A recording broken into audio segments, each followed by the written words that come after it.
Has it started? It is now started, but I can't see you anymore, Cheryl. Ms. Lachey, recording has begun. Okay. Victor, Mr. Young, I have started the video or allowed it, but I don't have a picture of the room either.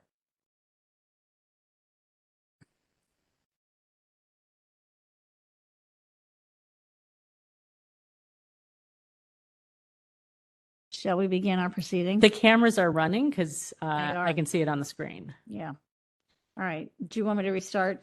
Yes, please. This is the Sunshine Ordinance Task Force Compliance and Amendments Committee meeting of the City and County of San Francisco. Today is October 24th. I am not seeing the video.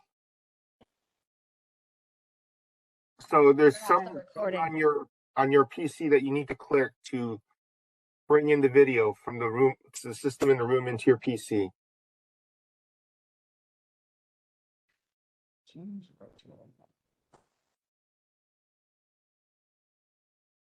you see that? I do not see it. Would help. There I see Pat.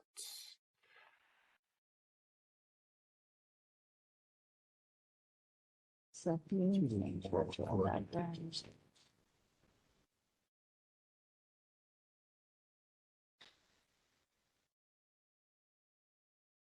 Victor, you see the camera bringing in our No, I do not see it. video adjustment.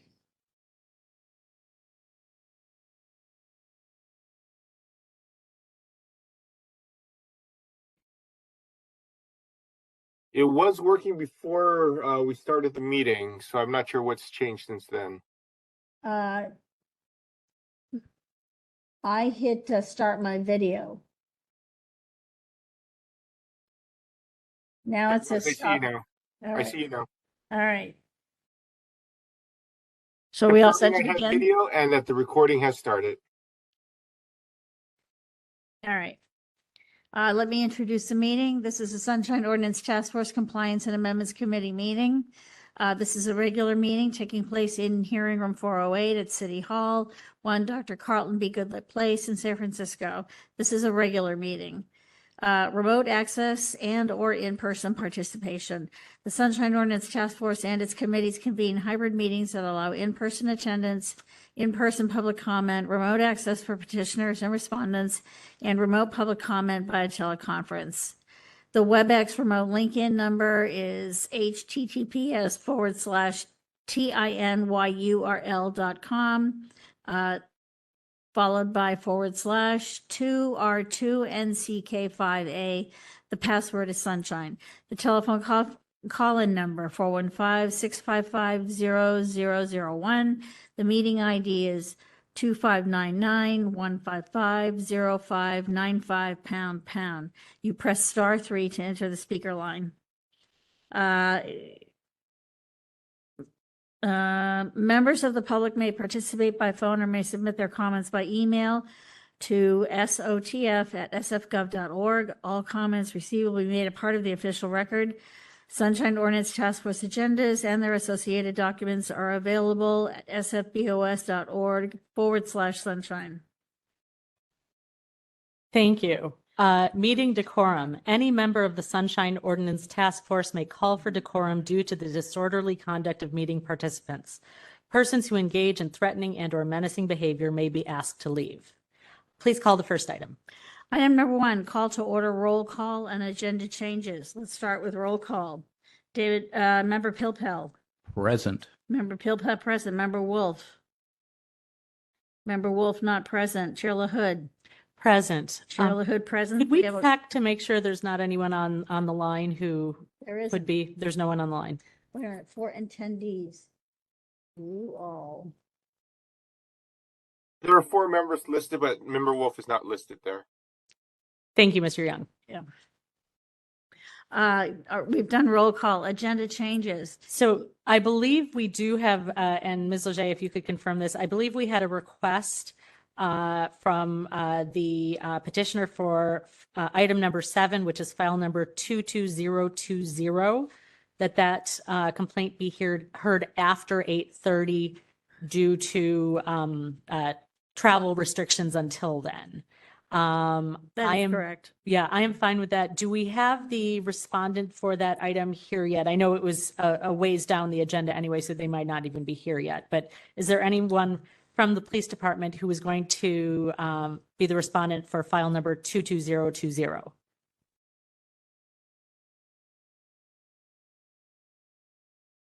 If you're on the line with us and you'd like to indicate you'd like to speak, please press *3 to raise your hand, or otherwise use the application to raise your hand.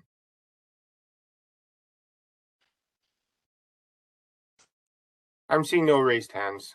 Okay. Would it be, I'm getting a little bit of feedback, but I think we're good now.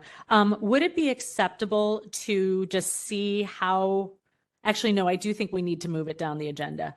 I'd like to put this item after item number 10. So let's move item number 7 after item number 10. And when we get to that point where item number 7 was originally posted, in case the respondent is here at that time, we will repeat again that that is being moved to after item number 10.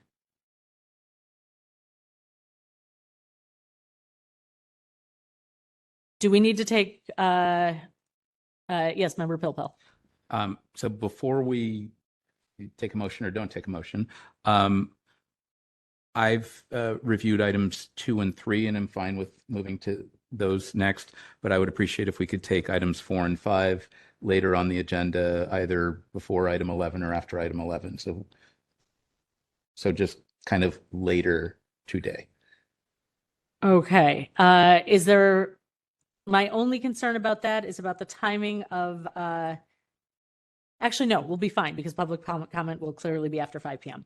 I have no problem with moving items number 4 and 5 to, I'm going to say, let's do those after item number 7, which will now be after item number 10. So the order will be 1, 2, 3, 6, 8, 9, 10, 7, 4, 5, 11, 12, 13. Ms. Leger, let me know if you need me to do that again. Items 1, 2, 3, 6, 8, 9, 10, 7, 4, 5, 11, 12. That's the order? Correct. That's the correct order. Yeah.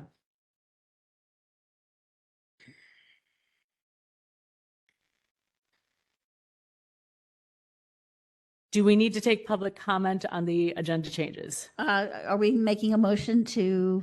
I am making a motion to make these agenda changes. Do I have a second? I'm happy to second in the future. I think the chair has discretion. I thought it was at the call of the chair, but I was going to accept public comment on it anyway. I think we can take public comment regardless, but I'm not sure in the future that we need a motion, but I'm happy to second it if you want to do it this time. Okay, that's fine. Do we have any public comment on this motion? Chair, there are no members in the queue. Does anyone in the room wish to make public comment on these agenda changes? May I make a suggestion, Pat? Don't use your microphone on your computer. Just use the room microphone because every time you speak it's echoing. And you do need to make the statement that if they want to make public comment, they should raise their hand. Oh, yeah. If anyone would like to make public comment who is on the phone or on the video conferencing system, if you'd like to make comment, please raise your hand at this time. If you're in the room and would like to make public comment, please come up to the podium. I see no hands raised. This is for public comment on agenda changes. So we will have regular open public comment shortly. Thank you. Yep. We have no public commenters? It looks like no public comment. Please call the vote.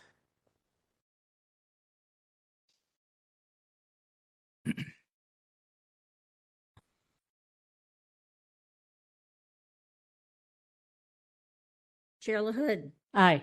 Chair LaHood, I member Pilpel. Aye. Member Pilpel, aye.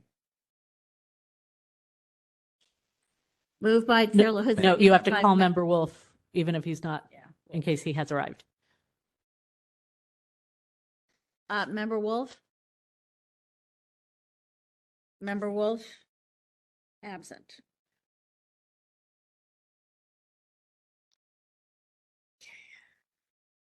Moved by Chair LaHood, seconded by Member Pilpel to make the agenda changes.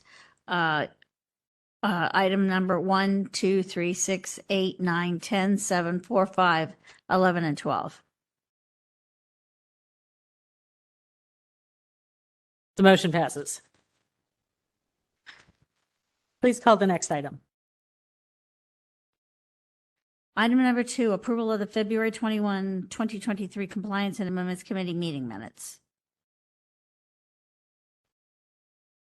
Okay, I believe, Ms. Leger, that what we have currently are the updated minutes. You had made some updates, I made some updates, sent those to Mr. Young, and I believe the updated version of the February 21, 2023 minutes are in the packet. Member Pilpel said he noticed some changes that needed to be made or had some suggestions. Yeah. He has given me those changes for items number 2 and 3. Member Pilpel, if you could read those into the record, because if possible, I would like to approve these minutes at this meeting. Agreed. Other than the stylistic changes to make things into one line, on page 2, December 27th, 2022, not 2023. Are you seeing that? Oh, yes. Okay, that's a typo. Yeah. Seconded by Member Wong to approve where there's reference to a department initials and then respondent. I made that a comma rather than 2 parentheticals. So DPH comma. Just if Okay. you could describe what you're doing is Yeah, yeah. saying so that anyone who's listening understands the changes you're suggesting. Got it. So other than the stylistic stuff, there isn't a lot. Page 4, the reference to Marlo Simmons and Amber Gray, I believe they were not petitioners but respondents with the Behavioral Health Commission. That is correct. I thought that was, That was a good catch. Thank you. yeah, there you go. On the motion on page 4, on the 5th line, rather than ensuring, I thought it read better to say to ensure. That's fine. That's not Things substantive. like that. Okay. Okay. Stated that is entity by this committee. On the top of page 6, on the action, so it would read with the recommendation to have file numbers 23002 and 22141 be combined. I'm I fine with thought that. the by this committee. That Yeah, it makes the language clearer. right. The caption on item 8, forwarding to the Sunshine Ordinance Task Force and adding the word ordinance. Yes. There you go. The Member Wolf paragraph 2 down, I thought the end of it was a little wordy, and I thought should do the due diligence and bring the proposals forward, period. That's fine. The rest of it was non-substantive, and I so move with whatever edits you already made. Yes, I so move to approve with all the suggested edits. Okay. Like, So Member Wolf is with us now. great. Okay. So Member Pilpel has moved to approve the February 21, 2023 minutes as they appear in the agenda with the suggested changes that he has read into the record and which I deem minor, correcting some typos and simplifying some language and formatting. Ms. Leger has received a copy. I will second the motion to approve the minutes with those suggested changes.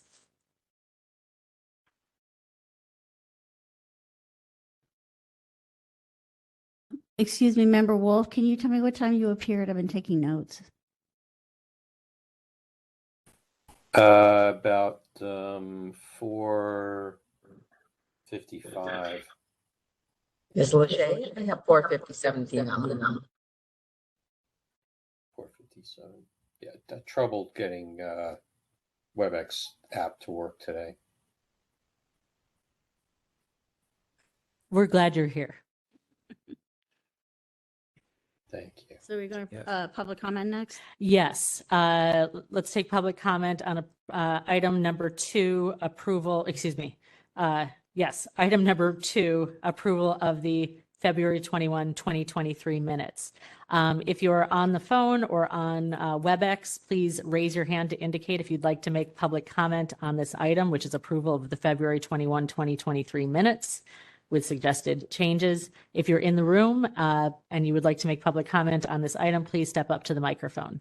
Do we have anyone indicating that they would like to make public comment on this item? There are no callers in the queue. Okay, thank you. Please call the vote.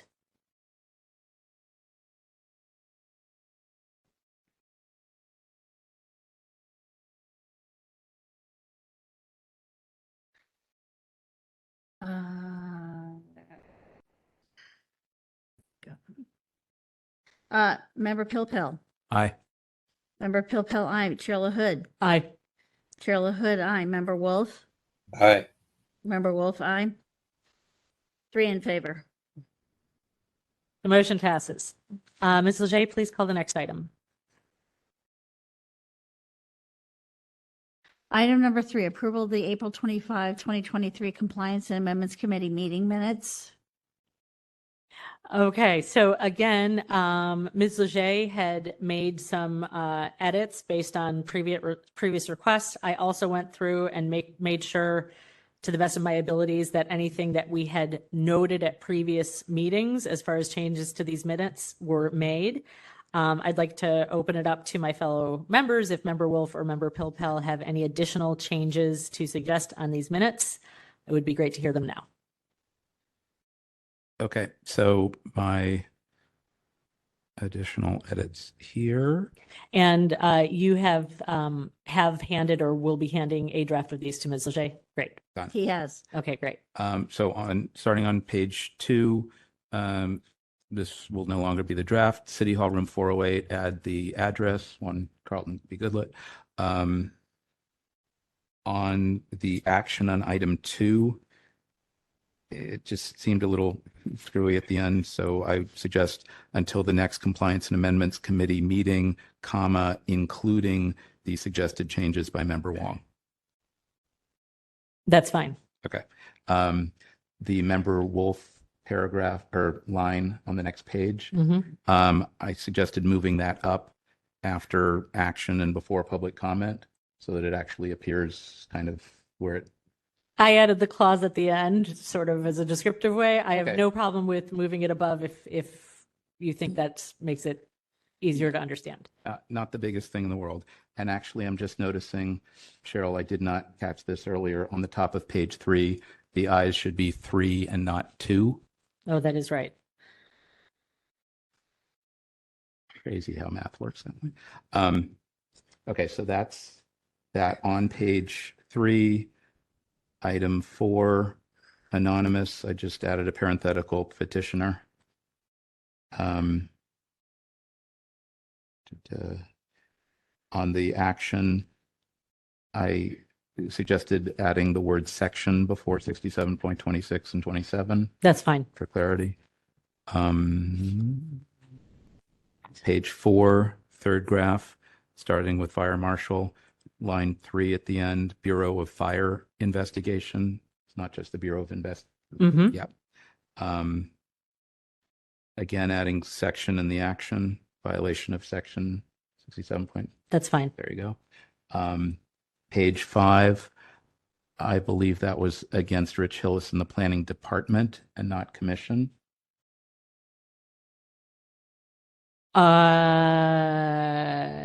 Because it wasn't related to a meeting, so it was related to records. I think it was in his capacity as the head of the department. Well, the question is whether the person submitted it as against the Planning Commission or the Planning Department, but But we were essentially treating it as, it's not the biggest deal. I'm not going to go to the mat on this. I don't care. Member Wolf, what do you think? Yeah, it's 6 of one, half dozen of the other. All right. We will encourage Cheryl to flip a coin and make a Okay. choice. Okay. On the paragraph that starts with HV safe, sent on August 24th, 2022, I think it reads better to say, comma, but that records were not received. That's fine. The next graph, rather than sent to capital J junk, which I thought a junk folder was more descriptive. And at the end of that paragraph, I thought rather than demoing, I thought begin using next request seemed a little more Sure. business Less colloquial. Yes. The rest of this, the action there with a recommendation to find a violation of section 67.21. Okay. The bottom of that page, the complaint stuff. Hold on. Hold on. Yep. Yes. Hold on, before you move to the next item. Yep. For the word demoing, Yes. it was actually to demo next request, not to actually use it. It's a big difference. So it's a matter of whether it's still being tested or whether it's being implemented. Fine. I'm happy to use testing rather than using. I just don't like demoing in the minutes. That just seemed. You can just say, and we'll begin to demo next request soon. That is a proper technical phrasing, actually. Madam Editor, do you have a preference? I don't have strong feelings. I'm fine with, I think Member Wolf, in a technical sense, wants to keep demo or demoing because that is different than using or, I suppose, testing. I don't have strong feelings about the specific language. Can you two agree on something? We can agree on many things. I'm not sure that I care, and I'm happy to leave this one to Cheryl to sort out.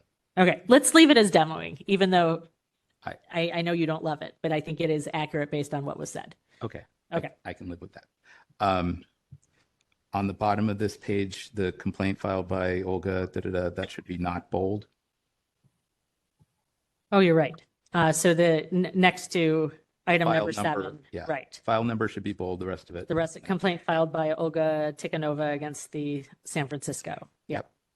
And then the next graph with referring to Olga, did not notify the insert SOTF administrator. Okay. And then on the next page, add SOTF before complaint procedure. So it would read per SOTF complaint procedure 7B.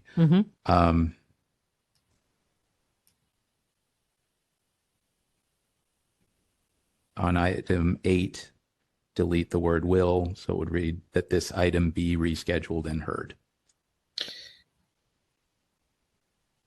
I have a question. Okay. So I left that meeting at 5:43. Okay, never mind. So Member Wolf, you're good with what you had a question on? Yes. Okay. Member Pilpel, can you explain, you said in item number 8?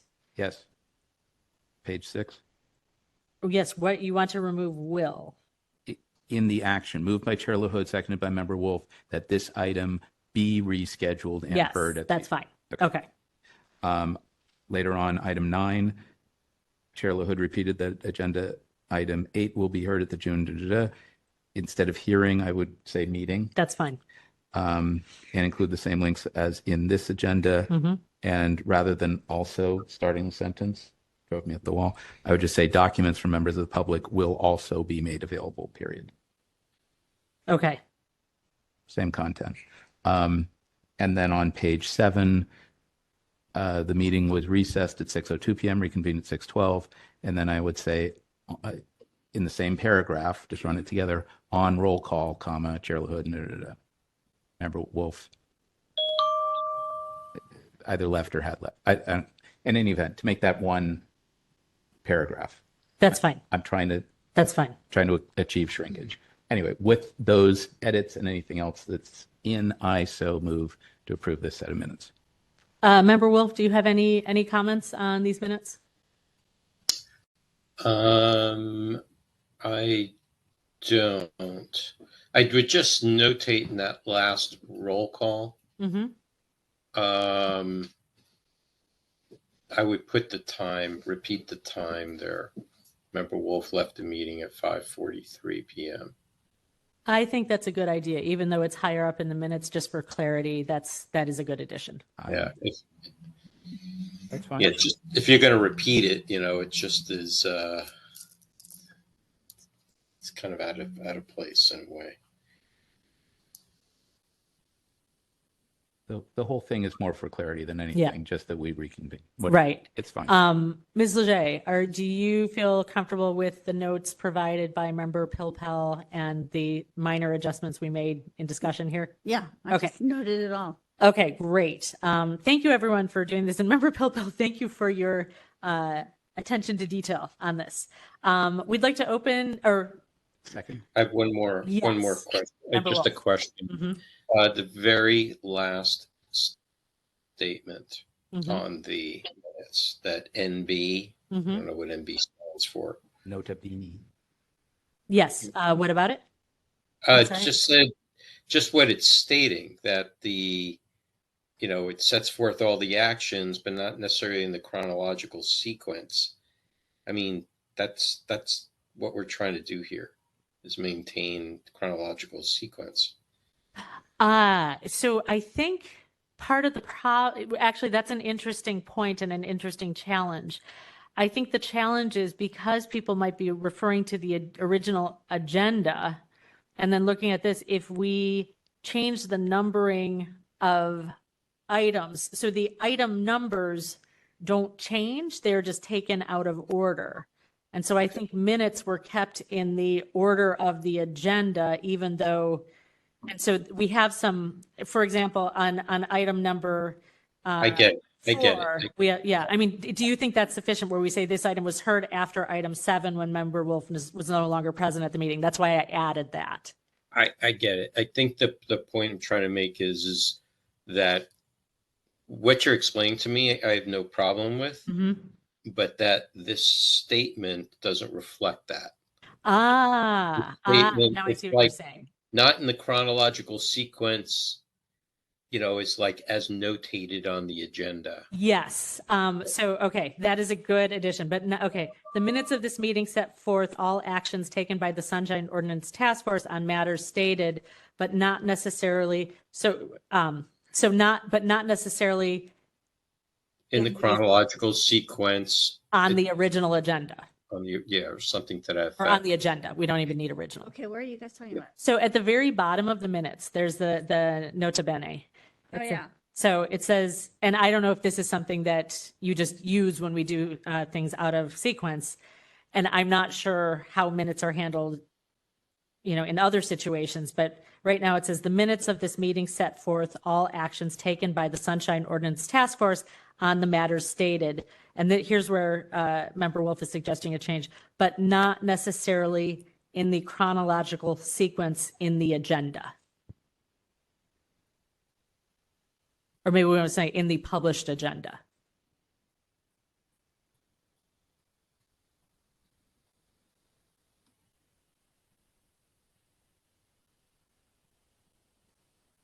And then cut everything in the which clause.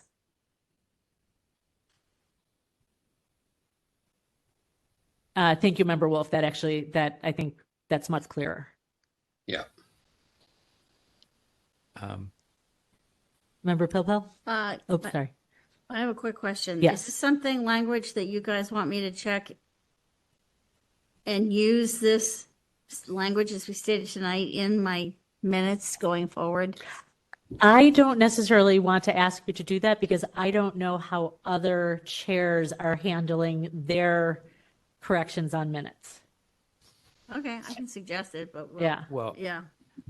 so on that question, I was going to say, whatever's the best language to deal with this, I would ask Clerk Leger, Executive Director Peterson, Victor in the back, the folks to figure out what's good language Yeah. and to try to apply it, check it with Chair Yankee. Yeah. Whatever's the best language, let's use that going forward. Let's also fix the February minute. Right. Whatever we're going to do, let's get it right and do it. We would like to propose this new language, and if you could check with, if you want to check with the other interested parties who should have a say in this and see if that might work better across the board, because I think it probably would work across the board regardless of whether different chairs keep things in order or move the order around. And it may also apply for other entities at the clerk's office, Yes. staffs, including Arbach and things. Victor will understand that this is a more of a global fix, and we should get it right. I can suggest it to my supervisor, Lisa Samara, and see what she Right. says. The powers that be. Yeah. And I think we still need a second for the motion. Did I make the motion or did you make the motion? I made the motion. Did you have a second?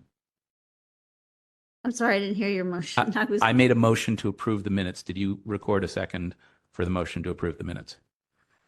But your motion is your motion. Can you please state your full motion? Yes, it's to approve this set of minutes for April 25th, 2023, with the edits that we discussed, period. Okay. As related to that, it's to also make that fix that we just discussed, but specific to the motion is the motion to approve those minutes Yes. with the edits. Okay. I will second this motion. Great. Any discussion on this? Okay, hearing none, we'd like to open this motion up for public comment. This is specifically for approval of the April 25th, 2023 minutes with the suggested changes that have just been discussed. If you are on the phone or on WebEx, please raise your hand to indicate that you would like to make public comment on this.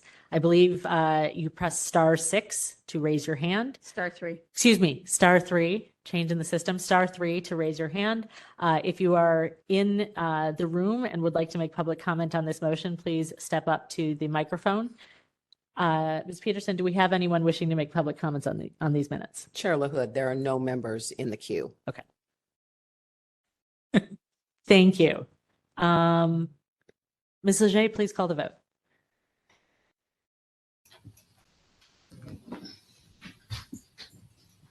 Member Pilpel? Aye. Member Pilpel, aye. Chair LaHood? Aye. Chair LaHood, aye. Member Wolf? Aye. Member Wolf, aye. The motion passes. 3 in favor. Thank you. I would just like to clarify one thing before we call the next item, because before Member Wolf arrived, we did make some order changes on the agenda. And if others have arrived, I would like to restate the order that we're going to be taking items in. We've done 1, 2, and 3. We are now skipping to 6, then to 8, 9, 10.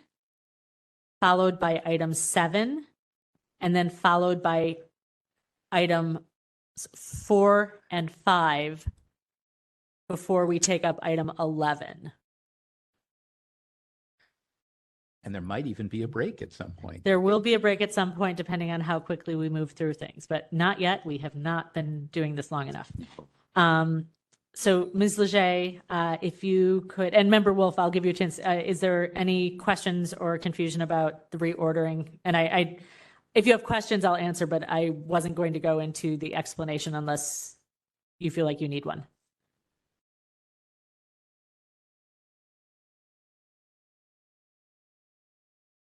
Member Wolf?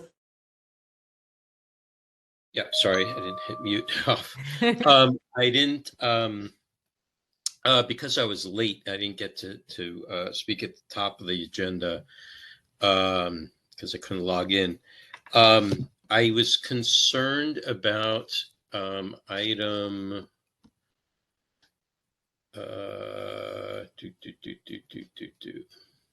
I think you were concerned about item number 11. 11, yes. Yes, please feel free to put that on the record. I hear your concern and I apologize. I thought there was more already in that file and I was focused on correcting the minutes, but please go ahead and state for the record.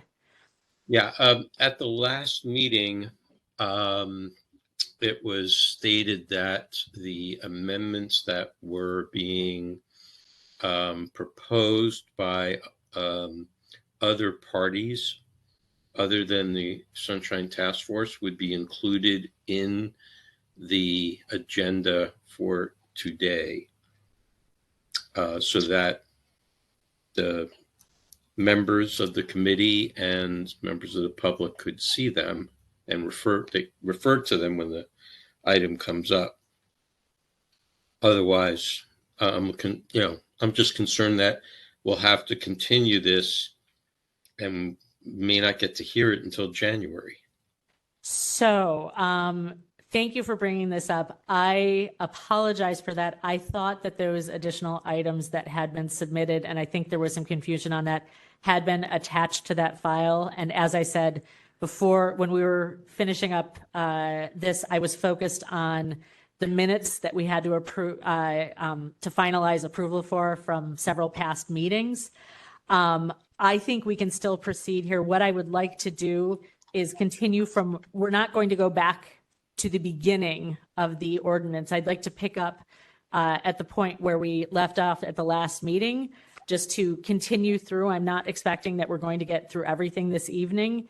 And then at our next meeting, which, and Ms. Leger, maybe you can confirm this, I believe in December, we're not meeting on the 26th, but we're piggybacking on another meeting. Can you remind us which date that will be? Complaint, and I believe it's December 19. Right. So we will have a December meeting. And ideally, I would like to give more time to this item then, but I don't want to not do it this evening unless there's any reason, when we get to that, if we think it needs to be continued, but I would at least like to make some progress on it. And then at the December 19th meeting, which is not on our regular day, so we want to make sure that people have fair notice about when that is happening. I feel like we can make progress, but then catch up in December. And thank you for bringing that up. And I'm very sorry that those documents were not attached.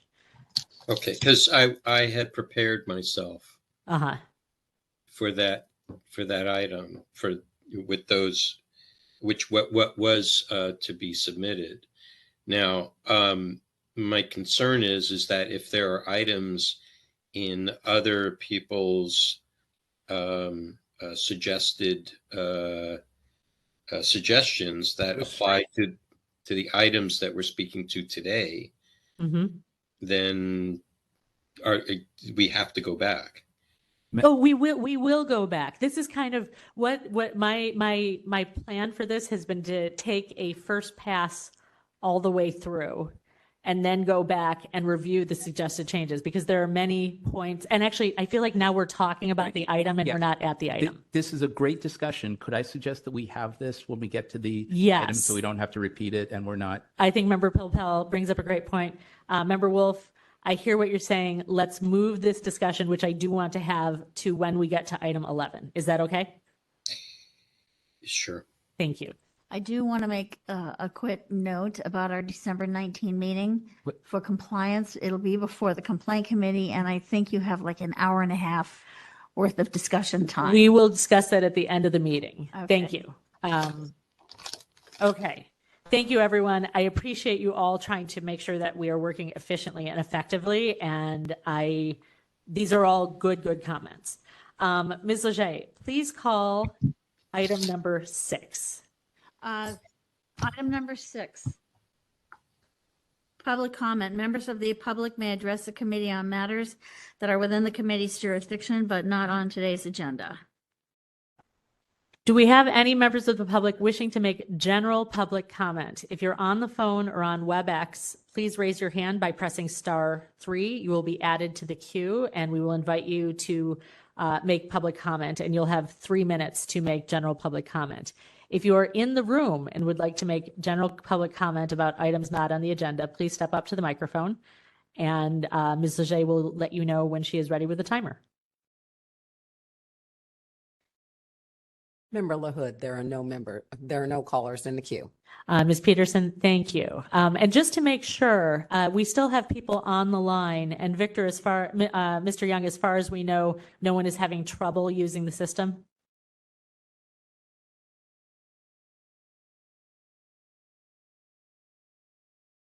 Mr. Young? So we can unmute them and double check if you would like. Otherwise, I would like to, because I feel like if we want to make sure that if anyone's here for general public comment, that they don't miss their opportunity. Okay, I'll unmute them one at a time and just ask them which item they're here for. Give me a moment.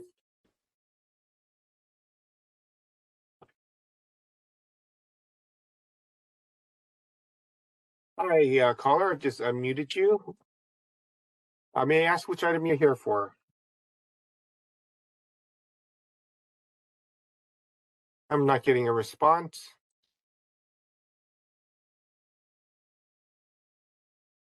Hello, Derek. I believe you're with the Assessor Recorder's Office.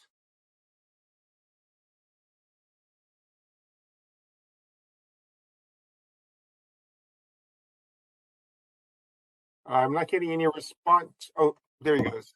Hello. Hi. Sorry Yes, about we that. just want to check that your mic works. That's all. Yes, it's working. Okay, thank you very much.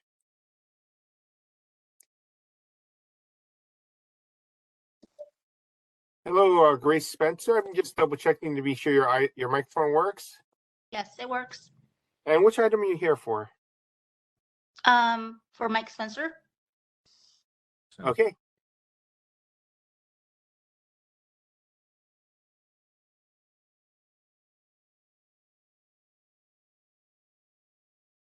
Hello, L. I've just unmuted your mic. May I ask which item you're here for today?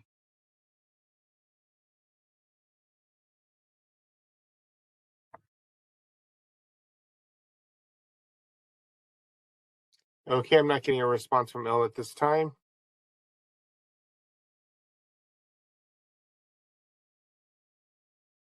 And Nikki Moore, I just This is Nikki Moore with the District Attorney's Office on item 8. Thank you very much. Number 8. We have confirmed working mics with 1 or 2 people not paying attention to their PC at this time. Mr. Young, thank you for your help. Please let the record show that we have made every effort to make sure that anyone who was trying to be here to make public comment has been given ample opportunity. Public comment is now closed. Ms. Leger, please call item number 8. Item number 8, file number 23030, complaint filed by Michael Turon against the Assessor Recorder's Office for allegedly violating Administrative Code Section 6725 by failing to respond to an immediate disclosure request in a timely and or complete manner. 6725 by failing to keep, that should be 6726, by failing to keep withholding to a minimum. California Public Records Act 6253B as in boy, by failing to provide extra copies of records.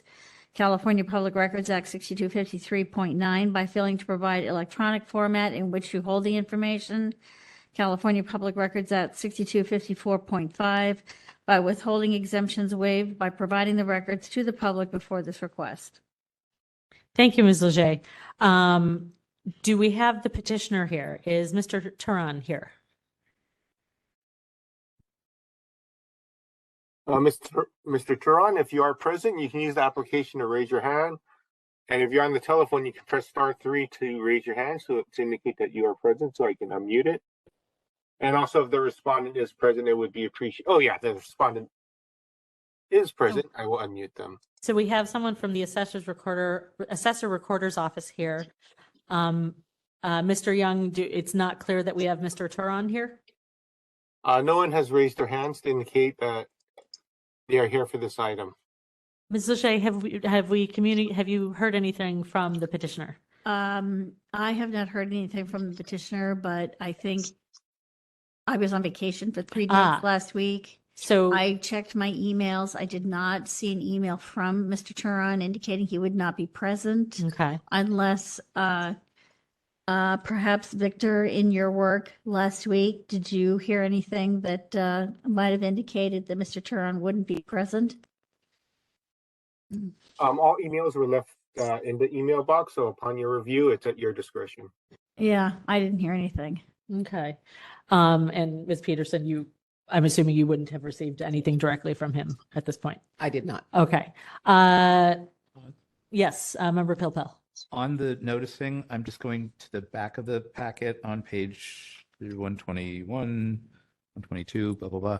This refers to a complaint committee hearing on July 18th. I don't see anything in the packet with notice of this hearing today. Can someone confirm that there was an email that went at least to Mr. Turon about today's meeting? I'm sure I did that. Okay. Did someone other than me? I can see it look in at the- my email. Hang on Okay. 1 second.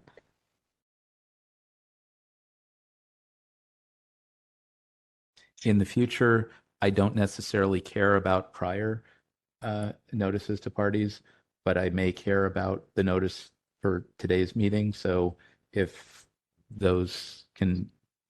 people can be sure that that last email with the today's meeting is blah, blah, blah is in here somewhere. I can see that he did, notice was sent to him at an email, which I will assume is the email that he used to submit his Okay. complaint. So we have verification of that. Ms. Leger, is this the first time that this has happened with this case? Yes, this is the first. This is the first hearing. time this Yes. case has been heard. Yes. Okay. So unfortunately, I don't think we are not going to be able to hear this case today. And thank you to, yes. I'd just like to note that I did receive a late submission for this matter dated July 11th, 2023. Okay. It's on page 3 of 126. And that is an email that I received midweek last week. I'm sorry, you said page 3 of 126. So for item number 8. Yeah. Dated July 11th, but received in October? They asked me to make it their cover page, and that's all. Okay. And I went along with their request. Got it. Okay. And I'm sorry, who did we have from the Assessor Recorder's Office? Derek Nin. Okay. Welcome. Greetings. Give me a moment.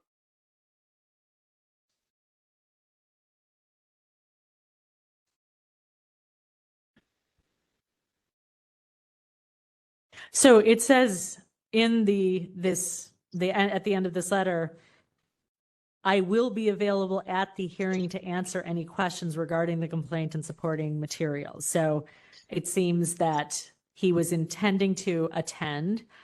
I think we should. Okay, Chair, I'd just like Yes. to read you from the email. I received it on 10/18/2023.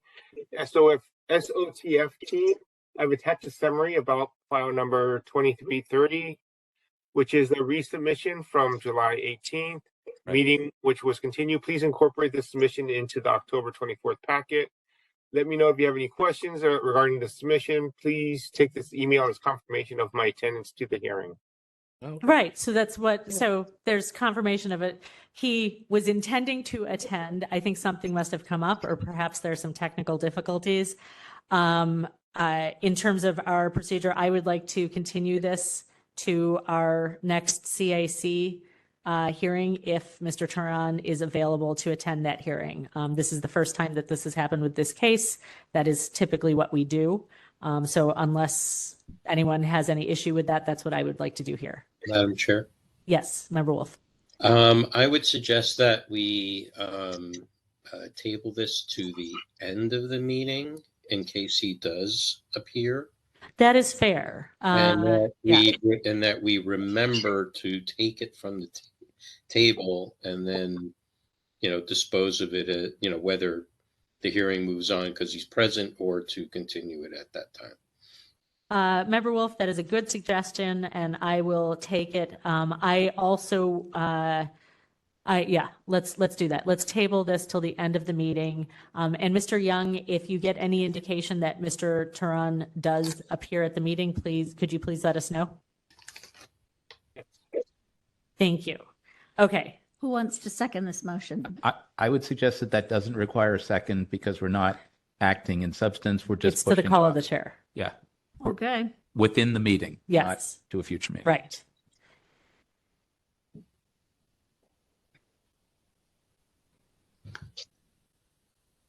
Okay. Ms. Leger, tell me when you're ready. And we'll take public comment on the thing when we call it back. Yes, and we will take public comment on that item, either because we will hear the item, or if we continue it to a future meeting, we will take public comment at that time, but it is currently tabled. You don't want to take public comment? No, no, I'm just explaining what we're going to do Oh, when okay. we take it off the table. Mhm.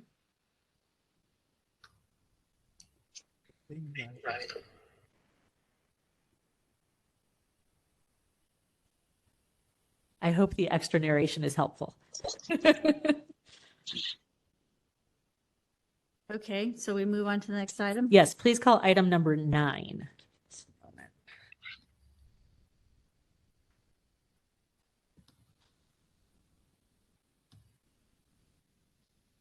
Item number 9, file number 23085, complaint filed by Mike Spencer against the district attorney for allegedly violating Administrative Code Section 6721 by failing to respond to a records request in a timely and or complete manner. This is the first time this case has been heard. Okay, and this is a hearing to determine jurisdiction on the complaint. Do we have Mr. Spencer here? Mr. Spencer, please approach the microphone, but we're not going to have you speak yet. Do we have someone here from the district attorney's office?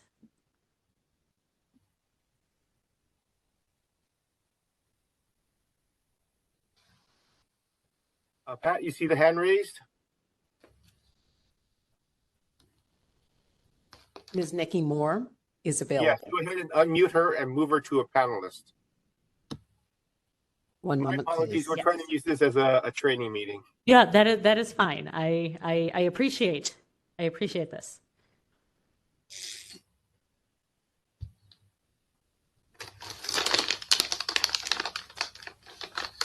So while Ms. Peterson is taking care of that, Mr. Spencer, I don't know if have you been before the task force before?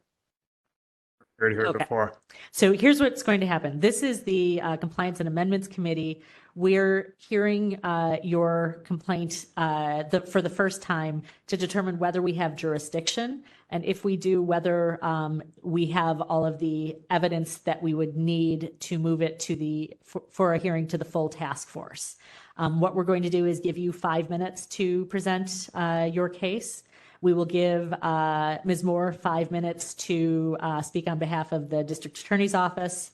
We'll have discussion among the members of the committee. We may have questions for you. At some point, we will make a motion. Once we've made a motion, we will take public comment on that motion. Also, I believe there's someone else here with you, or excuse me, on the phone for your case. Just a spouse. Okay. If No you're, input. if your spouse or someone else who was party to the case wanted to give input, we would also give them an opportunity to. But there's no requirement for that. We'll have deliberations, we'll have public comment, and then we will take a vote on the motion. Okay, are you ready to begin? Hold. Are we? So is Ms. Moore is. She is available. Great. So, Ms. Moore, we're going to hear from Mr. Spencer first. Mr. Spencer, Ms. Leger is going to set a timer, and she will let you know when she's ready with the timer. Are you ready to begin speaking? I am ready. Go ahead, sir. My name is Mike Spencer. I'm a licensed private investigator and a former journalist. I'm searching for the truth in a 25-year-old San Francisco murder case. San Francisco police let pieces of the case surface, but no one was ever arrested or charged. And police know the names of the 3 or 4 suspects in the June 12, 1998 murder for hire of 41-year-old Gary Vincent Murphy. I am here to test the Sunshine Ordinance. I don't care that San Francisco Police or the San Francisco District Attorney did not respond to my Public Records Act requests in a timely basis. I am here to obtain copies of all of the police and district attorney files in the case. A section of the ordinance states that when a decision has been made not to charge in connection with a crime, that the records should be released. I believe that the ordinance's intent was to not exempt cold cases. The term cold case suggests unknown killers or suspects. I would term the Gary Murphy slaying a case of police and prosecutorial indifference. They know exactly who is responsible. The mystery here is, why did they quit on it? In football parlance, police had the ball on the 1 yard line and couldn't punch it in. Why not? In the winter of 1998, a prim grandmother from the Oakland Hills hired me in a family law case. The grandmother of a 6-year-old girl, Eden, fought Murphy then for custody of his only child. The grandmother's daughter had died of a methadone overdose, and she blamed Murphy, the girl's father, for her daughter's death. The grandmother wanted me to gather evidence that Murphy, a convicted meth dealer, was up to no good and was an unfit parent. The grandmother wanted full custody of the girl. She wanted me to find something on Murphy that would violate his parole. I worked for the wrong client. When a partner and I could not find evidence of Murphy doing anything wrong, the grandmother became impatient and verbally abusive towards us. We fired her as a client because of her temper and erratic behavior. 3 months after terminating the grandmother as a client, a gunman hunted Murphy at the halfway house on Quintero Avenue that Murphy managed. We did not know about that address at the time. The gunman shot Murphy twice in the back. Murphy tried to flee by jumping out a second-story window. He was pronounced dead at the scene. At the time of his death, Murphy had been clean and sober for a year and expressed his commitment to changing his life and becoming a full-time father to his daughter. A police memo said that on the day of the killing or the day after, police knew from at least 2 witnesses the name of the killer and the getaway driver. 1 week later, the driver and the gunman did a home invasion robbery and sexual assault of a pregnant mother in Piedmont. Maybe with more proactive detective work, that crime could have been prevented. About 2 weeks after the Murphy murder, my former partner and I gave statements to San Francisco detectives. We told them everything about Grandma and our work for her, including that she had paid us $12,000 cash. Very early on, police had the names of Grandma, the gunman, and the getaway driver, but nothing was done. I'm going to jump ahead a bit here. In October 1998, San Francisco police, accompanied by Oakland police, served a search warrant on the suspected gunman's residence in Oakland. They found a gun and ammo there.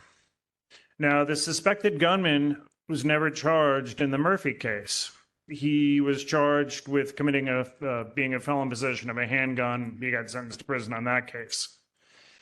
The getaway driver in the Murphy case was sentenced for the Piedmont home invasion case. No one has ever been charged in the Murphy case. Ms. Leger, was that 5 minutes or 30 30 seconds. 30 seconds, sorry. So the years go by. San Francisco police detective tries to resurrect this case, runs it up to the district attorney. The district attorney tells him in 2014, no, we're not going to charge this case. This is a one-witness case. The case ends there. Nothing has ever been released. I've been trying to get these records for 3 or 4 years. That's your time. Okay. Thank you. We'll have questions. We will have questions for you. Ms. Peterson, if you can invite Ms. Moore. Ms. Moore, are you available on the line? Ms. Good Moore, afternoon. you are Good evening. unmuted. Okay, Hi, hang on one second. Ms. Leger, are you ready with the timer? Yes, Okay. I am. Ms. Moore, are you ready to begin speaking? Yes. Hi, Council or Task Force. Nikki Moore, Assistant District Attorney. Just want to point to my letter, which lays out the admission that we didn't properly comply with the timelines in the Public Records Act in this case. And I believe that the complainant said that's not really an issue. So maybe consider that being agreed to at this point. And then as to the failure to produce records, as I lay out in the letter, we did not locate any records after searching for a long time. And as I also point out, that I think is a jurisdictional issue in the letter is that the investigatory records exemption kind of usurps the Sunshine Ordinance and the state function of the district attorney's office to conduct investigations. It's a state function. And so we didn't find records. If we had found records, it would be within our state power to determine whether those records should be disclosed or not. So thank you for your time. Thank you. Members, do we have questions? I see Member Pilpel here. Member Wolf, I can't see you, but I'm going to let Mr. Okay, I'm going to let Mr. Pilpel go first, and then we'll hear your questions next. Okay, so I have questions for both parties. I'll try to keep this brief because I don't want to get. I would prefer not to know everything about the murders from 25 years ago, although it's tantalizing. We need to know, do we have jurisdiction, and is there enough material here to send to the full task force? Correct. It seems to me on its face that we probably do, and whether or not there's a violation is an open question, and I'm not sure that we have enough information at this point. I certainly don't. First to complainant petitioner Mike Spencer. There's not a whole lot of material that I have in the packet. I did see some material that you submitted. This particular complaint is against the DA, and you did reference some previous correspondence with the police department. For purpose of this particular case, is it only records that may be held by the DA that you're looking for, and anything that you are looking for from the police, either you're satisfied or you're not satisfied, but that's not the subject of tonight's case? I'm not quite sure how it's structured, but I've put in requests to both the San Francisco Police and the San Francisco DA because I feel that there has been an inadequate records response. It's really sort of a two department complaint. Understood. I think for purpose of this particular complaint, the 23085 that's before us now, it's only against the DA. So maybe we'll limit this discussion now to the DA. And if you have issues with how the police responded, didn't respond, could have, didn't, whatever, that you can file a separate complaint. And depending on timing, maybe they'll be heard at the same hearing at the full task force or not, but that's up to you. Yes. If I may, I believe that I actually submitted 2 complaints. One hold on for San Francisco Police, 2 for the district attorney with guess regard what? That's our next case. All right. Okay. Like I said, never mind. I'm anticipating. Okay. All right. Very good. Okay. So this is specific to the DA. So is it your contention that there are records that the DA, not necessarily this DA, but the DA over the last 25 years may have had relative to their investigation of these matters that they have not found and or disclosed? Is that where you're coming from? I believe so. In fact, in one of her letters, Miss Moore references, we found a box on the Gary Murphy case. And then more months go by, and then it comes out, the materials in that box were not the Gary Murphy case. Miss Moore checked with a former prosecuting attorney, the one who declined to charge the case. That district attorney told Miss Moore, I have no records on the case. So how do you have a district attorney's office with no records on cases that they decide not to charge. Okay. I'm hearing that and may follow up on that. Thank you. To Ms. Moore. Hello. Hi. In our material on this case, I see some interspersed emails from you on pages 4 and 5, maybe 6, I guess 4 and 5. But I didn't see a letter. You made reference to a letter from your office to the task force. Is that somewhere in the packet? Did it not make it in the packet? Can you help me with that? I would ask Cheryl and Victor how that letter was produced, but I provided a response by the 18th. Okay. And do you happen to remember the date of that piece? October 18th. That's good. Cheryl, Victor? Yeah, I remember there being a response. I remember there being a response. Great. Can you tell us where it is in the packet?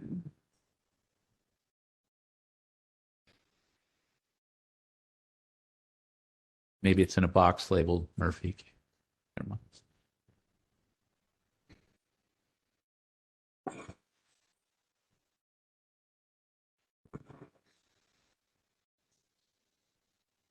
Do you see it?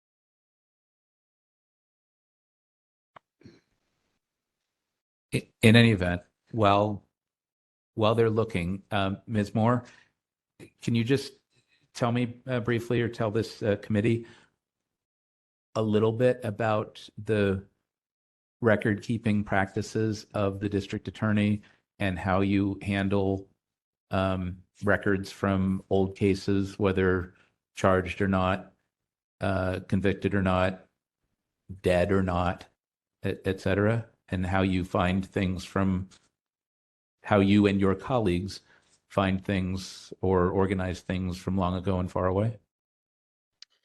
I think as relevant to this case, I contacted the records room and asked that they pull documents. The last time it seemed that the case was before the office was 2014. The records room informed me they pulled a archived box from 2014. I then interpreted versus called that a historical box when I referenced it to Mr. Spencer, but really it was a maybe one-pager binder full of one-page sheets about old cases, none of them related to this case. When we don't charge, there's not a guarantee that the attorney looking at the records is going to open a file on the case. And that's as far as I'm aware of this. If there were to be records, they would either have been archived in the records room and findable that way, or they would be housed with the attorney who at some point touched the case. I checked with the attorneys who we had an idea might have had records on this case, and there were no records. There are different practices now than there were 5 years ago, 10 years ago, 20 years ago, as far as how much is digitized. Okay, so I hesitate to get too far into the records practices of the DA, which would be a fascinating topic, and I'm sure we will get more into that at some point in the future. But is it your understanding that old, and by old I mean not current cases, when a case is either charged or not charged, it becomes an old case in some way, and all of that material is then sent to the records room, and under current practices, it's not possible that somebody went through a file and said, we're never going to need this again, and just tosses it. So everything gets kept presumably forever as relates to cases, whether they're charged or not. And ideally, they're, if not digitized, put in a folder, put in a box, labeled, indexed somehow so that you can actually find them. So it's not that things go missing, go from an attorney's desk to a file to records to go missing. That's not the way it's supposed to work. Am I? I would say that Understand that a charged case is different than a case that was never charged. Okay. And also, our office complies with any ethical rules that apply to attorneys to preserve records in cases. We also are obligated to comply with the city's retention policies. Okay.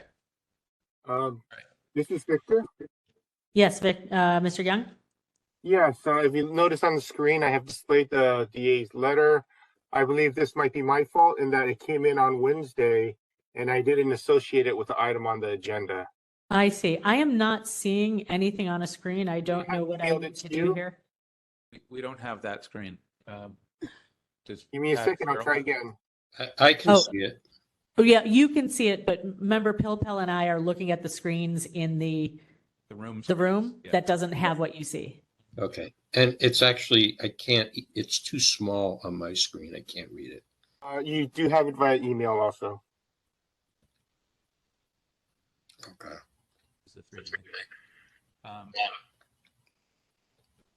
It looks like a 3-page letter. Could we maybe arrange for somebody, maybe Ms. Peterson? Is it possible to get us a couple of copies of this in the next few minutes? I believe so. Okay. Mr. Young, can I'll these, forward it to your email. thank you. Please note, it's not an easy run. It'll be at least 10 to 15 minutes. I presume we'll be here. No, Okay. thank you. Okay. Thank you. Actually, I mean, I think I should be able to find it in email, but that will also take a moment. Member Wolf, I know you had some questions. Member Pilpel, can we hand it off to Member Wolf? I'm happy to. Member Wolf, would you like to ask your questions? Okay. Yes, I would. Can you hear me okay? Yes. Can you hear me okay? Yes. Okay, Can you great. hear us?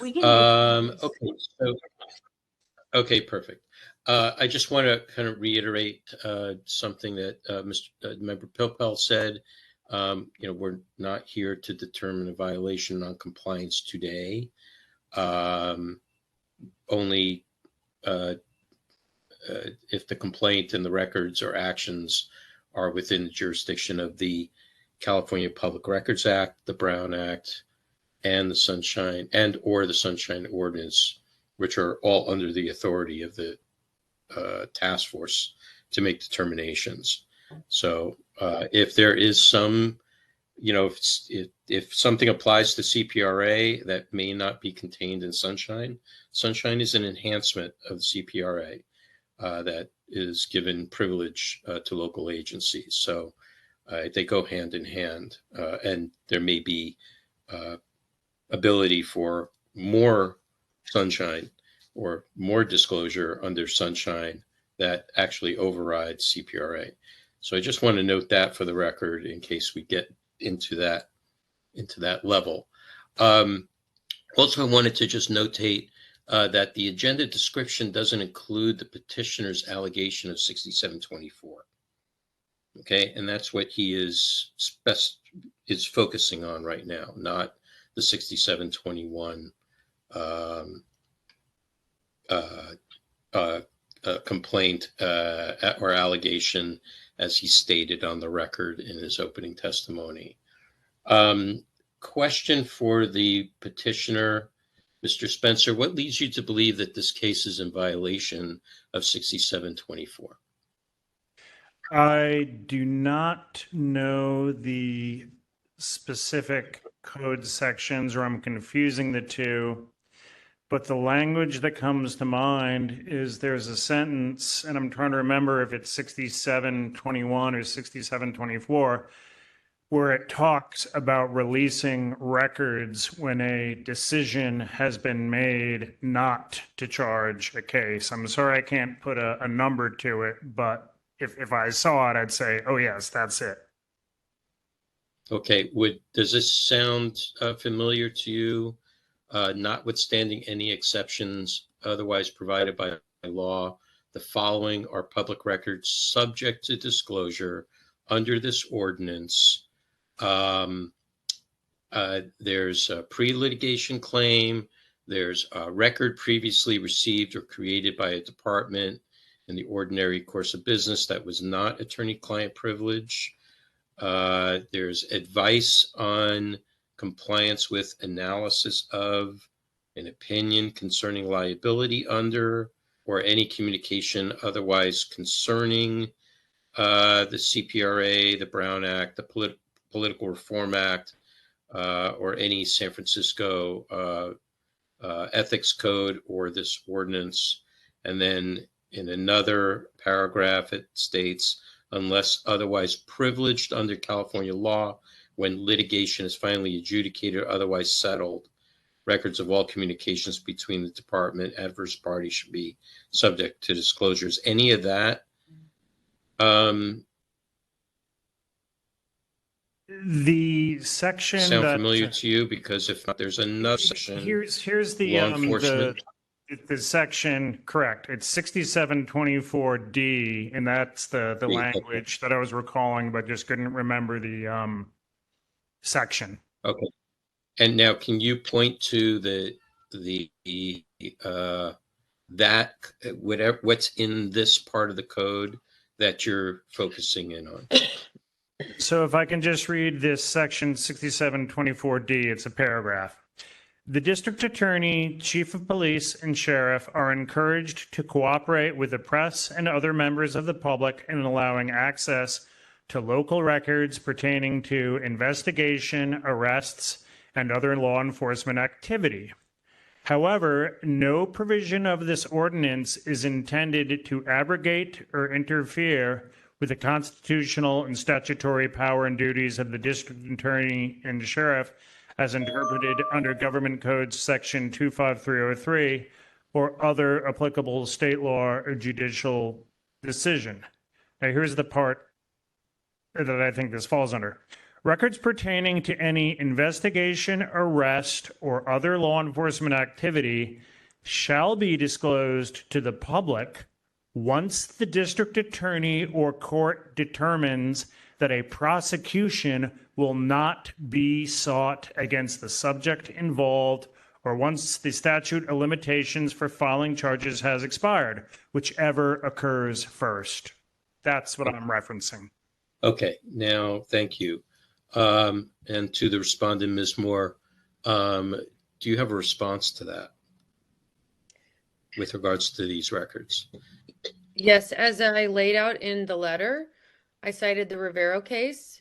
While the district attorney may, have a jurisdiction before this task force in some respects, when we're talking about decisions, investigatory decisions, I think it's a little bit different because we're acting in our state function. So the assertion of the exemption is not something that the Sunshine Task Force can, or the Sunshine Ordinance control. So that provision, while it exists, is not necessarily binding. And as far as the Public Records Act, the investigatory exemption does not end.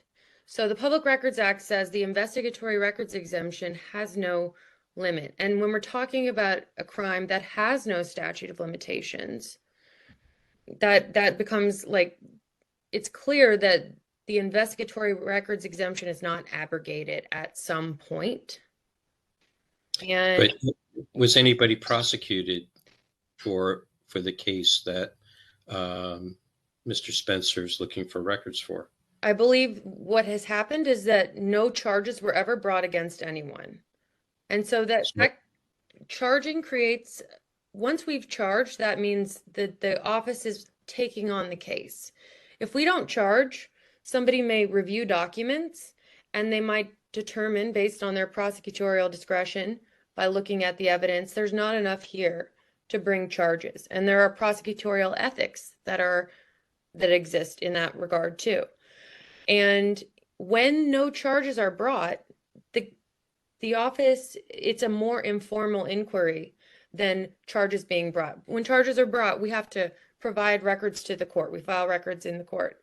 There are no records filed if there's no charges brought. And excuse me for interrupting, but we're now, the question then is if in this particular case, was there any prosecution? No charges were ever brought in this case. Okay, so the ordinance would apply because otherwise you would have statutory power and duties under the government code or other investigative codes. But here, since there was no prosecution, basically the case was more or less closed. No, the case is ongoing. It's a murder case. There's no statute of limitations. It could always be reopened. Okay, but there's no prosecution. Okay, regardless of this provision, we don't have any records. I think that's also important to understand, is if I had located records, I could have laid out the records that had been located and then applied the exemptions. We don't have any records. Okay, so you have no hard copy records We in have a no box. records. Okay, no electronic or digitized records. Correct. No calendars from anyone, logs, telephone logs. Not even an arrest warrant or affidavit. I couldn't find that, and that's not even in our possession. But Was anyone assigned to this case? not that we can determine. Okay, thank you. I'll stop there. Back to you, Madam Chair. This is very interesting because in some ways, both of these things can't be true. How could this be an open case if there is no evidence? Or if there are no records.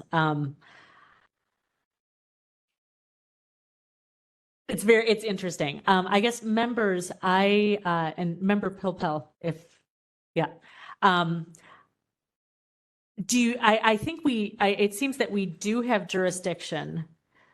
Do you think that there is enough here? And I don't know what the full task force would decide. Do you think that there's enough here to forward this matter to the full task force? Because it's not our job to make a decision today. It's just to determine, do we have jurisdiction?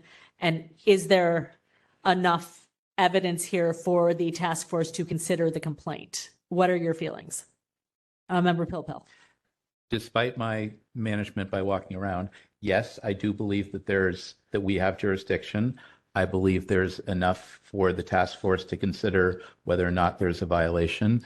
I think the district attorney is fine to assert that state law governs and that this part of Sunshine may not apply.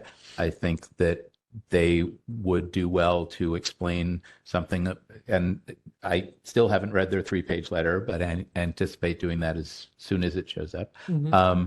I think they would do well to explain something about how cases are charged or not charged and what happens to notes and records and files and statute of limitations for murder cases and something about how records are kept over there. It seems on its face unlikely to me that a case, whether it was yesterday or 25 or 50 years ago, would have no notes that were made by an investigator or a district attorney that weren't retained, particularly if it's a murder case that was never charged. If what they're saying is that there's no statute of limitations and they could always reopen, it's not a question of reopening, that it never got closed and that they could charge someone at any time. It seems like having notes is probably a good idea, whether the people are still alive or not, or moved, or circumstances change, whatever. So I'd be interested in hearing more about that. And I am thinking that although this is the DA and not the police, and we'll hear that one in a moment, that there are some parallels between this and the Ron Cicero matter that we've been hearing, which if Petitioner Spencer and Ms. Moore aren't familiar, was a complaint that's still with the task force related to the zebra killings from 50 years ago, where there were some boxes and some information, but the police department is asserting that they can't disclose because there may be an open investigation with another agency, et cetera, et cetera. So this whole area of law enforcement information and what's available for disclosure, what's not available, where discretion exists, and all that is a complicated matter, one that's, I think, properly before the task force and is very fact specific, even within the framework of the law, that's a bit difficult to navigate. So I think the short answer to your question is yes. Yes. Member Wolf. Yes, I would agree to every single point Member Pilpul made. I probably would have repeated that almost word for word in my own words for all those points. So I'm totally in agreement with that. One thing I would like to do, and just for our own edification, is for our legal counsel to provide us with advice on the assertion that the DA is making around the protection of this case being in their duties at the state level and not at the local level, despite the voters' interest that the district attorney is compliant or with the Sunshine Ordinance. I was thinking the exact same thing. So good recommendation. Yep. Would anyone like to make a motion? I'm happy to move. This is, I believe, item number 9. Why, yes, it is.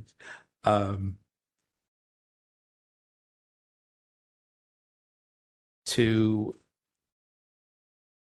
we find jurisdiction, or do we recommend that the task force finds jurisdiction? We find jurisdiction.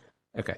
That finding that it's a motion that the committee find jurisdiction and recommend to the full task force that the full task force hear the complaint on the merits with no recommendation from the committee as to whether or not we believe there's a violation, that they hear it de novo.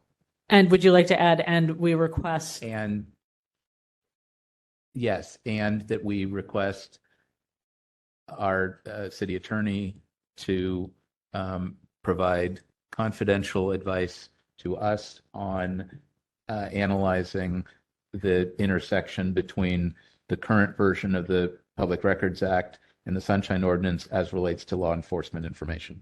Does that? And perhaps a analysis of the district attorney's response to this complaint. Like I said, that too. Yeah. It's a bit of a complicated motion, but I will so move. Okay. You're gonna have to repeat that. And I heard Member Wolf, was that a second? Yes. Thank you. Hang on a second.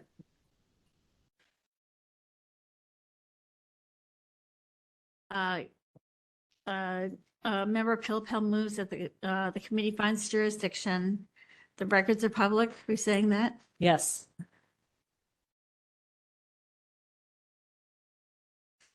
And recommend They're public, but we're not. Right. We're not. No saying other that they're judgment. subject to disclosure or subject to any. But there may be public records involved. Yes. Okay, so the records, there may be some public records. Is that what you want me to say? What's your feeling? I'm not even sure we need to say that. How about that we find that there's jurisdiction, that we send the matter to the full task force with no recommendation, not to find or not find, but without recommendation. Without specific recommendation. Correct. And request city attorney advice. Confidential advice. On the matter, including analysis of the district attorney's position. Yes. And this is seconded by Member Wolf. There you go. And to Ms. Moore, just so you're clear, I haven't made up my mind on the thing at all. I'm very much open to information here. I'm neither adopting nor rejecting your position.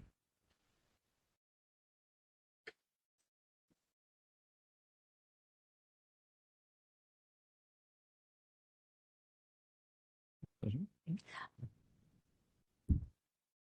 just do it.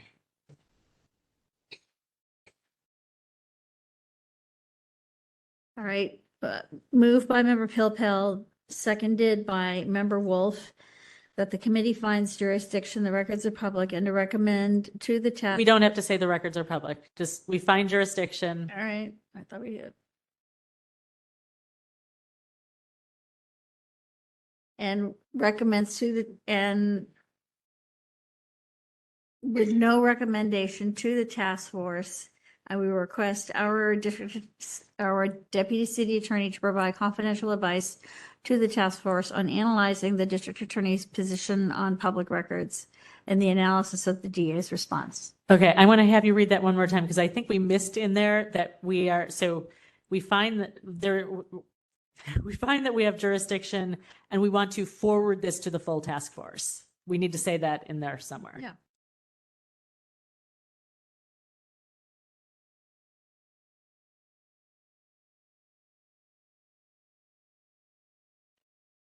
Forward. Jesus.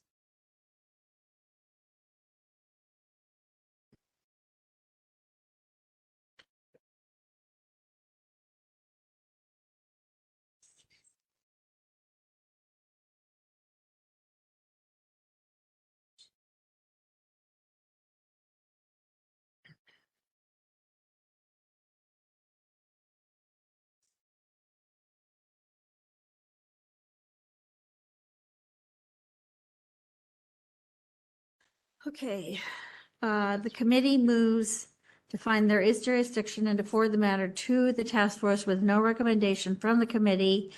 And we request that our deputy city attorney provide confidential advice to the task force on analyzing the district attorney's position In advance of hearing the case.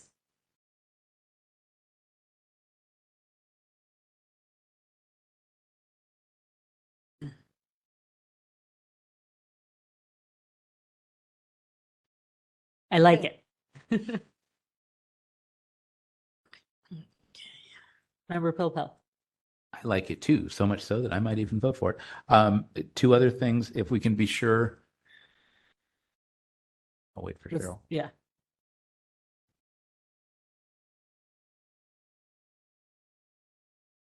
Are we going for public comment now? Member Pilpel had one other. Two things. If we can be sure that when this, Cheryl, that when this gets to the full task force, that the DA letter is absolutely included. And if you can also replace the caption on the item with the caption on the complaint summary, because Mr. Spencer is correct that he had asserted 67.24 and the agenda does not capture that. It looks like it was abbreviated and the complaint was actually broader than what's stated on the agenda. Right. And I want to be sure that 67.24 is captured because that's particularly germane here. 24D? Or Just like, 67.24 is fine. okay. I mean, yes, D, but yes. Got it.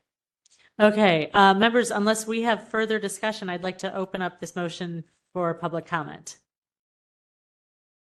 If there's anyone on WebEx who would like to make public comment, please raise your hand through the application. If you're on the phone and would like to make public comment, please press *3 to raise your hand and you will be added to the queue. If you're in the room and not party to the case and would like to make public comment, please step up to the microphone.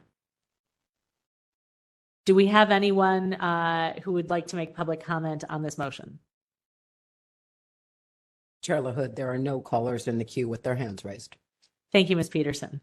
Members, unless there's further discussion, I'd like to ask Ms. Leger to call the vote. Member Pilpel? Aye. Member Pilpel, aye. Member Wolf? Aye. Member Wolf, aye. Chair LaHood? Aye. Chair LaHood, aye. 3 in favor.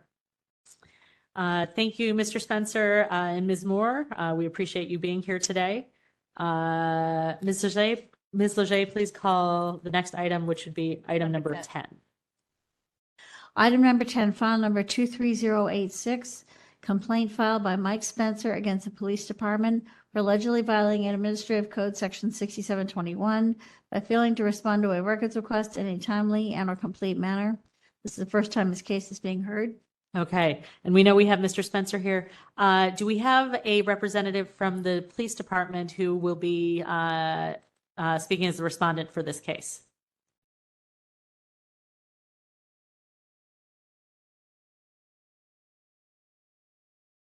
Ms. Peterson, Mr. Young, do we have anyone from the police department on the line or on WebEx? There does not appear to be anyone in the phone queue from the police department. If you are from the police department, kindly raise your hand.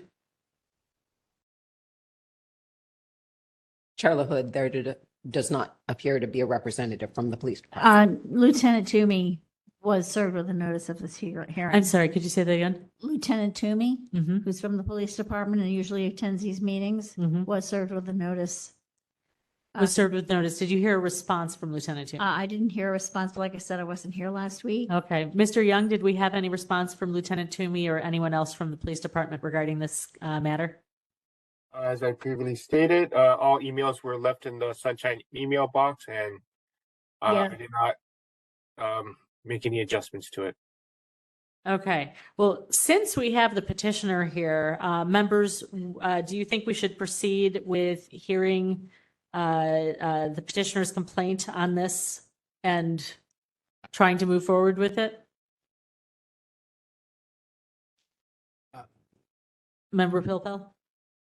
Mr. Spencer is here. We're here. I'm happy to hear this, and to the extent that this relates in part to the previous case, I think it makes sense. That's what I was thinking. Member Wolf, do you have any thoughts or concerns? No, I think it's perfectly okay, and we're not, the only decisions we're making here today is whether the records are public in our jurisdiction. Right. I do want to remind the committee that isn't there a police commission meeting that takes place at the same time we do? No, they meet on Wednesday nights. Wednesday nights, okay. Okay. So, Mr. Spencer, now that you are a veteran of this process, we will give you 5 minutes to present your complaint. If someone from the police department shows up in the next few minutes, we will give them an opportunity to respond as well. Either way, we will probably have questions for you. We will deliberate, we'll make a motion, we'll take public comment on the motion, and proceed from there. So, Ms. Leger, when you are ready with the timer, please let Mr. Spencer know. Are you ready, sir? Yes, I am. Go ahead. My name is Mike Spencer. I'm a licensed private investigator. I am here in connection with the uncharged, no arrests in the Gary Vincent Murphy murder of June 12th, 1998. For the better part of 4 years, I have been requesting records from the police department in this matter. A couple of pieces have come out in drips and drabs. I do have an incident report, which is just the basics of the case. Police then, in about 2020, released a memo about, it was a 2014 memo. It was written by a retired detective, Wincoop. What was happening was there were 3 people in this case who were suspected in the murder. There was a grandmother fighting a child custody battle against Murphy at the time of his death. So her identity was known very quickly, as well as the identities of a purported gunman and a driver. That was known within 2 weeks of the crime in 1998. So 2 of the people in the case were convicted in non-related cases. The gunman got a weapons charge, and he was getting out of prison in 2012, and a detective, Wincoop, realized this, and he tried to revive the case and get someone charged in it.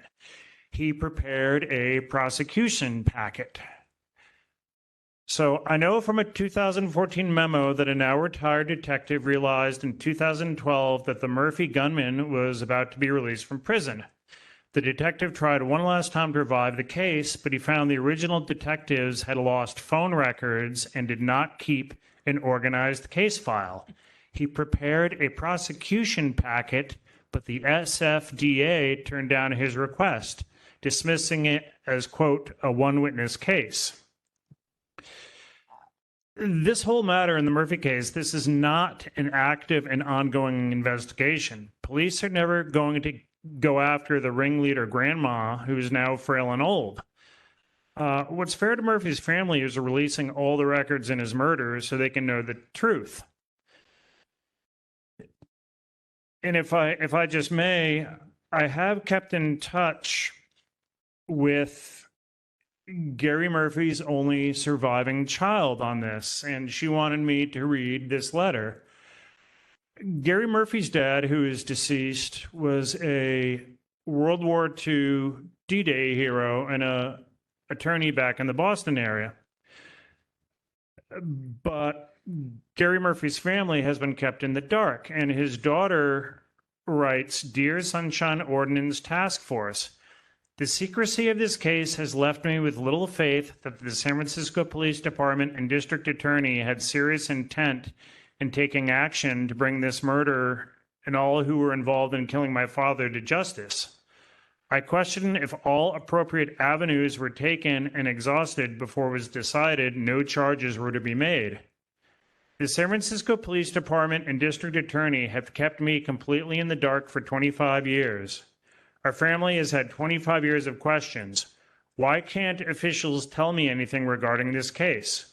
What is the reason that the records have not been released? I can't help to feel that if my father did not have the past that he had, this case would have been handled quite differently, and I wouldn't be writing to you now. This case has had an agonizing effect on not only myself, but each member of my father's family. Deep pain, mistrust, frustration, anger, grief. That is what we've all been left with. The way this case has been handled has left our family in torment. We want records released or charges made. We want justice served and a chance for our faith in these departments to be restored. We deserve transparency.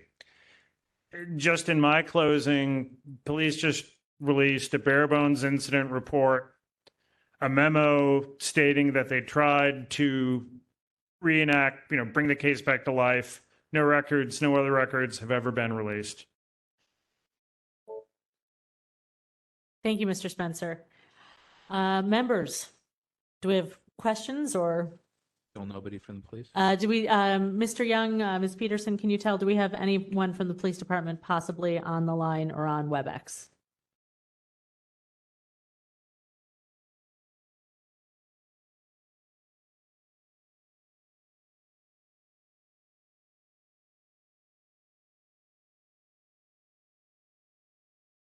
For those who are just listening, we are checking.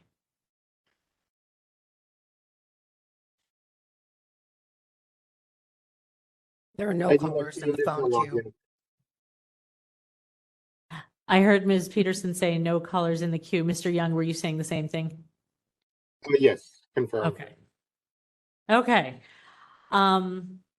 Members, what do we think?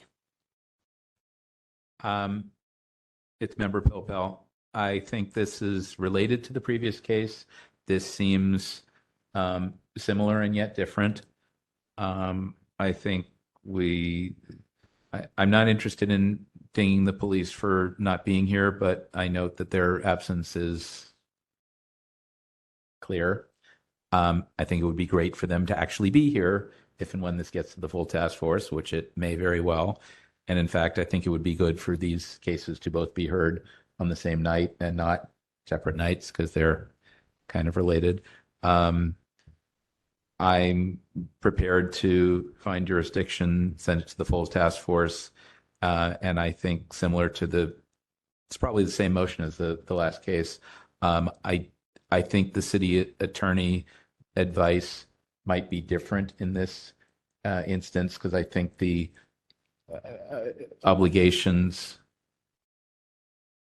of the police, to my understanding, are slightly different than those of the DA, Right. with regard to investigations, plus their role is different in the system. It's not the same as the DA, and whether they're a state actor or a local actor or state record look, it's a slightly different analysis. And I think we can all benefit from understanding how that framework can be parsed. Member Wolf. Yeah, I would agree with that. And I had started out prepared to request that these two cases be combined, but I agree with, after hearing the testimony and reading some of the rest of the file for this file, that I agree with Member Pilpel's last comment on there being, the roles are different, and that legal counsel's advice may also be different. So keep them separate, but Yeah. I agree on the same day, so that Mr. Spencer doesn't have to come twice. Yeah, I think this is a good idea. Who would like to make the motion on this? Sounded like David started one. I think it would be great if Member Wolf moves on this so that I'm not moving everything tonight. Member Wolf, would you like to make the motion?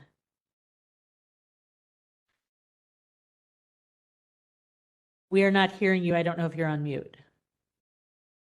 I'm sorry. Yes.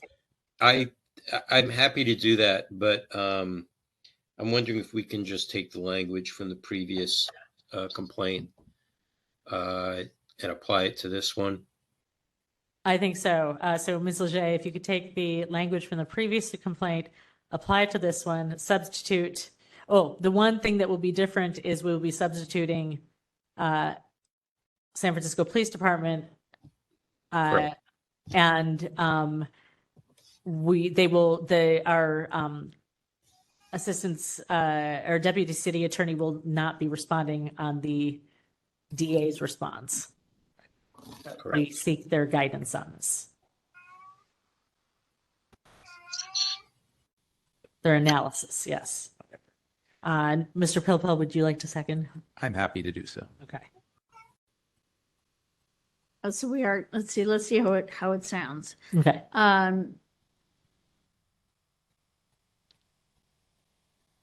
Moved by member Wolf, seconded by member Pilpel, that the committee find jurisdiction and forward the matter to the task force with no recommendation. And so we also don't have a DCA request for an analysis on the police department's position that we're not doing. So, I just on the case and the police department's position. Yeah. I think in both cases, what we're looking for is the city attorney's analysis of the intersection and overlay and interplay between the Public Records Act and the Sunshine Ordinance as relates to law enforcement information for open and closed cases. yes. You want that to be part of the motion? Member Wolf, not necessarily, when we that's the communicate sense. with them, and perhaps I can write something up to them, sort of communicating what exactly we're looking for. I don't think that needs to be in the motion. Okay. Yeah, I agree with that. Should we move for public comment? And I'm sorry. And the reason that I asked that this be confidential advice is, for the moment, let's make it confidential to the task force. And depending on how it comes out and depending on how they write it, they might want to write it in a way that could be waived and made public, because if it's a factual analysis, it might actually be useful to the world, just like in other instances, like the Fine Arts Museum thing that we're considering. Mhm. So Yeah. Yeah. Okay. I think we're good on the motion. Unless there's call for further discussion, I would like to open up this motion for public comment. If we have anyone on the WebEx app who would like to make public comment on this motion, please indicate by raising your hand in the application. If you're on the phone and you'd like to make public comment, please press *3. If you're in the room and not party to the case and would like to make public comment, please step up to the microphone. Ms. Peterson, do we have anyone who would like to make public comment on this motion? Chair LaHood, there are no callers in the queue with their hands raised. Okay. We'll give it a few more seconds just to make sure. But if we're not seeing any activity, Ms. Leger, I think we could call the vote on this.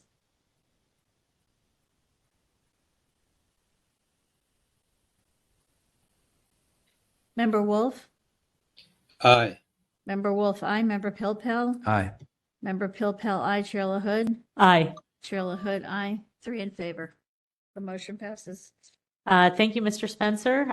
Ms. Leger will get in touch with you and let you know when your cases will be heard before the full task force. And Ms. Leger, I don't know if there's anything else you want to communicate to Mr. I Spencer. just wanted to clarify that we are requesting advice through you, or shall I do it, or? Actually, you know what, to keep things simple, if you could request advice, if you could make the request to our deputy city attorneys, and if they have further questions, I would be happy to explain what we're looking for. And maybe CC me on the email to them. Okay, yes, I will do that. Just to let you know, usually when I provide a request to our DCAs, it's from the minutes, the draft minutes Okay. with the motion. So they have everything. I They think could so, also yeah. listen And they'll to have tape, the but attachments just- and everything. I think that'll Yeah. be great. All right. Oh, just making sure that this letter that was not in the It's minutes included in the package. is included. Yeah, because they will absolutely need that. And I was just going to suggest, Chair LaHood, if you want to type up a brief email tonight to capture the essence of this and send that to Cheryl, That would might- probably be helpful. Yeah. So, Cheryl, I will try to do that while this is fresh. Okay. And thank you very much to Mr. Spencer, and we will see you in the fullness of time. Thank you all for your time. Thank you. Yeah. We believe this will get to the full task force in less than 25 years, and never mind. Yeah, there you go. Okay. So for better or for worse, we've been moving quickly. And for those who may have joined us recently, we've reordered the agenda. The order that we took things in was item 1, 2, 3. Then we jumped to 6, 8, 9, 10. Now we are supposed to move back to, well, unfortunately, item number 7, we need to wait until 8:30. So my question is whether, Member Pilpel, if you think we can go ahead and do 4 and 5, or if we would need to take a brief break before we could jump into those and then perhaps proceed with item number 11. Because the petitioner for item number 7 is not available until 8:30. I was just Ms. thinking, Leger. maybe, excuse me for interrupting, but I was just thinking maybe we should check and see if Mr. Turon is available then. Oh, that is a good idea. Mr. Young, is Mr. Turon, who was previously not on the app or on the phone, is there a chance that he has joined the meeting? Or Ms. Peterson? Chair LaHood, we have refreshed the list of attendees and he has not joined. Okay, let's keep checking. For those of us who joined late, we had tabled item number 8 because the petitioner was not here, but our previous indication from him was that he was intending to attend this meeting.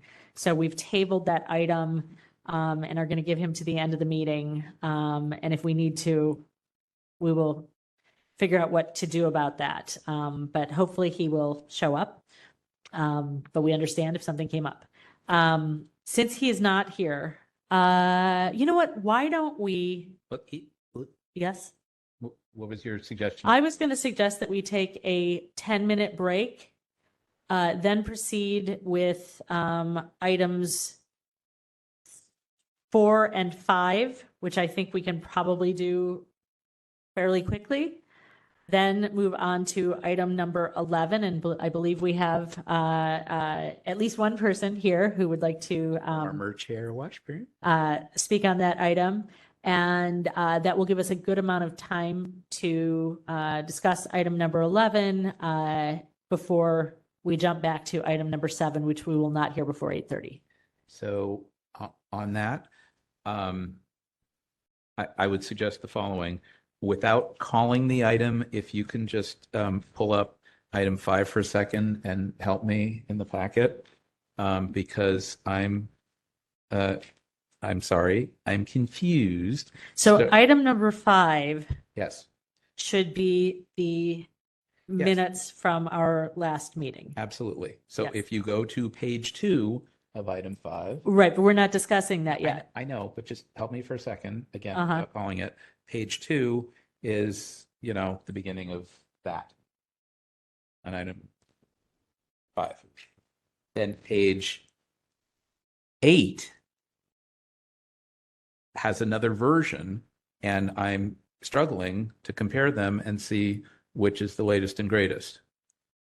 Okay, we will discuss that when we get to that All right, matter. because, well, I don't want to spend my time editing one and find that that's the wrong version. So just give me a hint, and I'm happy to. I can't tell you right now. Okay. I'm a friend. You can tell me. All right, never mind. So yes, I'm happy to either take a break now or why don't we take a break now, and then unless the 7 and 8 characters are around, perhaps we can take item 11 next and then circle back to 4 and 5 so as not to make former Chair Washburn have to hang out. I'm fine with that. Member Wolf, do you have any issue with that? He's got a No issue. I'm good. Okay. Mr. Young, were you saying something? No, I think we just had a little feedback. Okay, so the new plan is it is 6:40. At 6:50, we will return. We will jump to item number 11. We will check to see if Mr. Turan is here. If Mr. Turan is not here, we will proceed with numbers 4 and 5. And then after 8:30, we will take item number 7. So we're taking item 11 as we come back from our break. Yes, Okay. And then 4 and 5. yes. Unless Mr. Turan appears. Yeah. Okay. Okay, thank you, everyone. And Ms. Leger, if you could turn off the microphones during our break.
Microphones are on. Okay, microphones are on. We're returning from our break. Ms. Leger, please call roll again. Member Pilpel, Present. Member Pilpel present, Member Wolf, Present. Member Wolf present, Chair LaHood, Present. Chair LaHood present. We have a quorum. All are present.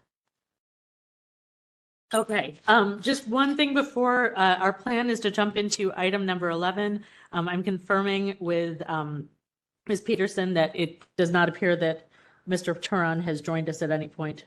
That is correct. Okay. We're going to move on to item number 11, which has been our systematic review of the text of the Sunshine Ordinance. As Member Wolf pointed out earlier, unfortunately, we had intended to attach to the agenda some suggested changes, written changes from members of the public. And unfortunately, even though those were submitted, they were not attached to this. I would hope that we could proceed anyway. This is a first pass. Nothing that we're discussing tonight is set in stone.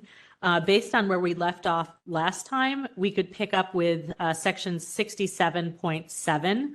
And I think we could make some headway getting through, as many sections as we can, given that it's not even 7 o'clock, which is very early for us. But Member Wolf, I wanted to give you a chance to make the comments that you were making earlier, or answer any questions you have about the way we're proceeding with this. Yeah, sure. We're now into what, our third meeting, Mm-hmm. and while this started a little rocky, I was hoping that we could bring the public's suggestions in, so we wouldn't have to go forward and go back to go forward again. Mm-hmm. And even though it might take a little bit longer, 20 years without a major revision is going to take some time anyway. Mm-hmm. But I'm concerned we have opportunity for 2 election cycles in 2024. I don't know that I don't think we'll make the spring. I don't think we will either. Yeah, but there might be opportunity for summer and fall of next year. And if we don't make it in 2024, it prolongs it probably another 2 years, I think. I don't know what 2025 election cycle is, if there is one. So that's my only concern. I appreciate us going slow, so that we can, have full discussion. But I don't know meeting every other month is going to help us on timeline. Fair point. And perhaps we can discuss some other, I don't know if there could be an opportunity to hold a special meeting. Ms. Leger, I don't know if that's, if there are any opportunities. I'm seeing you nodding, but I don't know if that means just that you hear me, or yes, there's an opportunity for us to hold a special meeting. No, we can always approach Chair Yankee and say what we'd like to do and when we'd like to do it. Yep. And then have a discussion and then vote on it. Yeah. I mean, I would say have the whole committee hear your request. Yeah. What do you think? Do you think it's a waste of time, or do you think that I'm approaching it correctly? Mr. Young, what do you think of that idea?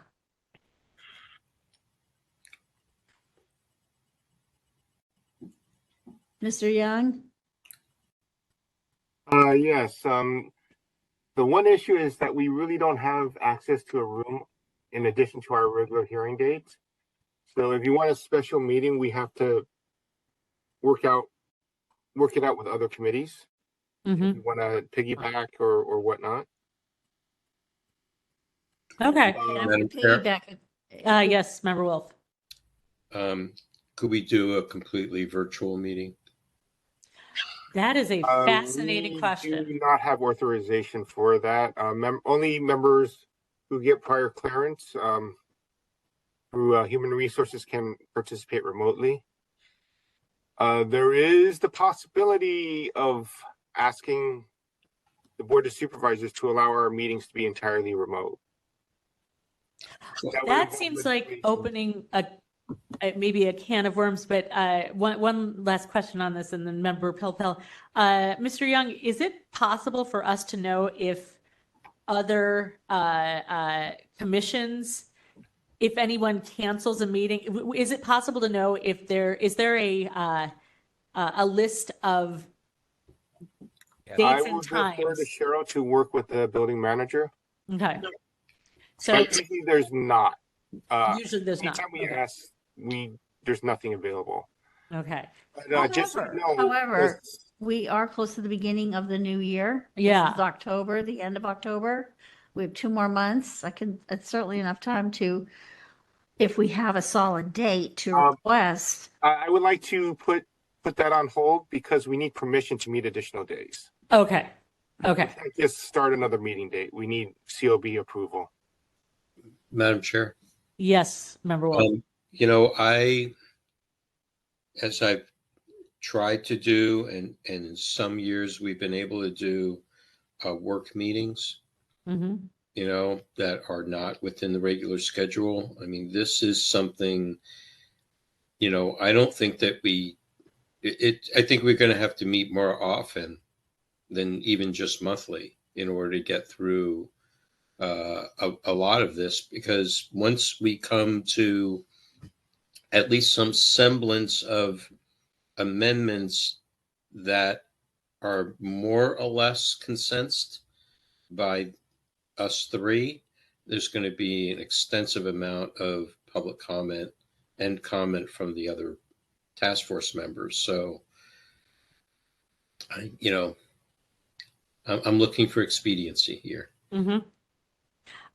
Could we get permission from, I guess, authorization from the task force and permission from Chair Yankee to work on, to have work meetings in the same way that, we had a 3-member group working on our annual report? Perhaps we could probably run it by our city attorney, Yeah. but they cannot be on the same committee. Okay. Chances are that.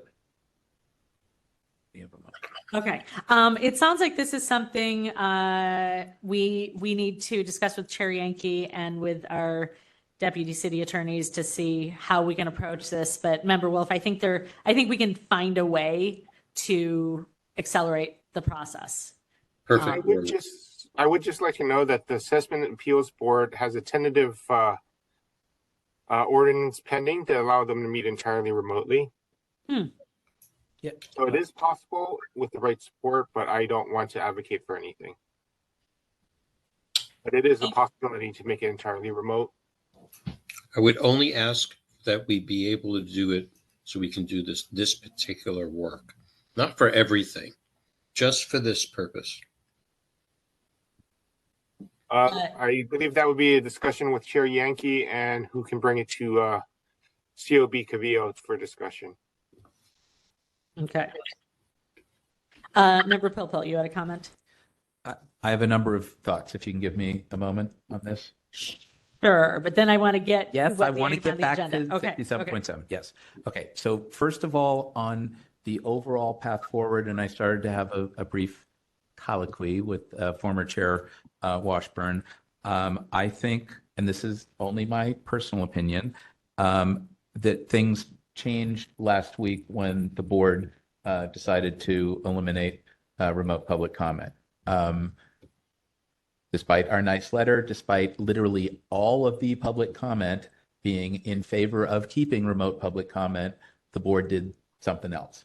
And I think that there is a concern, there is potentially a coalition out there of a variety of people from different walks of life, different perspectives, people who don't agree on any number of things, but who believe that remote public comment is valuable, has been great, and losing it at the Board of Supervisors is bad, and now there are other boards and commissions that are talking about losing it as well. So I think there is an opportunity there that can be, what's the word?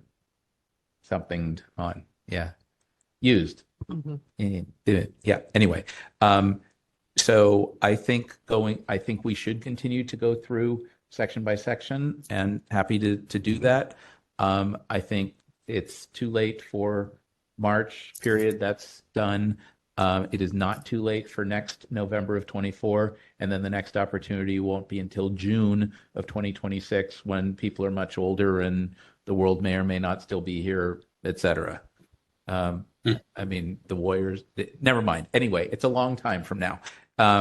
So my provocative proposal to San Franciscans for Sunshine or anybody else that has money, wants to run a campaign or do a thing, is to do at least these three things. And in my view, to try to be very restrained in what else to include in amendments. And the three things would be to require remote public comment at the Board of Supervisors and its committees, and for that matter, all boards and commissions, and you can broaden that to all bodies that have demonstrated in the last 3 years that technically they can do that. And we see in this room right now, whether it's 3 staff, 2 staff, no staff, that there's a technical ability to do that. So we've shown that, and I think the public likes that, and it's great to not have to schlep down here if you don't have to. Anyway, so require remote public comment. Number 2, fix the language about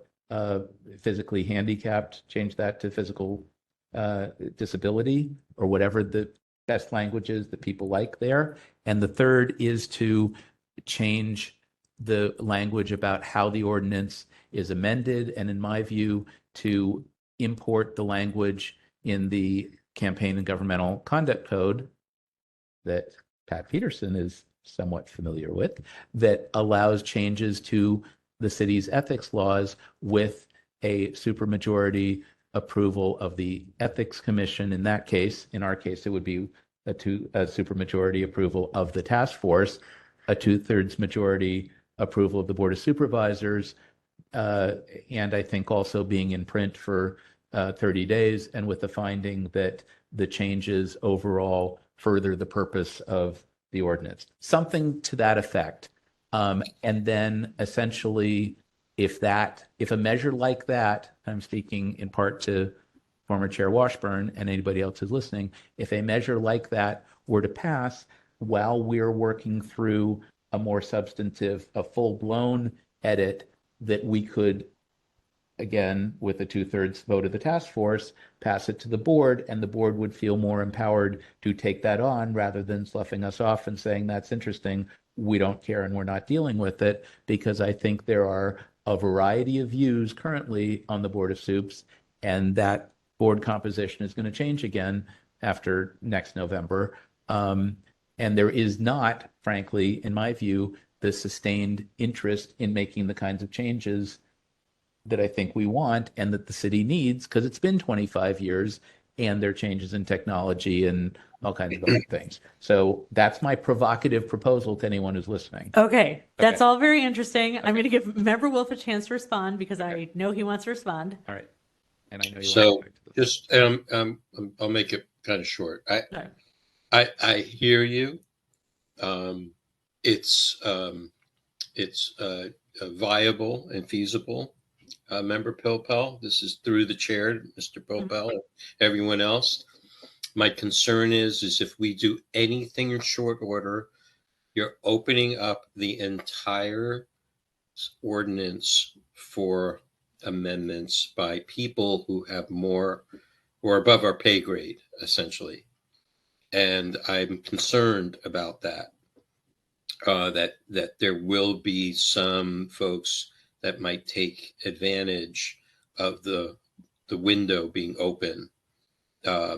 Even if what we're looking for is very small and restrained, I think others will want to jump in at any opportunity to be able to make more vast changes that may not include anything on the the punch list that we're looking at right now, or anybody else's suggestions from the public. So what you're saying is if you make a deal to become Speaker of the House that says you can get kicked out by one person, sometimes you have to live with that. Yeah, tyranny of the minority. Yeah. So, in any case, are we ready to jump in and start where we left off, which is looking at section 67.7, agenda requirements and regular meetings? Yes, Member Whipple? I just had two other Okay. reasonably related comments. If you can make them brief, because wait, here's what can I tell you what I want to do?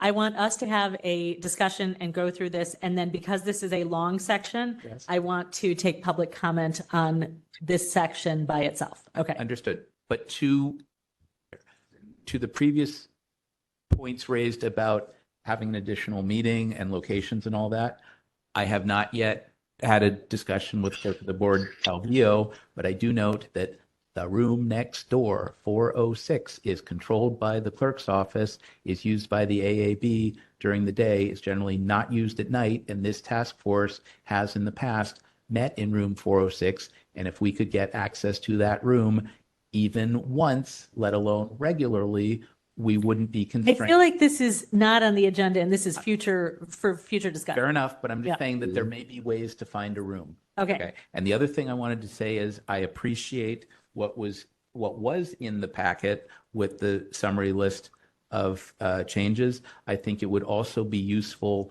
to create a document at some point, whether it's you, us, them, Yes. the world, that doesn't just summarize changes, but discusses principles that are being applied about public access, balancing needs, that there's some thought process that applies throughout here that kind of guides one's thinking. So we can do that, but I feel like one step at a time, Yeah, and yeah. we haven't Okay. even gotten through the whole. All right. ordinance. Okay. Hey, how about 67.7? 67.7. There you go. So how about this? Let's look at A, and then I want to hear, Ms. Washburn, I hope it's okay if we go through each one on our discussion, and then we're going to give you public comment on all of 67.7. Okay. And anyone else who's on the phone, you're going to have equal opportunity. We hope you're there. Okay. Any interest or concerns about 67.7A or suggested changes, members? I have some stylistic changes, but nothing substantive here. Member Wolf, do you have anything substantive on 67.7A?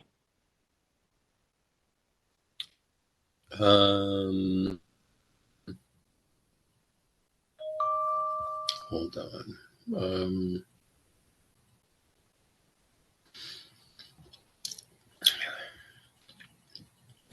One thing I would, and this is somewhat a bit radical, is increasing from 72 hours to at least to like 5 days.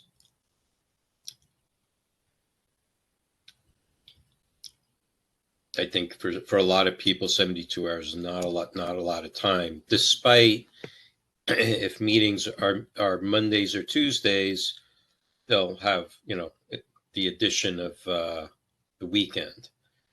But with the way things are moving these days around in commissions, not necessarily at the Board of Supervisors or their committees, but at other meeting bodies, I think there's so much going on. It's just not enough time.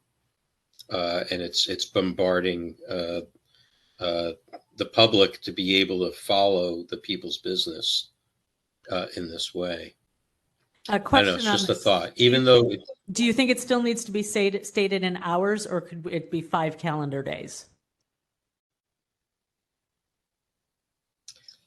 I don't know. That's a question for a constitutional construction expert.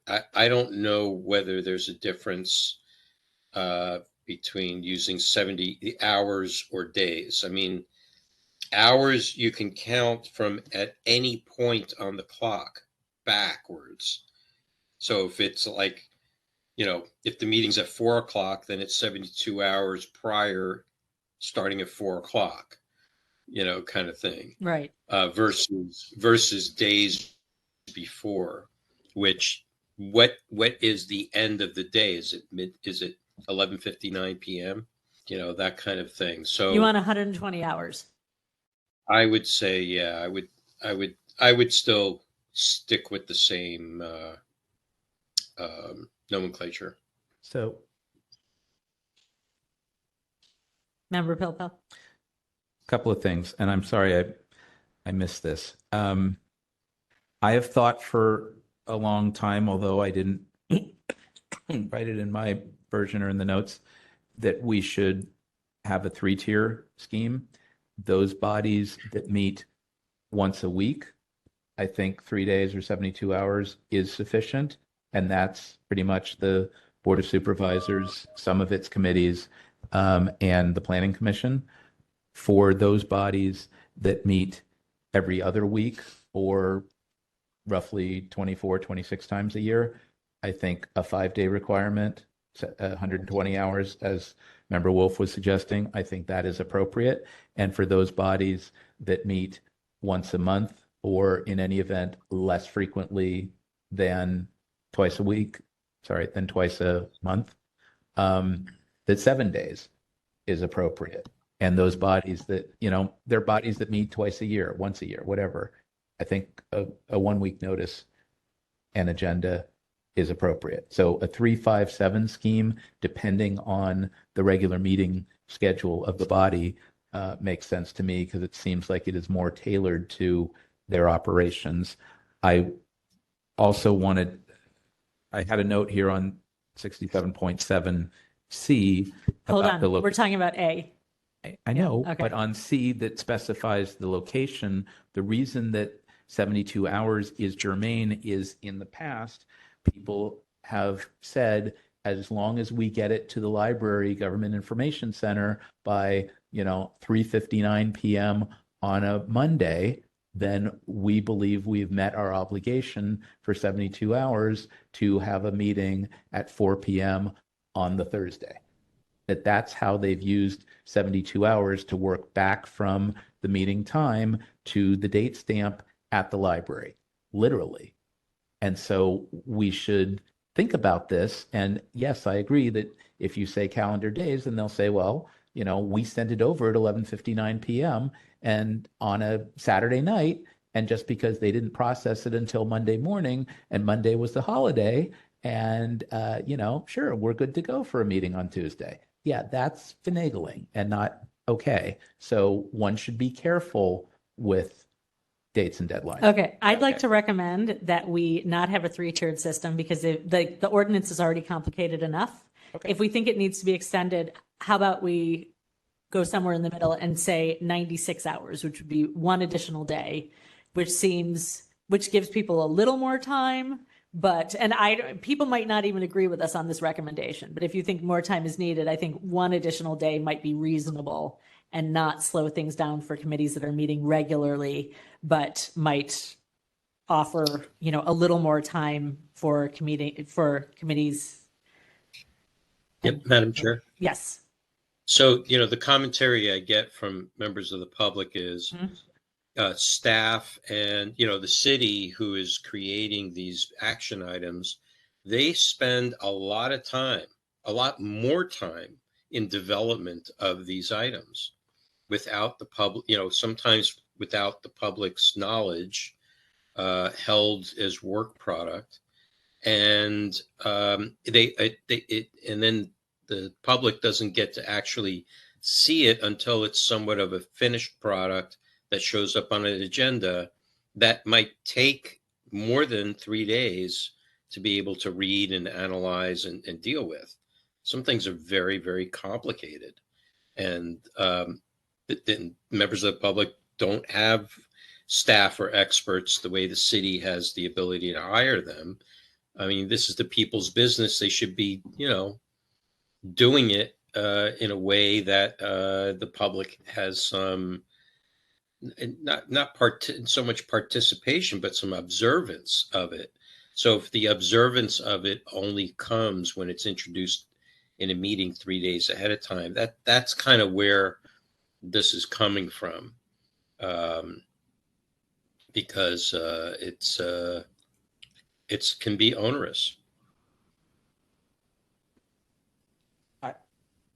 I would also observe that without getting into the particulars of each board and commission and policy body, that it varies all over the place. You've got bodies that deal with legislative matters, like at the board. You have bodies that deal with real property case files, like Planning Commission, Historic Preservation, Board of Appeals, Building Inspection. And then you've got many bodies that deal with policy questions and contracts, and that's PUC, Rec Park, MTA, Airport, DPW now, Port Commission, and bodies that deal with appeals and commendations and all kinds of things. And so it's difficult to say we should have one standard or advance it by an additional day without having a better understanding of these different types of bodies and the types of constraints that they're operating under, whether it's responding to grants or all kinds of other. I'm not saying that there's a wrong answer here, but it's complicated to look at everything as the same, because in practice they're not. And it's not like you can say, well, if it works for the Board of Supervisors, they can make it work for the XYZ Commission. Well, due respect, but the XYZ Commission doesn't have the number of staff to feed the commission as the clerk's office does. I'm not sure if they're arguing for more or less time. I'm not sure that I am. I'm saying that it's complicated. Okay. I'm not saying that there should be complicated, less. but we need to move through this. Okay. So I'm going to recommend that we not spend more time on on the specific number of hours. I will make note that we think the number of hours, that we should consider extending the number of hours, and I don't think we need to necessarily decide this right now, like noted. The one other thing I would note is that we change it to internet site to website. Yes, I Okay. got that. Any issue with that? No, I got that. Okay. No. Anything else on A, or can we move on to B? Okay. Go for let's it. move- Sorry, Member Wolf? I said go for it. Okay, let's look at B.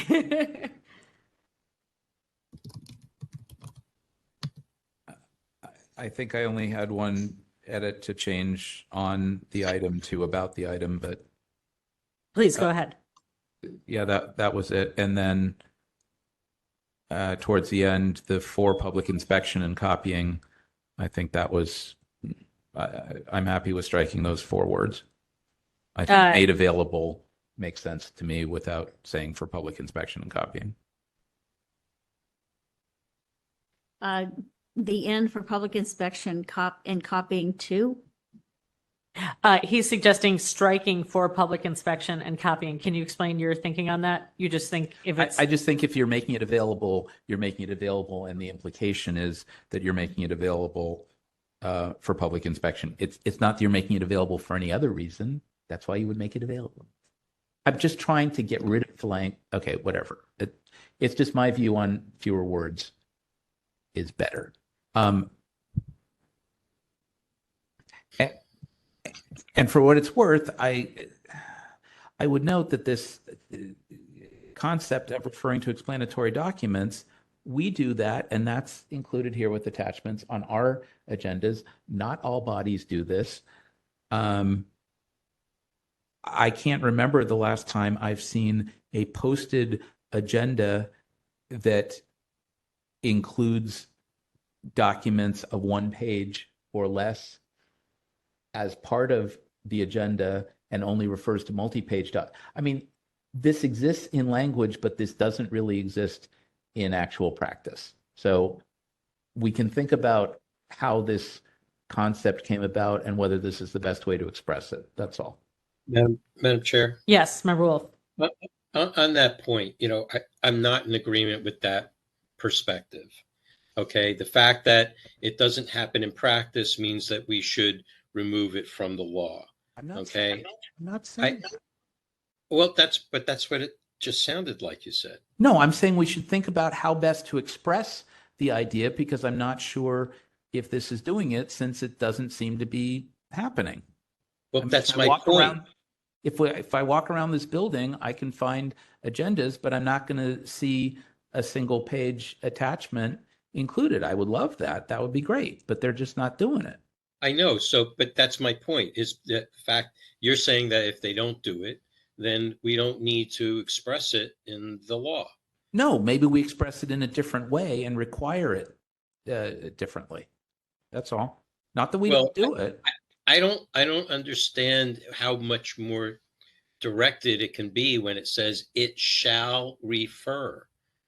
That's a pretty strong. It's irrefutable. So I mean, like the only other word I can use is must. It must refer. It's the point here is it's a matter of enforcement. Somebody has to oversee to make sure it happens. I mean, that's part of our job, and it's part of what comes up when the complaints come. And I don't. It's to me, it's one of those things that if the city is not doing it, then and folks are getting away with not providing all the explanatory documents, they're shirking their job in making making it public what they're doing. I don't know how else to. I mean, if you want to reword the sentence so it's shorter, yeah, we can wordsmith it. We can do that, but it can't lose that the thrust of that.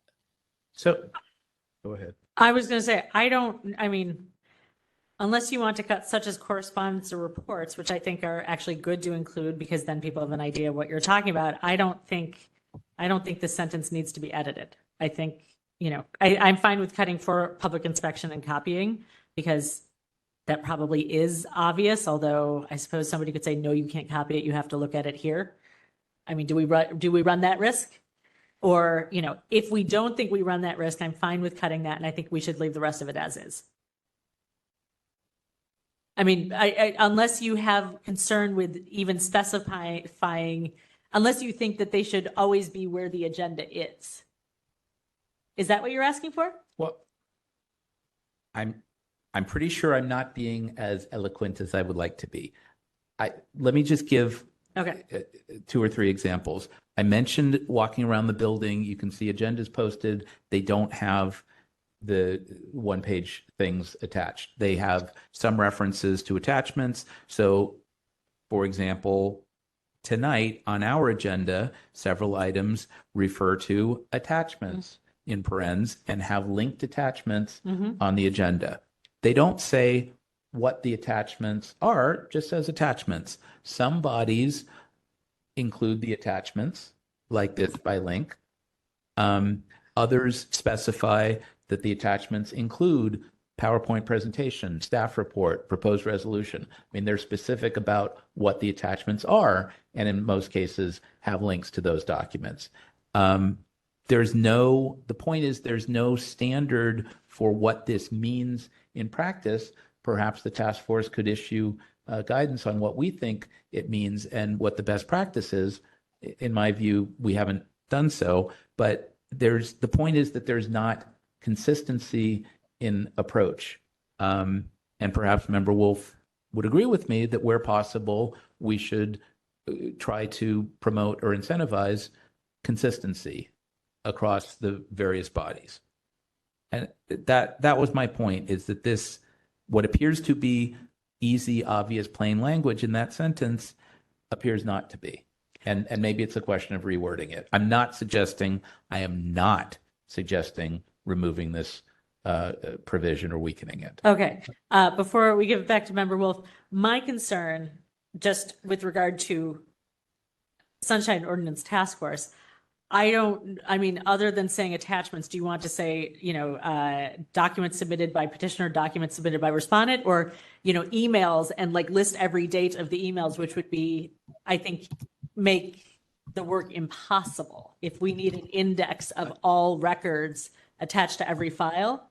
Understood, but in our case, it could say petition/complaint, respondent's response, order of right.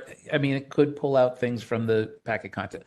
We don't need. Is that necessary? I don't know. It depends on the circumstances, and it may be that what people need here is different from what they need at the MTA board, where Member Wolf and I are pretty familiar. So in that case, based on what you're saying, each entity needs to set some. What we need to do is figure out what rules can be applied across the board. If we try to get into the micro level of what could happen at every single entity that is holding these kinds of meetings, we will never get done, and I think we're going to make ourselves crazy. Madam Chair, I just wanted I'm sorry to interrupt. I just want to say, right now, okay, for better or for worse, the agendas come out more or less on time, and they have a modicum of information that's in it. I think the concern is as Member Pelpel is pretty rightfully saying, is it gets a little disturbing when you go to look at an agenda and you look at the description, and it is going to be a bear. And where are the documents for all that stuff if there wasn't an internet, right? Where do you go to get all that documentation that should be included with the agenda? I mean, if you had to, let's put it this way, our current agenda, even the one for today, if you had to print that out, how many pages would it be? Member Pilpel can tell you. It looks like a medium-sized phone book. Yeah. Right, exactly. And we used to, before we had enough internet access, and Member Pilpel will remember this too, we used to have those things printed out, double-sided, and delivered, mailed to people and to members in advance. And that took 10 days in advance just to get it to us 3 days in advance in time for a meeting. So, the point is that if it's a matter of access. So to me, and I'm sorry that it needs to be said this way, it is somewhat of an enforcement matter, operationally, administratively.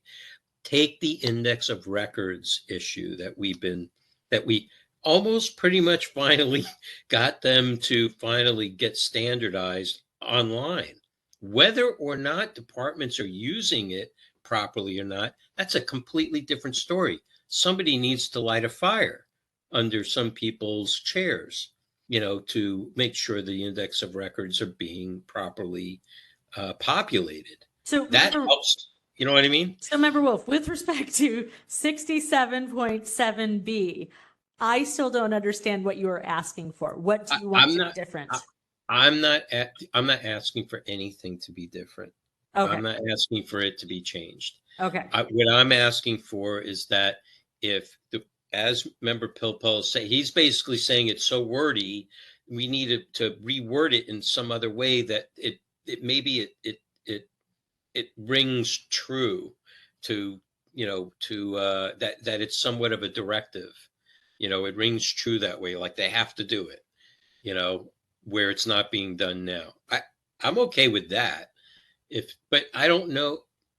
I don't know. Maybe it just needs to be formatted in a different way. Like put it into a B1, so it sticks out of the page or something. Member Wolf? Yeah. I'm happy to move on, but I would just ask you to think in the future with respect to some of the items that you and I have commented on at the MTA board, something like a Page Street Neighborway or Haight Street bus stop changes. There's a level of specificity that they use at MTA board meetings that can obscure a larger project. And they can get very wordy and very detailed with the A through Z stuff, where the first paragraph doesn't clearly call out this is, the Page Street Neighborway project or whatever, because they'll say making parking and traffic changes covered below, and items A through E below, or the approval action for purpose of Chapter 31 of the Admin Code, and yada yada, and it just gets obscured. And that's another aspect of 67.7B and whether a description is meaningful. So I would just ask you to think about how this plays out in the real world. That's all. Okay. I hear you. I think what you're asking for is more meta. And I think that I agree with you, but I think it's more meant on maybe, kind of standard workshops. Like, this is what people have to come to a workshop, whether it's clerks or secretaries or what have you of these meeting bodies, to so that it becomes clear, so that there are no complaints brought forward. I mean, I get your point that we're trying to create more education and avoid more complaints, but I think it demands more engagement from this body or from some other body or multiple bodies to change the culture. It's a culture thing. I think more training is a great idea. Can we move on to C? Yeah. Okay. The agenda shall specify the time and location of the regular meeting and shall be posted in a location that is freely accessible to members of the public.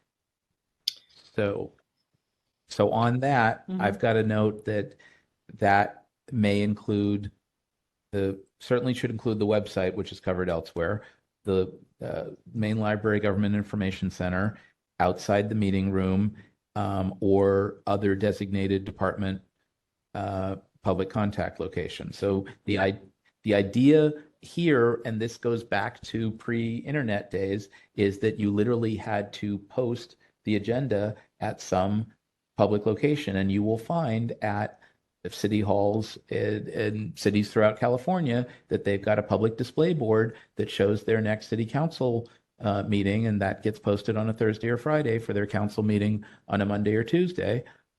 That's publicly accessible, morning, noon, and night, rain or shine, etc. And that's where this concept comes from. This is a parallel to the Brown Act, but we could be more specific here in saying that for us, this includes, again, the library and outside the meeting room and other locations. So, for example, each board or commission's rules of order could, or perhaps should, specify those locations, and to be very specific, that the library commission could post notices of library commission meetings at the branch libraries, that the police department could post notices of police commission meetings at each district police station. Those are good examples of getting more public visibility. And this is, like going back 20 or 25 years ago. Now everyone's like, well, if it's on your phone or on the website, that's good enough. But there's still, I think, value in public visibility at freely accessible public locations. And we could be more specific to that end. Okay, how can we generalize this? Because you gave great examples, but we're not putting all those examples in here. So do you want to specify and say shall be posted in City Hall, at the main library, and outside of the meeting room, and at such other locations as each charter board or commission shall designate in their rules of order? But why will they do that? Because we would then require them to periodically review their rules of order and designate any other public locations that make sense to them. Okay, so do we want to specify then? Shall be posted do we say in City Hall or a specific location in City Hall? For So I don't- I'm taking notes now. Shall Okay. be posted Uh, where? on the website is covered elsewhere. The Library Government Information Center. Okay, so we're not saying at City Hall. No, I would Okay. say outside the meeting room if meeting in City Hall or a public building. Something like that. When you're ready, I'll chime in. Okay, let me get Member Pilpel's list, and then Member Wolf will adjust. So shall be posted outside in the meeting room if in City Hall or another public building. Okay. Next. And any other location designated by a policy body in its bylaws or rules of order.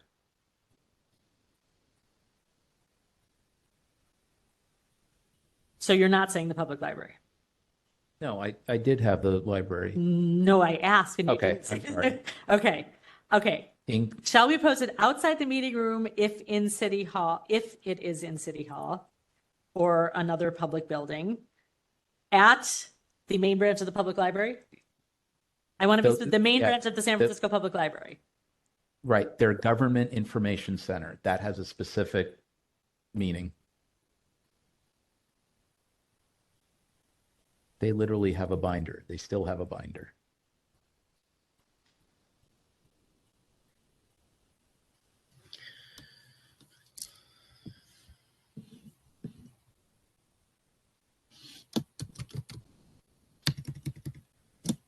And in any other location designated by a policy body in its bylaws or rules of order. So we're cutting that is freely accessible to members of the public, because we've freely accessible to members of the public. I would say including, freely accessible, comma, including. So if they want to, because that's a Brown Act requirement, and if they say, well, we met that for purpose of Brown Act by sending it to the library. And if you say, well, that's nice, but the library was closed Pride weekend because of whatever, so how could anyone get there? And they say, oh, well, that's not our problem. We sent it to the library on Friday. Okay, so here's what I'm changing. In any other location that is freely accessible to members of the public and is designated by a policy body in its bylaws or rules of order. So here's the thing. We don't need to say that City Hall or the main library are freely accessible to members of the public and because they are freely accessible to members of the public. So we're putting that modifier on the other locations. It's arguable. City Hall is freely accessible during weekdays. Okay, I'm going to move this around then. Hang on. You Okay. can No, feel free to edit. Okay. This is why this is hard. It's not.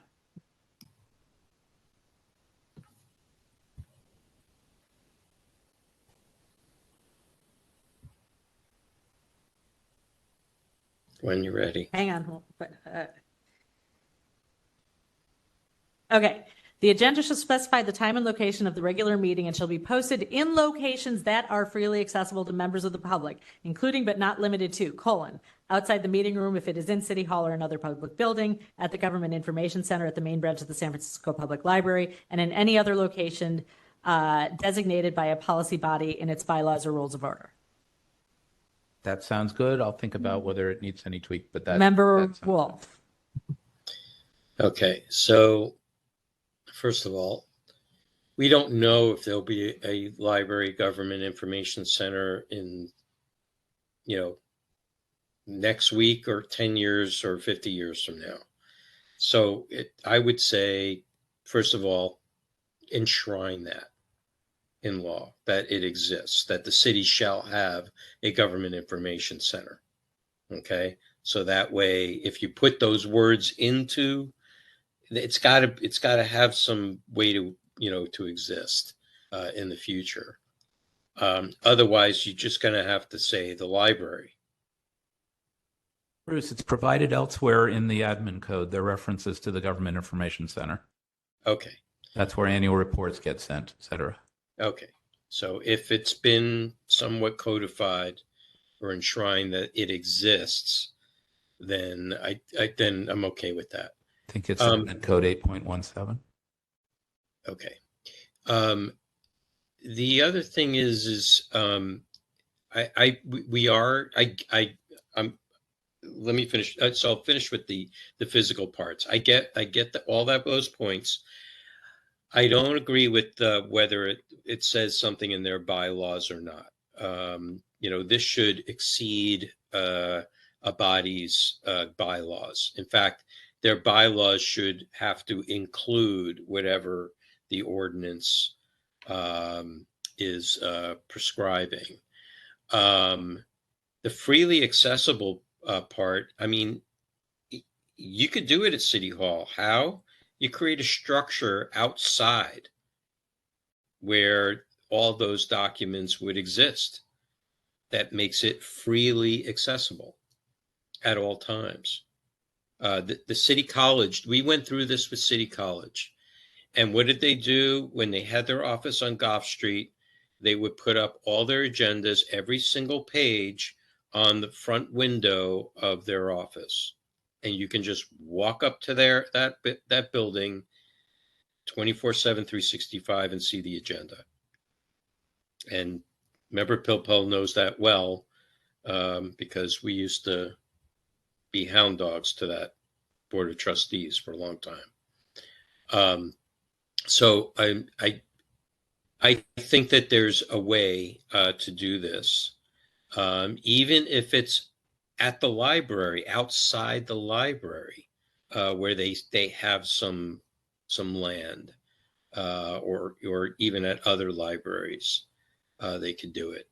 But the second part of that is we do live in a state of technology, and trying to find these agendas on many websites can be like going down a rabbit hole.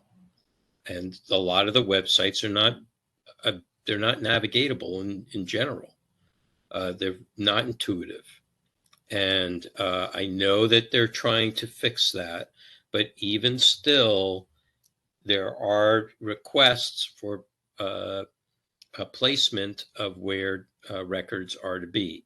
So like if you were to go to, let's say, MTA, okay, and you wanted to find where the agendas for the board of directors are, it is not plainly seen on that website because they're trying to promote other things, like how to pay your parking ticket or how to get around on Muni or whatnot. So there needs to be, like the index of records, a centralized it's centralized, like website or web pages or portal documenting all upcoming city meetings and agendas. Yes. And we talked about that. I think I would suggest that for purpose of 67.7C, that we're good that these other items are going to be captured elsewhere. Okay, I have a thought. Okay. Okay, two questions. Member Wolf, were you suggesting that we stop things at in any other location designated by a policy body and cut in its bylaws and rules of order?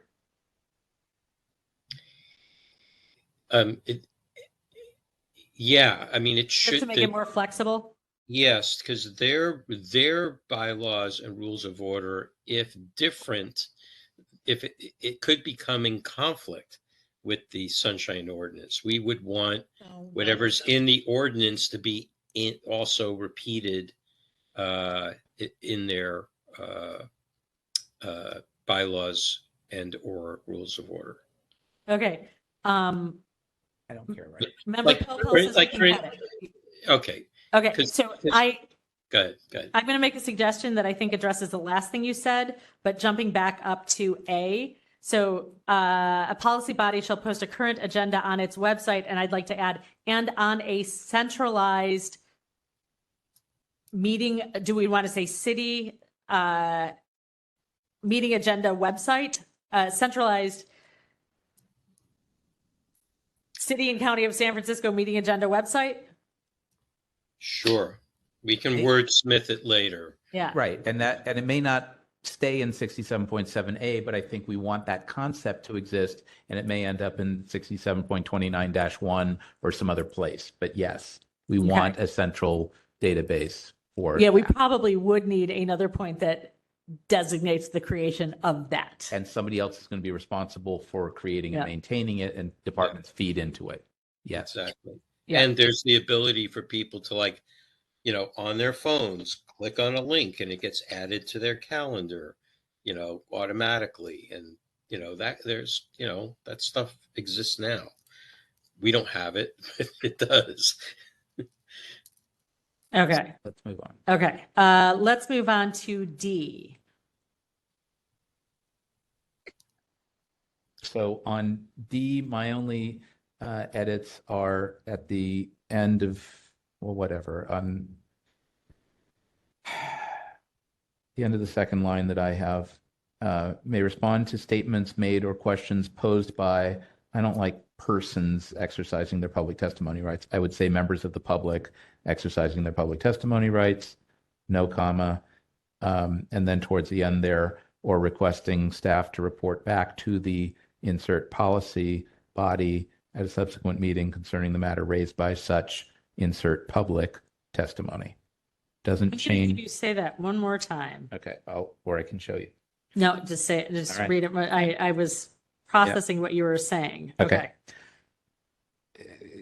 Except that members of policy body may respond to statements made or questions posed by insert members of the public and strike the word persons. Then you're repeating public choice. Can we just say people exercising instead of persons? You want members of the public exercising their public testimony rights? I just think that it's a specific designation or class of individual to say members of the public, and that they are exercising their public testimony rights, that's a concept. Okay. Whatever. It's not really changing the underlying idea here. I would strike the comma after rights, and then towards the end, or requesting staff to report back to the insert policy before body. Got that. And at the end, raised by such insert public before testimony. That to me, there's a concept of public testimony that comes from your public testimony rights and that are expressed by members of the public, as opposed to staff or city officers or employees, blah, blah, blah. That's Okay. Member Wolf. not a big deal. Yeah, I mean, the passage that says, to the extent of asking a question for clarification, providing a reference to staff or other sources of factual information, that listing right there, I don't think, I don't know, I'm not sure whether that's necessary or not. I mean, it's like it creates a confine.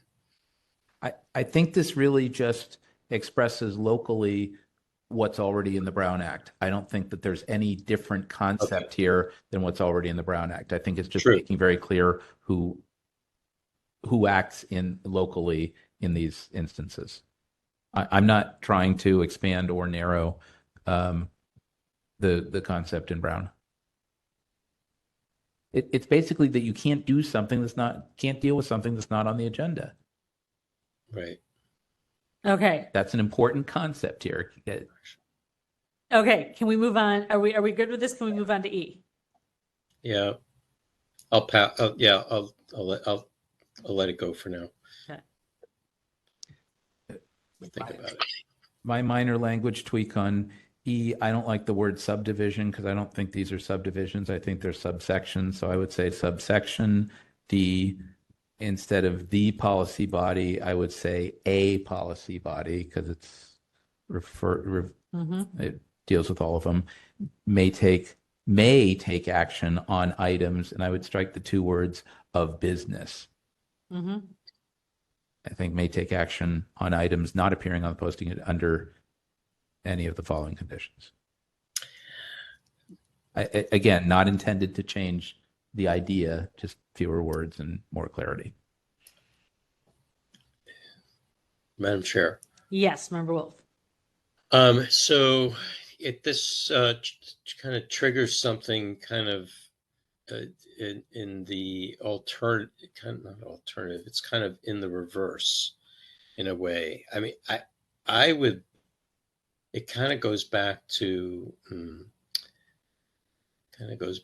A, I think, A or B. Let's finish with this. And well, let me just say this. Mm-hmm.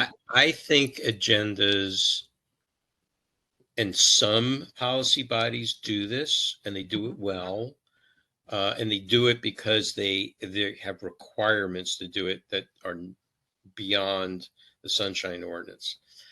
But I think agenda items should include a proposed action so that it needs to be written out, so that the public knows what decision the policy body is going to make on that item. Because if it comes out that it ends up there taking an action on like maybe a twist of the same subject for the item, that may not have been discussed, then that creates a whole level of convolution. The other point is if it's not going to be action, that it be identified as for discussion only. So this is kind of is like what we put on our agendas, whether it's for action only, or action and discussion, or just for discussion. But in addition, there would be, for if there was going to be an action, that it has to be what the actual written proposal is. I have slight concerns about that, Member Wolf, and I think you've been at some CAC hearings where we had one regular attendee who did not like the fact that we did not propose a specific motion for each item on our agenda, even though we specify that it's a, hang on, let me go back to my other. I'm going to I get that. We have been criticized for not, for just saying hearing on the complaint, discussion, and action, or hearing to determine jurisdiction, because he wanted us to say hearing to find violation, but we didn't, because it's a hearing. We don't know if we're going to find a violation, because we don't know. We need to hear the evidence in order to decide that there's a violation. So we can't actually put the motion on the agenda. Yeah, I get that. I get that. But the argument to that is that we are a quasi judicial body. And so our operation and our procedures are not the same as just something in the legislative process. Okay. So this is an important point. Unfortunately, we need to go back a little bit. 67.7A, second sentence. Agendas shall specify for each item of business, and I would strike of business, the proposed action or a statement, the item is for discussion only. So that's where it's already there, but I think we could fix this a little bit to say agendas shall specify for each item whether an item is a proposed action item or for discussion only. And further, where there is a staff recommendation, the staff recommendation shall be indicated on the agenda. That's where I think we're going with this. Yeah, I think So, for example, the Planning Commission will say staff recommendation approve or deny or approve with modifications or conditions, whatever. But our agendas won't say it because there's no staff recommendation. So it's open for discussion and a decision or whatever else we should choose to do. But the point is that where there's a staff recommendation, it shall be included on the agenda very clearly. I get This so is a totally important point, and I appreciate Member Wolf bringing it up.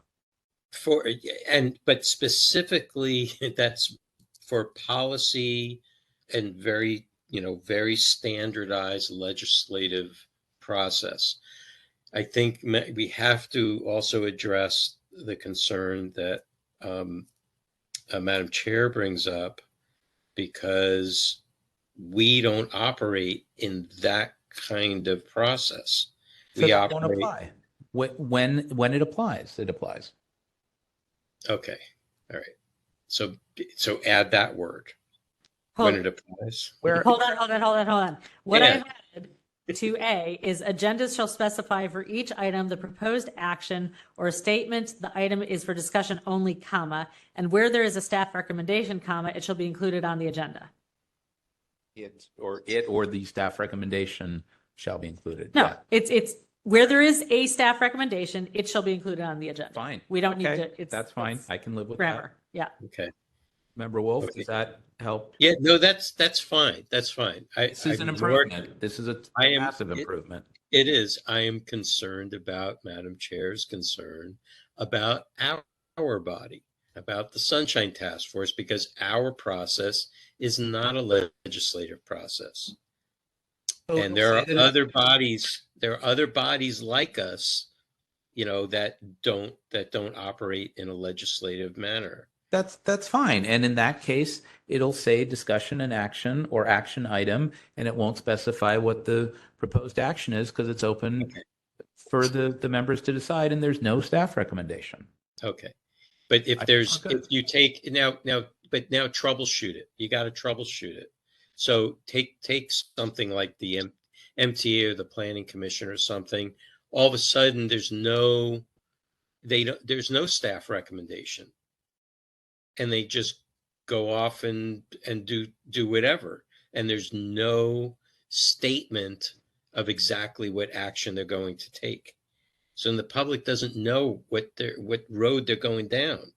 Well, interesting you should mention that. So last week at the MTA board, there was discussion not far from your neighborhood about Hayes Valley and some crazy permit thing for for weekends in Hayes Valley and car free, I don't know what, et cetera.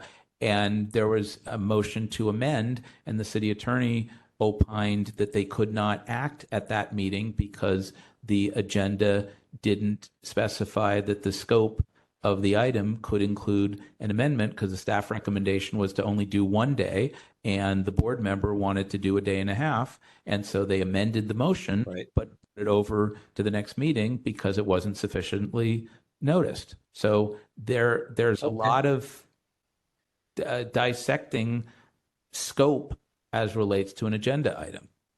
And anyway, that's true, but that is somewhat of a good thing. That it helps is. the public. I'm not saying it's a bad thing. And Oh, there's a okay. challenge to city folks to figure out how to scope a thing so that it's neither too big nor too small, and gives members of policy bodies enough room to make changes so that they're not locked into the staff recommendation and that they can, go off script a little bit. Well, there's always kind of the standard rule of if it's substantive. So if it's a substantive change, that would have to go, to the next meeting, provide a whole new hearing on it, versus something that is not substantive. And then it's up to the city attorney, right, to help the body determine whether it is or not. Right. Very much on a case by case basis. I don't think we're disagreeing on this. Okay. Okay. One last thought on this. I feel like this adds confusion. Agendas shall specify for each item the proposed action unless the policy body is operating in a quasi judicial capacity. No, don't put that there. There are a lot of other considerations when you get into quasi-judicial, and okay. Yeah, So we're just going to accept the fact that we are backing ourselves into a corner. Oh, I think we need to put this in like one of those parking lot items that we need to have a lot more. You know what? I will make a comment on this and say need to resolve issue Yes. quasi judicial hearings. I'm not. Right. I'm not sure that we need to. I would suggest that we don't need to address quasi judicial. I think the improved language that we had a moment ago, agendas shall specify the proposed action statement. The item is for discussion only. And where Further- there's a staff yeah. recommendation, that's all there. I think that makes it substantially better. If others have different ways to wordsmith it, I think we're open to tweaking that. But I think that does 99% of what we need to do there. Okay, so can we go back to, Yeah, wherever E. we were. Yes. we were down at E, notwithstanding subsection D, a policy body may take action on items not appearing on the posted agenda under any of the following conditions. How do we feel about the conditions? Again, I think this is largely mirroring what's in the Brown Act. I don't think there's anything special that we're creating here. You mean we can leave it? Pretty much. I had some wordsmithing, but I think the concepts here in 1, 2, and 3 are straight out of Brown. What is your wordsmithing?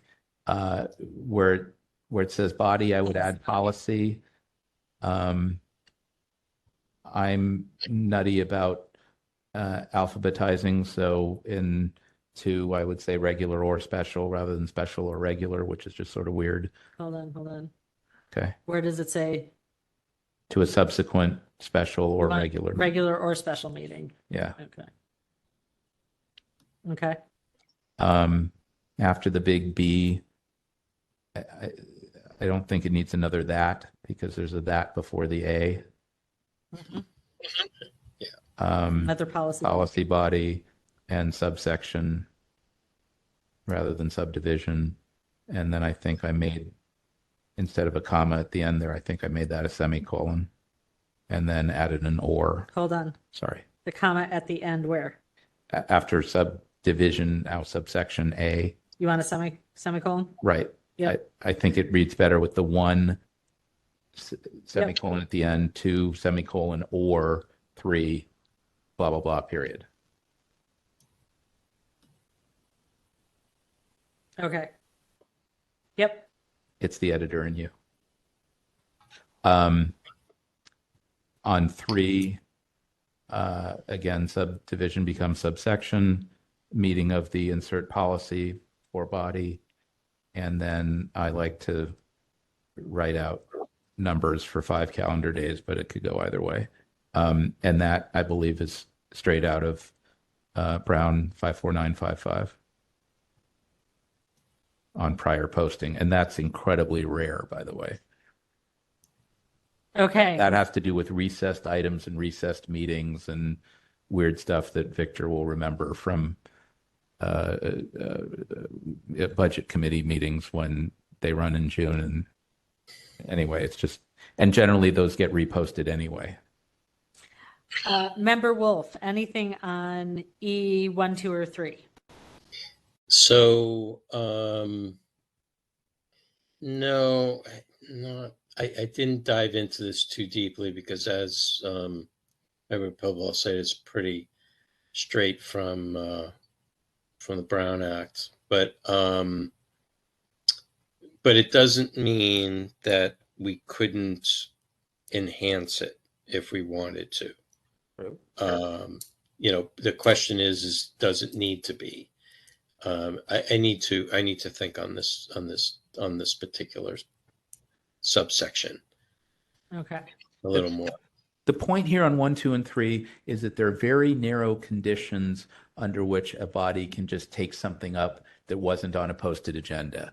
And they should be narrow. And this is generally the framework that you can't just decide today's Tuesday. And because there's something happening in the world that we're going to just throw something on the agenda to condemn or whatever.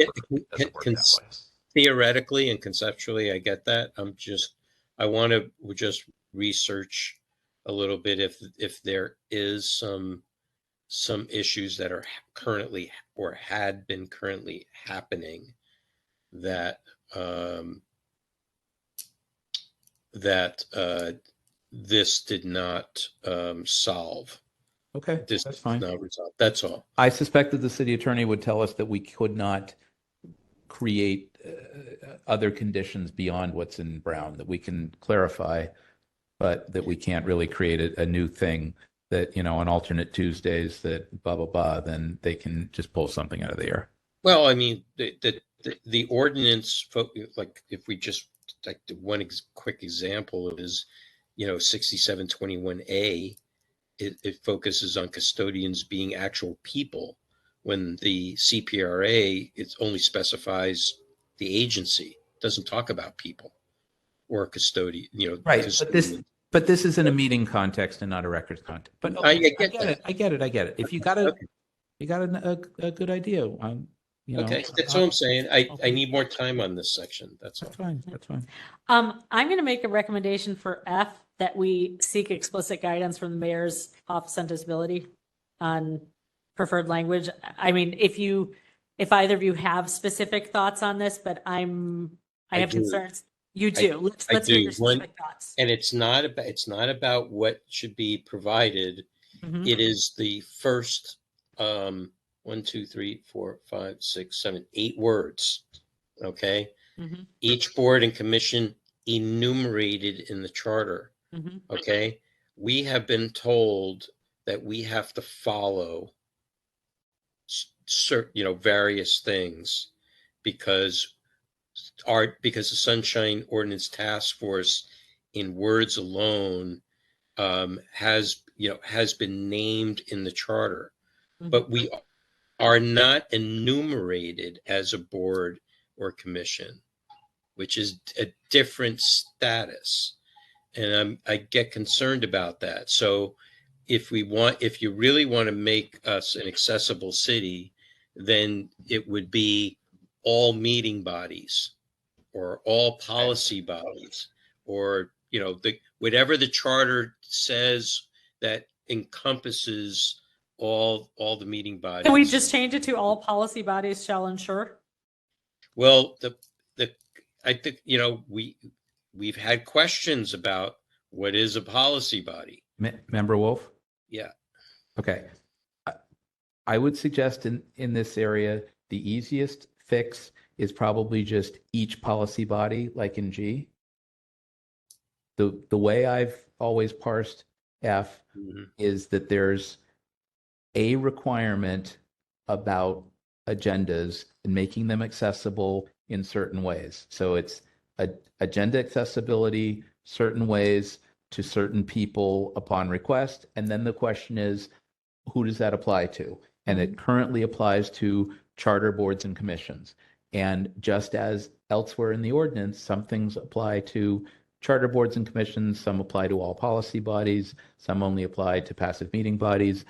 If the best answer is that policy bodies are the right place to apply it to. Each policy body shall ensure Right. that agendas. And we may find out from the mayor's office on disability that in fact, despite this language, that the city is obligated to do this for each policy body and maybe even for advisory bodies upon request due to ADA and other requirements that aren't completely countenanced here. Exactly. The fact is, if someone calls and says, I'm really interested in that item, I can't see, can I get a copy of it in Braille? I suspect the city would find a way to make that happen, despite whatever it says here. So the question is, what makes sense for the requirement and how is it best to word it? And yes, I agree with you that asking MOD is probably the best course. And then let's see what they say. And if they say, yep, there you go, then let's just see what they say. And I think they'd be happy to work with us on that. My issue is because this entire section speaks about policy bodies. This is the only subsection that does not. And there was a reason for that at the time.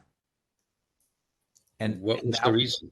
That at the time it was believed that the cost and availability of these accommodations was unknown, and that it was unreasonable to require that of other than charter bodies that actually make decisions that ordinance created bodies that are of a lower level, that Got it. that it was a Okay. question of cost and blah, blah. And now it's no longer, it's, that in practice, very few people ask. And if they did, we would say, yeah, we're happy to help. Yeah. Right. I mean, there are other requirements that we'll see later in here about 48 hours notice on interpreters and translators and you know, yeah, there are a lot of puts and takes here. I would be open to changing board and commission to each policy body. okay, let's do that for now. As far as the other specific terms and requested assistance in here, Let's unless see what- you two feel as though you do know specifics, I would rather just put a big Yeah. comment on this to seek explicit guidance from the mayor's office on disability. Agreed. And Okay. they may say you can streamline this and say we will accommodate those requests as best we can under the circumstances. So if someone says I need blah blah blah, the city agency may say, yep, we can do that, or how about this instead, and they'll work with the person. Whatever. Let's see what MOD says. Okay, moving on to G.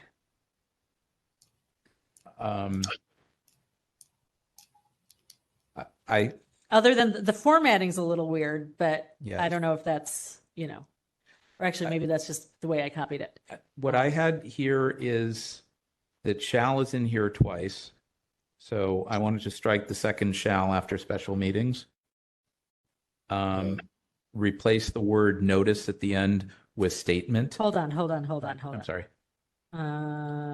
Each policy body shall ensure that notices and agendas for regular and special meetings include the following notice. Hold on. You know what? If you could just read it and tell me where you're changing, because Okay. for me to find a random That's word fine. that you've made a note on is difficult. Okay.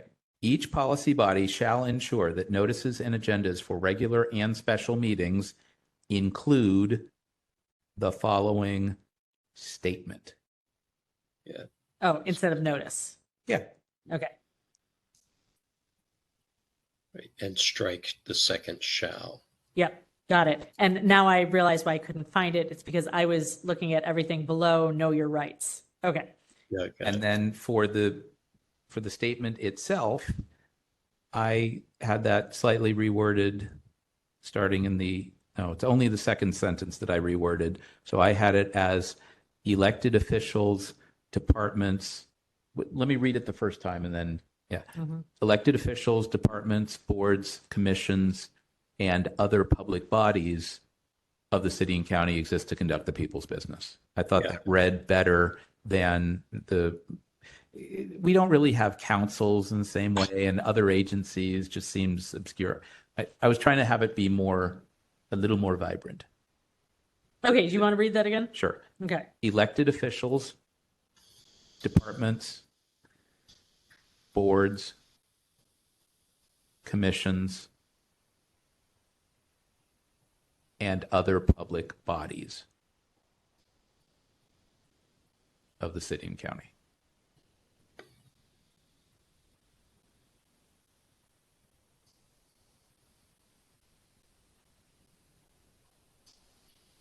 I'd like to throw in agencies between departments and boards. Fine. Okay. Part of me would want to alphabetize that, but I can No, live. we're not going to do that. I can live with it. This wasn't perfect to begin with. It's not going to be perfect now. The idea is that we make a bold statement in every agenda that says that we're about being public. That's important. That's not required in Brown.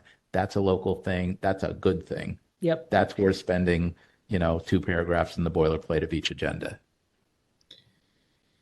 Madam Chair, there's a note in the chat from Mr. Severinov. I cannot see the chat, so you'll have to tell me that is it that he has arrived? Yes, says, please let me know if my case will be heard today. Yes, Mr. Svernoff, your case will be heard today. Because we knew you were delayed, we are taking things out of order. We are currently on item number 11, and I would like to, hang on one second. You can come to him next. You will be after this item, and I just want to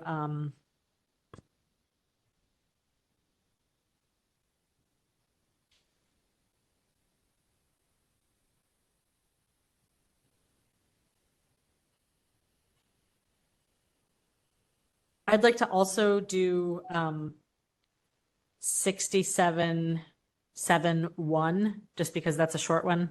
Yep. And then get to Mr. Smirnoff's item. So, finishing up on G. So I wonder, considering that in recent years, we've been dealing with a lot more issues around public testimony, with very adverse language and activity around that, whether a decorum statement might also be part of this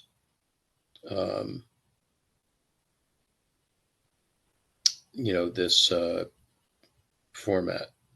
And if not, if it's too imposing, then that's fine. Member Wolf, could you Yeah. think about maybe putting that in 67.13 or 15? 15 seems to me like a better place. Let's see. 13 or 15. Yeah. I like that. If you could save that for then, I think that's a good idea. I'm just averse to the thinking, idea. though, because this is. It may get Okay. moved back All right. here, but Then let's I guess you think refer about back it there here. first. Yeah. Okay, got it. Okay. Okay, anything else on Okay. G?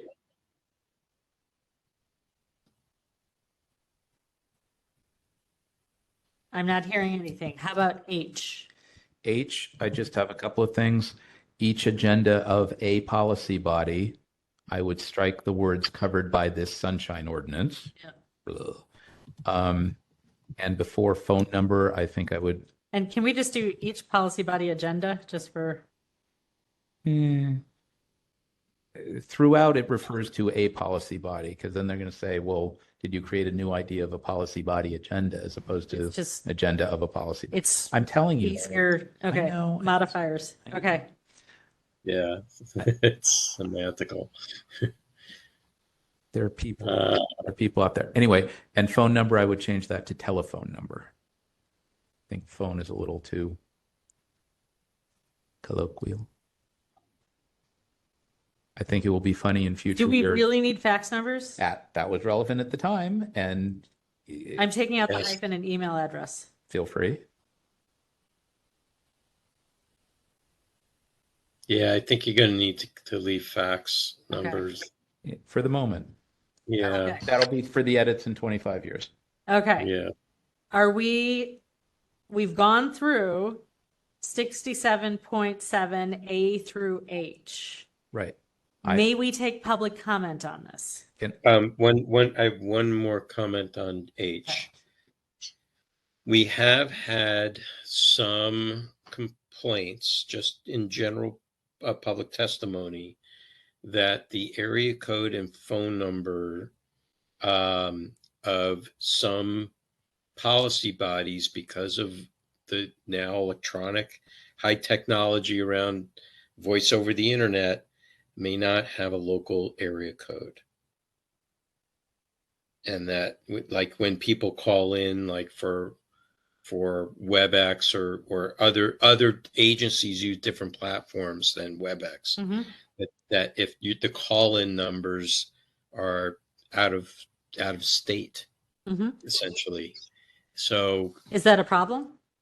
It's a potential problem. Bruce? Yeah. I'm sorry, Member Wolf. Can I Yeah. suggest that that's also a 67.13 or 67.15 issue? Because that's actually a real, not just a theoretical, but it's a real barrier to attendance and participation, and that we put something about it there. Okay, we can do that, but we have to remind ourselves that it's got to be all encompassing. Yeah.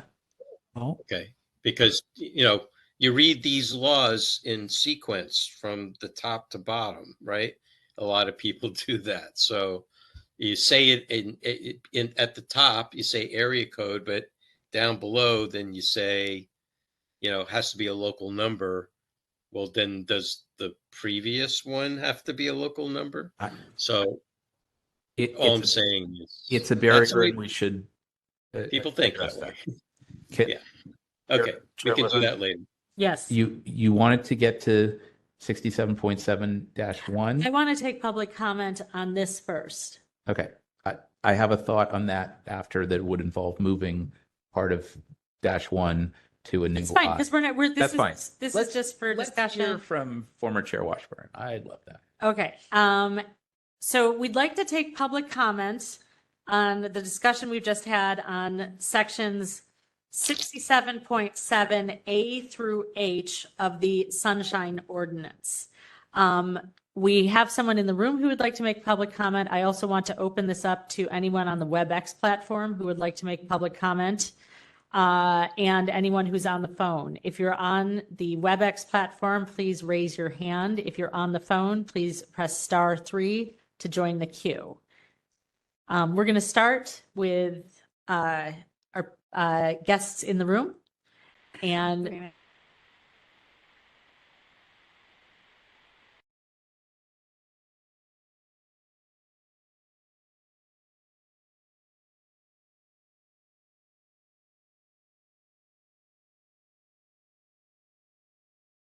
out and send our section 67.7, 1 or 2 pages to this committee for reference. I'll just pull it out of our whole document. There's some wording suggestions that might be considered along with those that have already been made. I don't want to speak to them now because I want to move to the more substantive items.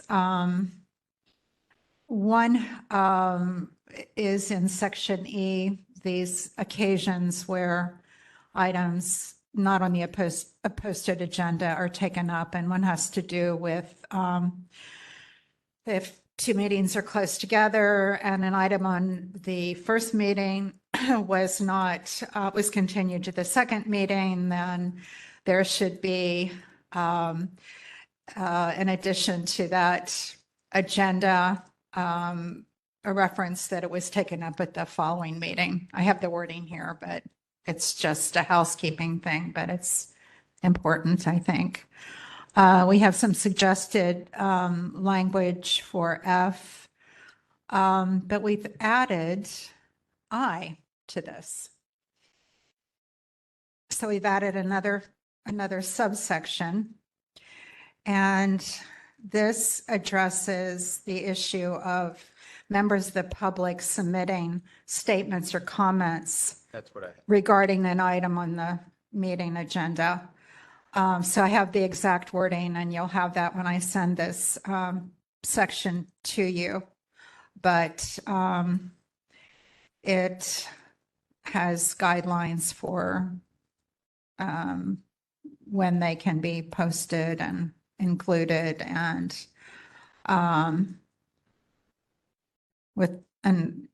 urging the policy body to review them beforehand, include them in the discussion of the item when it comes up as part of the agenda. So I will send all of this to you.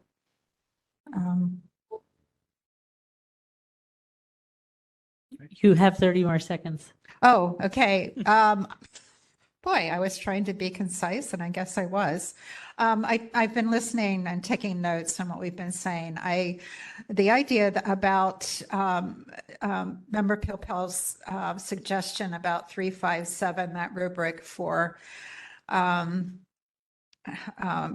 timing of posting of the agenda, I think that's an intriguing idea to me. It might help solve some problems or make things worse. I don't know, but I've made a note of it. I'd like to revisit it, but that's it. Thank you. These are very helpful comments, and we look forward to seeing the email that you send with more detailed comments. Thank you. Members, are we ready to, as I said, we're going to do one more. Yes, Member Peterson. Excuse me. Ms. Peterson. Yeah. Jill Hood, there are no callers in the queue requesting to speak. Thank you. Thank you for doing that. So we are going to look at one more section before we move on to our hearing for item number 7, I believe it was. So we're just going to do a review of section 67.7-1 on public notice requirements, beginning with section A.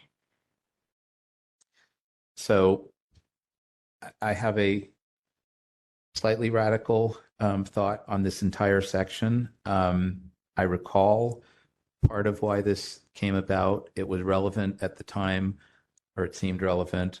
I don't think it's relevant now. I think there are other laws in the city that cover this sort of thing. I am not particularly crazy about A and B. I don't think they relate directly or pertain directly to public meetings. I think they're more about projects like, frankly, homeless shelters or things like that that people may or may not want in their neighborhood. I think it's more about land use and Section 311 notices, planning department, things like that. So I would respectfully request that we lose subsections A and B. And I actually moved, as former Chair Washburn suggested, the substance of C up to 67.7I. And so I'll just read that quickly and then we can do a second pass on it.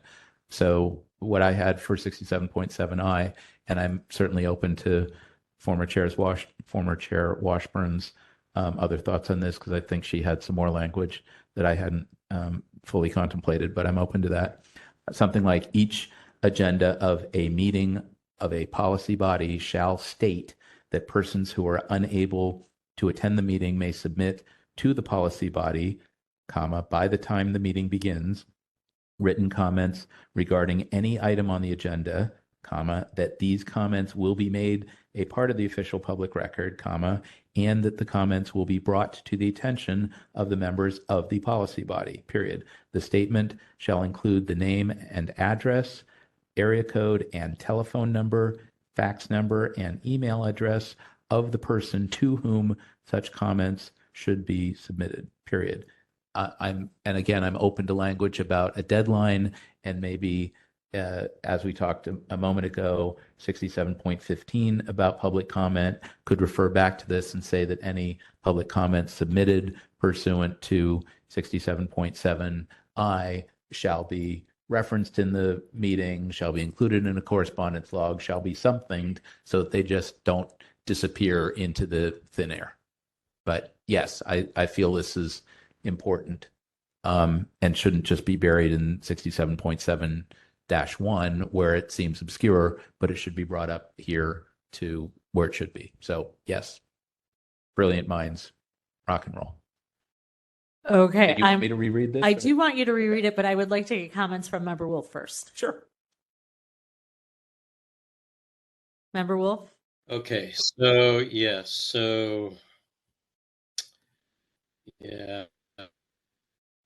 I hear what you're saying. I'm concerned that those agencies which have that the promise of what 67.7I, A, and B provide the public will not be carried out by those other agencies that Member Pilpel is depicting for what the purpose for these two. If other departments have to abide by requirements that are located elsewhere outside of the confines of their governing legislation or governing law or code, they will take it far more seriously because they can't go and change that. It's much harder for them to do that. I think this was put there So as protection from other agencies just running afoul in any era, to be able to go ahead and change that.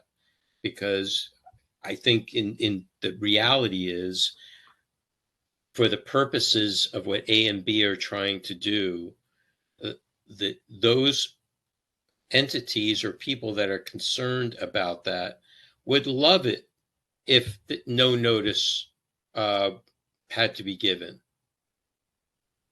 and if they could convince the department that they work with to have it, changed, by ordinance, change the way things are. I would like that to stay there, because this is not necessarily you're right, it's not necessarily about a public meeting, but it is about a public notice. And there should be some requirements about, how the city does its business publicly. And even though it's not necessarily a public meeting,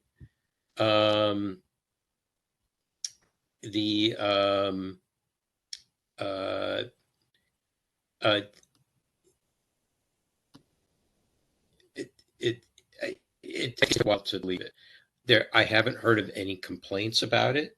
I think people enjoy that when those signs go up on sawhorses on their block 3 days in advance, that it's helpful for them, and that it's protected under the Sunshine Ordinance, and not different for, Department of Building Inspection versus the PUC versus the DPW, versus every department has its own set of rules around posting.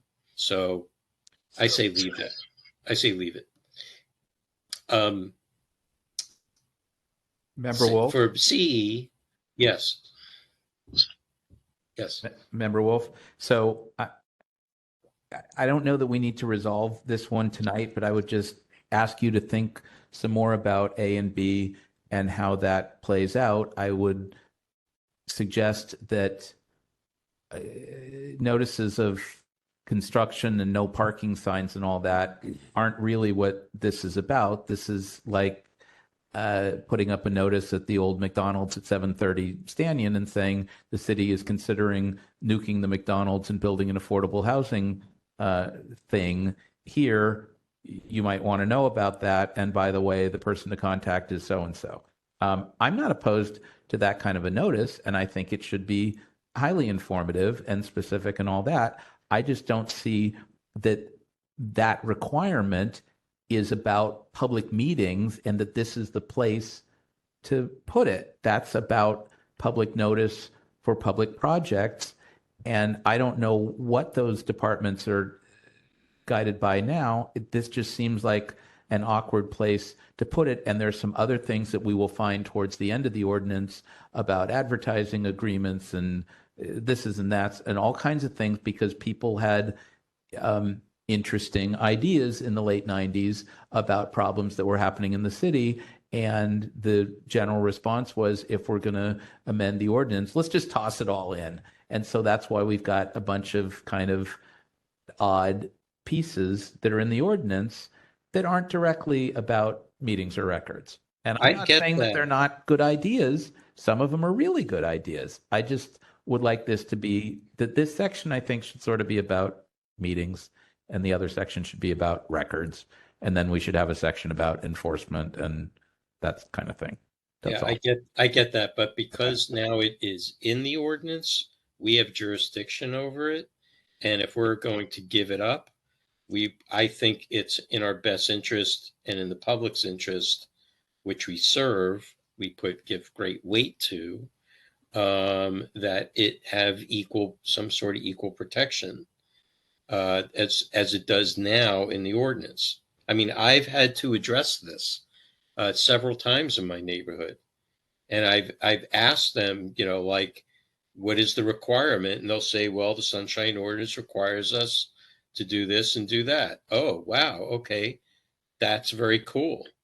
Okay. Well, maybe, The problem is that I'm concerned that if it goes into one of the other codes, every single department is going to want it differently. It's not going to be uniform. then maybe we should ask, and now is not the right time, but maybe we should ask, or somebody should ask various city departments over the last 20 or 25 years, how many notices have been mailed, posted, or published by that city department, board, agency, or commission that they believe fell under section 67.7-1.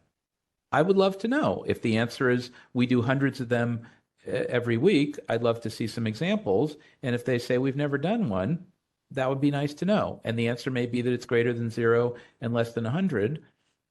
Great. Let's see some examples. I have no idea how this is, if this is being complied with, if anyone sees this, if this is duplicative of other things that they're already doing. I don't know. It just seems like an odd thing to be here. And Okay.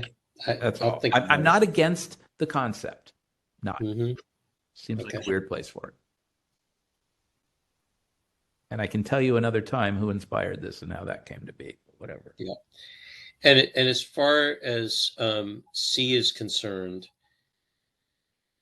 there's a conflict here within the ordinance with this particular subsection, because there's other places in the ordinance about submitting public comment with a certain number of words, and we've had a lot of discussion and acrimony with the public and with city staff on where that should be placed in the public record. Member Wolf? Yeah. Again, if I might, I think you're conflating two things.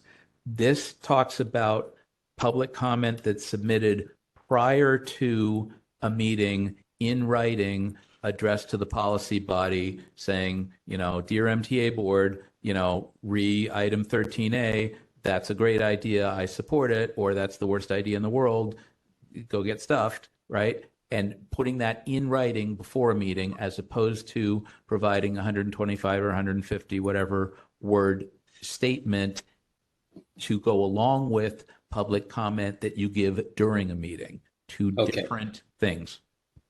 Okay. Both important, but different things. Okay. Then for the same concern for that is the placement of the comment in the public record.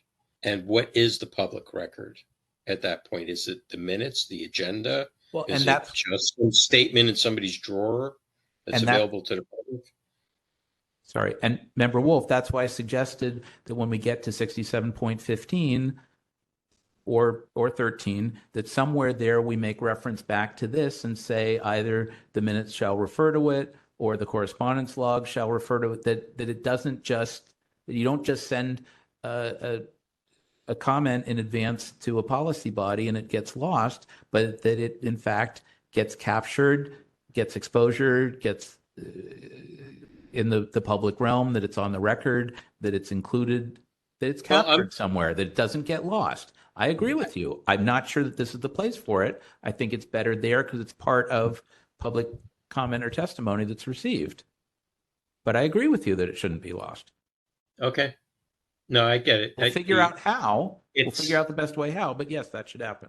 Well, what the exact sentiment is that whether it's this section, that whatever submitted from here, or submitted, as the post meeting, as far as the number word or whatever it is, 125 word, whatever, that it should be placed in the section of that item on the agenda in the minutes. Okay? Because what the acrimony is that many bodies stuff it in an appendix and there's no reference to it of where it's applicable somewhere else. Member Wolf, I have a thought on this, both for the ones submitted before and the ones submitted after. If it was submitted before, would it make sense to include it in the attachments with that item? And if so, Absolutely. if that makes sense, would it make sense for minutes to have attachments? And I'm only No. thinking of, no, but here's the thing. What if there are, well, I guess you're saying, so if 100 people submit written statements, they would need to be placed in line in the minutes, even though we don't give that much space in the minutes to people who speak in person. But that's right. We paraphrase So for we people. who we speak in paraphrase person. for people who speak in person, but you're saying for people who submit a written copy, they get more space in the minutes than people who just speak in person. Well, that's why people who speak in person have the opportunity to send in a written statement afterwards of a certain length. It still gets put, it still needs to be placed in that In section of the line, minutes, in line. in Yes. the minutes.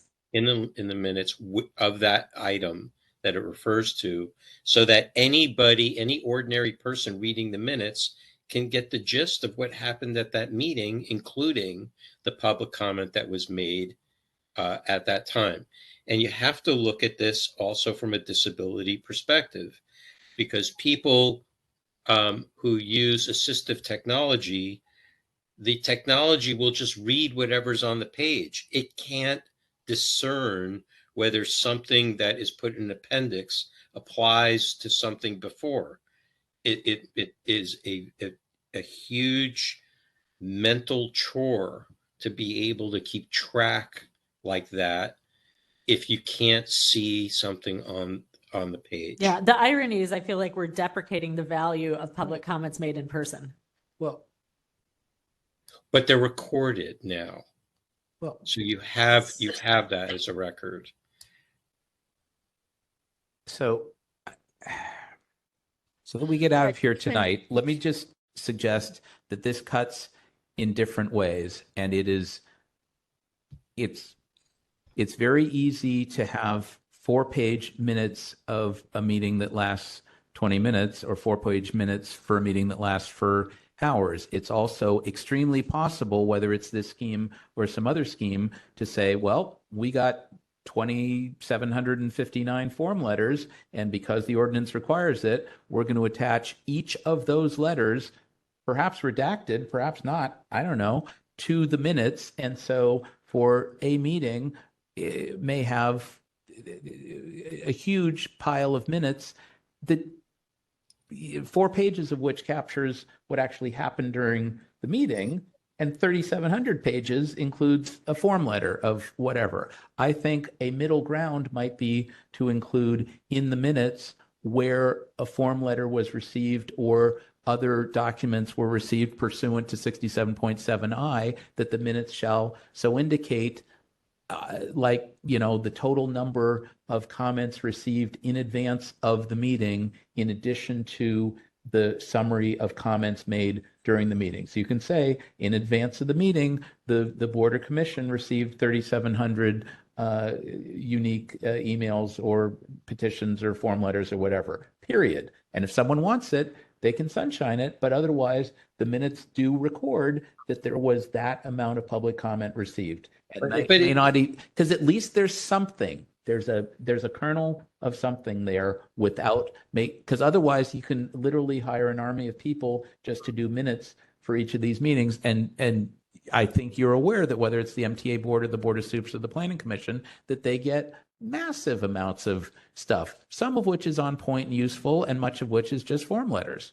So you want to hire an army of people just to catalog all that stuff? Yeah, but I would not. I'm sorry. Part of what you're saying is just quantitative, and the other part is very subjective. And Right. I don't agree with that. Well, I don't know what the answer is, but there's. Well, the answer is to give it all, and you can truncate some things by saying, well, we received 3,500 form letters that all say the same thing. You only put one form letter in, and then the list of a list of people who sent it in. You could fit if all that of that list- on a couple of pages. And if that list is literally 3,700 people, some of whom use real names and some of you whom use email addresses and whatnot, you really want to spend somebody's time to catalog that and not just say the X number of communications were received? Seriously? To a decision maker, the number of people that show up to speak on an item is important. And we have a problem now because we don't have remote public comment anymore. Agreed. And people cannot come to meetings during the day because they're back at work. You have people who are seniors and people, this is all that public comment that happened around it, right? So I understand that. Listen. Okay, I want to, you know what? You guys are going back and forth. You're having a private discussion in a public meeting, and I feel like we need to, I mean, you are It's discussing debate. an important issue. It's debate, but you're kind of going back and forth, and I don't see anybody moving. So I'd like to move this discussion I think forward. there are different ways to look at this, and we should continue to explore it. Yes. So what I'm getting on this section is that we do not have consensus on any of this because Member Pilpel wants to cut A and B. Member Wolf wants to keep A and B. Member Pilpel wants to rewrite C. Member Wolf wants to rewrite it in a completely different way. I think we need to come back to this section. I suspect that Chair Washburn. I know. We're going to take public comment on it. So we're going to open up for public comment on section 67.7-1. We have someone in the room who would like to make public comment. I want to invite anyone who's on WebEx who would like to make public comment on 67.7-1. If you're on WebEx, raise your hand. If you're on the phone, please press *3. I think I keep wanting to say member. Ms. Peterson, is there anyone else in line? Or I think we'll hear from Ms. Washburn first, but after she finishes, we will take public comment from anyone else who is waiting. There are no callers waiting. Okay. Ms. Washburn, when Ms. Leger lets you know that she's ready with the timer, we invite you to speak. Ready, ma'am? Yes, okay. I'm Allison Washburn, former member and chair of the task force, former member of this committee. So I'm looking at this draft of the amendments that we've been working on for these many years. And the consensus of our group was to keep this section. We had one small edit in B, the notice shall inform the residents. This edit is one we've made throughout the ordinance. Shall means mandatory, so you'll see that throughout our versions. But I hadn't really thought about this much until tonight, and this is my personal feeling. There may be a way to fold this into 67.7, but if that happens, there needs to be, in my opinion, a clear distinction about this special case, because it's different from our regular agenda for a scheduled meeting. But the principle is still the same. You want the public to have an opportunity to comment on something. And I know from my personal experience of living in my particular neighborhood for about 25 years, where there's a lot of stuff going on. I'm on Bay and Hyde, so there's always something happening there. And there are notices posted on poles, and I get them in the mail, and I can see for some of them a meeting is announced that I could go to. So I think we could have language making it clear in that the public notices we're talking about are specifically about some activity that a policy body will be having agendized, not just any old thing happening.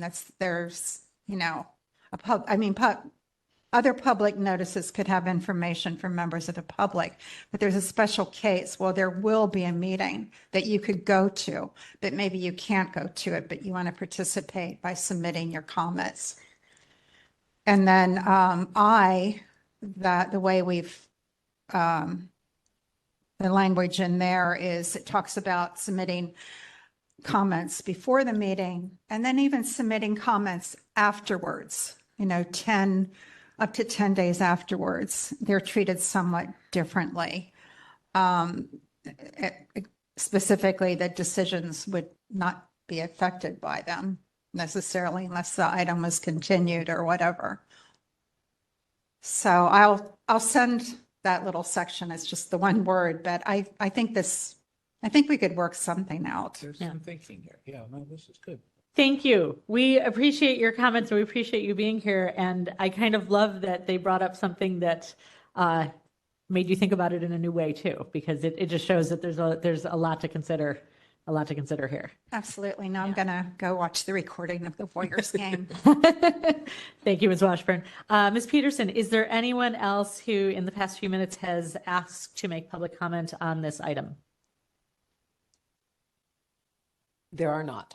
Okay, here's what I would like to do. I would like to take it is 8:53. I want to say take a 5-minute break and then go on to item number 7. And actually, before we go to item number 7, I think it would be a good idea to make sure that we have our participants here so that they can take a break as well. But let's...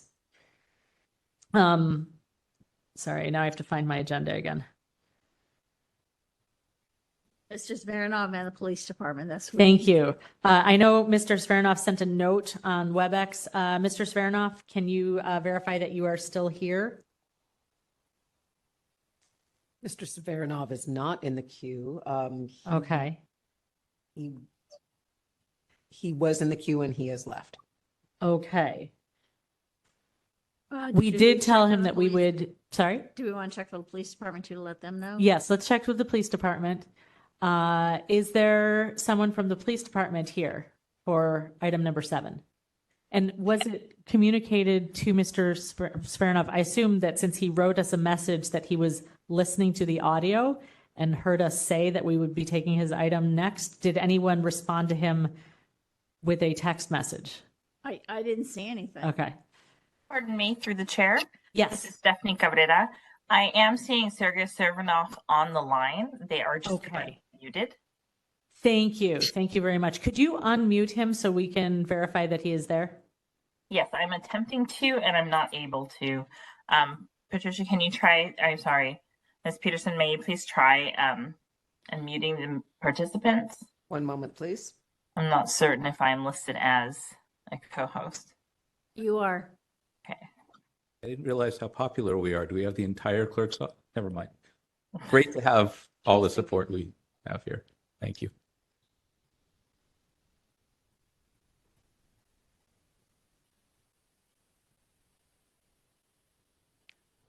Ms. Cabrera, can you please confirm? I see Carol Ruwart. I see a call-in user number 2, anonymous.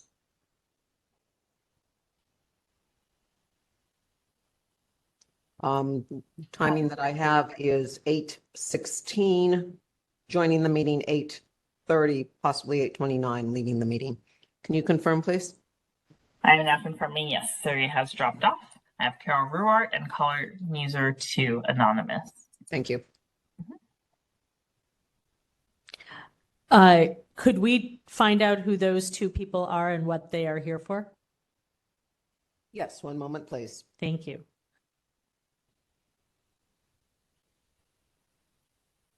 Call-in user number 2, anonymous. Would you mind sharing who you are with us, please, and which item you are calling about?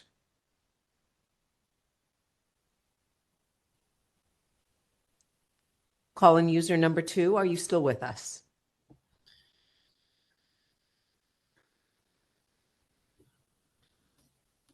Can you please tell them which buttons to push? Yeah.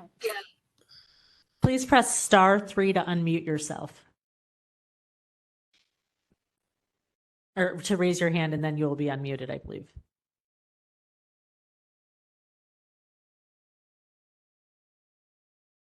Through the chair, I am showing that calling user 2 is unmuted.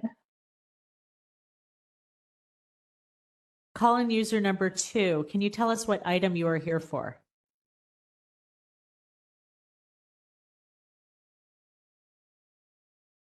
Calling user number 2, we will return to you. If you would like to speak, please raise your hand by pressing *3.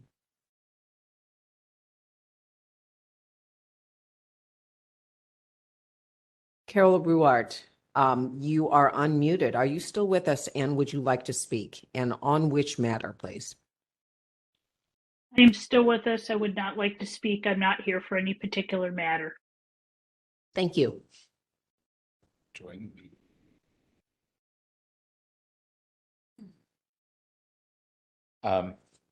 Madam Chair? Yes.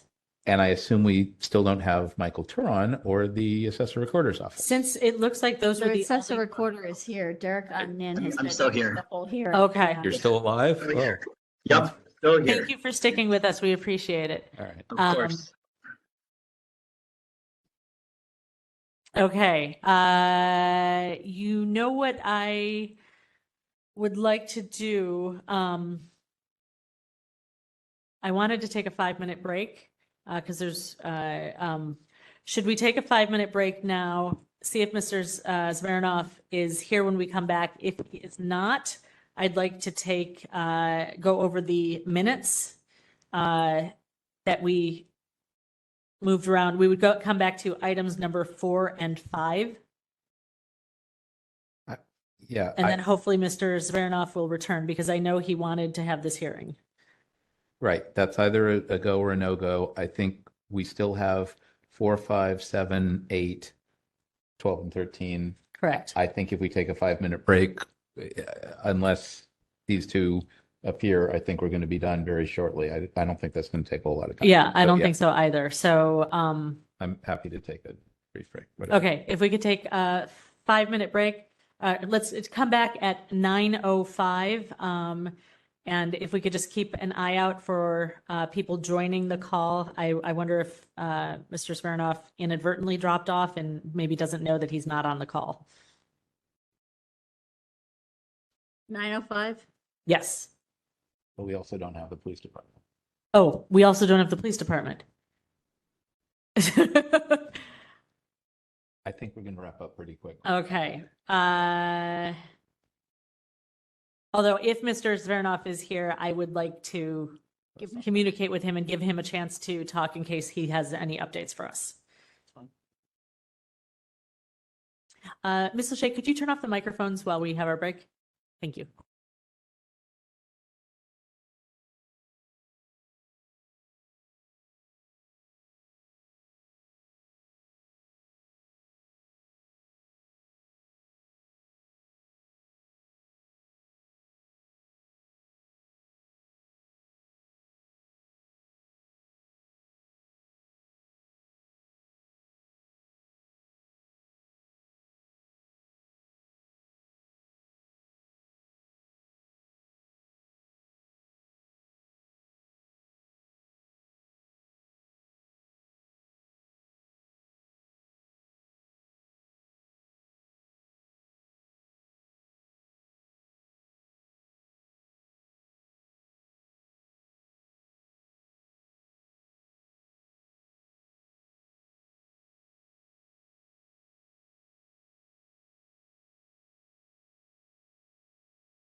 Are the microphones back on? Great.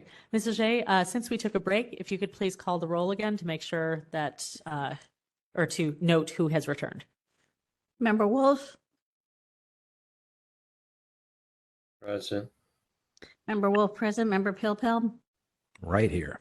Present. Member Pilpel present, Chair LaHood, Present. Chair LaHood present, we have a quorum. Thank you. And to clarify, at this point, it seems that we still do not have Mr. Smirnoff, and we still do not have anyone from the police department. What we're going to do is return back to item number 8, which we had tabled. Ms. Leger, if you could please read this item again.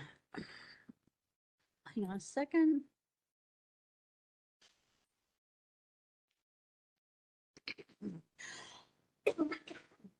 Excuse me. Item number 8, correct? Mm-hmm. Yeah. Item number 8, file number 23030, complaint filed by Michael Turon against the Assessor Recorder's Office for allegedly violating Administrative Code Section 6725 by failing to respond to an immediate disclosure request in a timely and or complete manner. 6726 by failing to keep withholding to a minimum. California Public Records Act Code 6253B as in boy by failing to provide exact copies of record. California Public Records Act 6253.9 by failing to provide the electronic format at which you hold the information. California Public Records Act 6254.5 by withholding exemptions already waived by providing the records to the public before this request. Okay, and just to confirm, we had tabled this item because the petitioner was not here, although we do have a representative from the Assessor Recorder's Office, and we do appreciate you waiting with us. This is final call. At this point, have we identified anyone either on WebEx or on the line who could be Michael Turon?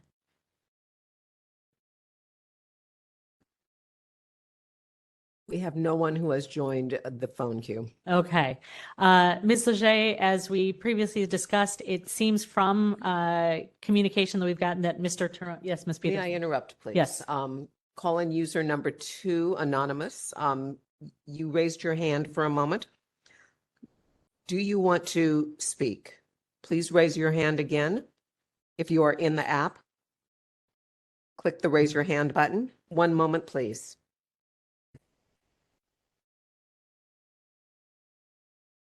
Call-in user number 2, you are unmuted. Could you identify yourself, please, and which item you would like to speak on? This is enough. Hello, can you hear me? Is this Mr. Smirnoff? Yeah. Okay, we are glad to have you here. Thank you. We thought we had lost you. If you can hang on one moment, we are dispensing with one item that we had tabled. We will come back to you in, I think, 2 minutes, but please just hold and we will get back to you. Okay, thanks. Thank you. Okay. You are being muted. Okay, so Mr. Turon is not here. It is our understanding that he intended to attend this meeting. We did not have any indication otherwise. This is the first time that he has, this is the first time this item was on an agenda for the Sunshine Ordinance Task Force. It is our standard practice to contact the petitioner and attempt to reschedule the meeting. Ms. Leger, is there anything else we need to do on that front? I mean, I will make a motion that we move this file number 23030 to a future compliance and amendments committee meeting agenda. Are you suggesting December? If we pending Mr. Turon's availability. Member Pilpel. Just a question. When I was asked to chair EOT last time, we had a similar thing. For whatever reason, it couldn't be heard, and we were asked to just continue it to the call of the chair because it could get reassigned to another committee. Oh, that's a good point. So okay. So maybe we should not have a motion on this. Well, no. I think we can do a motion, but maybe it's to continue to the call of the chair, and it may get reassigned. So it may or may not end up with us in December. It could get it. Be it complaint in November, whatever the heck. Okay, Does my that- motion, does that work? I'm going to reword my motion. My motion is to postpone hearing file number 23030 to the call of the chair. Cheryl, does that work and make sense? Okay. Second it. Seconded by Member Wolf. Good. You want to move for public comment? Yes, let's take public comment on this motion. We don't have anyone in the room. If there's anyone on WebEx who would like to make public comment on this motion, please raise your hand. If there's anyone on the phone who would like to make public comment on this motion to continue this item to the call of the chair, press *3. Chair LaHood, there are no callers in the queue with their hands raised. Okay. Ms. Leger, please call the vote.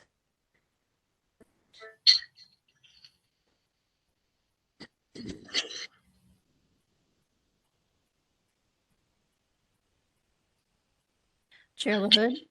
Aye. Chair LaHood, aye. Member Wolf? Aye. Member Wolf, aye. Member Pilpel? Aye. Member Pilpel, aye. 3 in favor. The motion is affirmed. And thank you, Derek, for hanging out. Yes, thank you to the representative from the Assessor Recorder's Office. We appreciate you being here and staying with us. Of course. You all have a nice evening. Thank you. You too. Bye-bye. Bye-bye. Okay, now we would like to return to item number 7. Ms. Leger, if you could please call agenda item number 7. Item number 7, file number 22020, complaint filed by Sergei Zveranov against the police department for allegedly violating Administrative Code Section 6721C by failing to respond to a public records request in a timely and complete manner. On June 27, 2023, the Compliance and Amendments Committee moved to continue the matter to the next Compliance Amendments Committee hearing. Okay, thank you. I know we have Mr. Zveranov on the line. Has anyone from the police department appeared? Chair LaHood, they have not. Okay. Mr. Zveranov, I know that we had continued this to get some, we were seeking additional advice on this, and I do have some information, but I wanted to see if you have had any further communication with the police department since our last meeting, and if they happened to provide any additional information or anything that you would like to share with us. Excuse me, do we want to time this? Mr. Zveranov, I think you are unmuted. Can you hear us?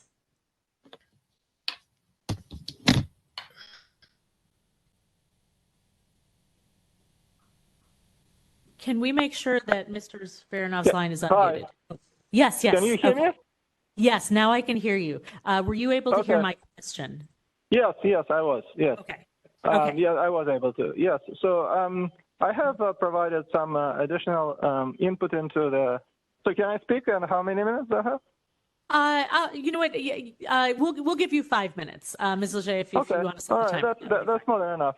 So I have some additional information for the committee.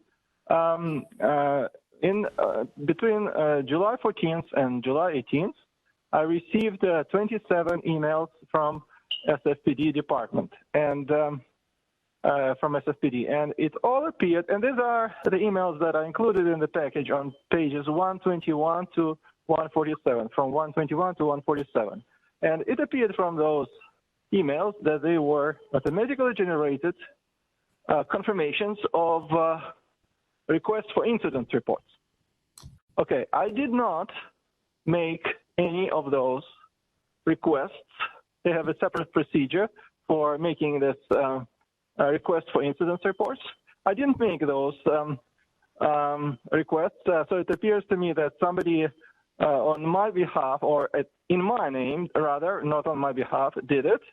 And then in the last hearing of the task force, when the SFPD representative was available, he said that I was the one who created such records or such requests for emails. Well, I never did, but the point of the matter is that those 27 emails contain about 12 incident reports.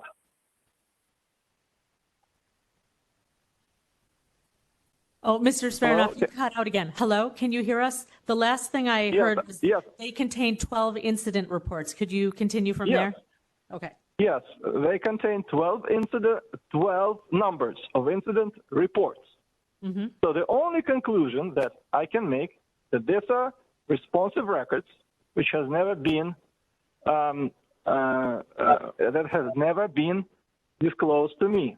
Moreover, in my submission to this hearing today, I have included a memorandum from the police chief to the department. It's called a bulletin, which plainly says that incident reports are public information subject to the disclosure under Sunshine Ordinance and Access to Information California Act. So these are the things that still have not been disclosed to me. And moreover, what happened in the emails? These emails came twice about each report. First was a report. First was an email saying confirmation that a request has been created. The second email said, and you can look them up in my agenda package. The second email said, well, we need your ID, and if you don't provide us the ID, we will not give you this report.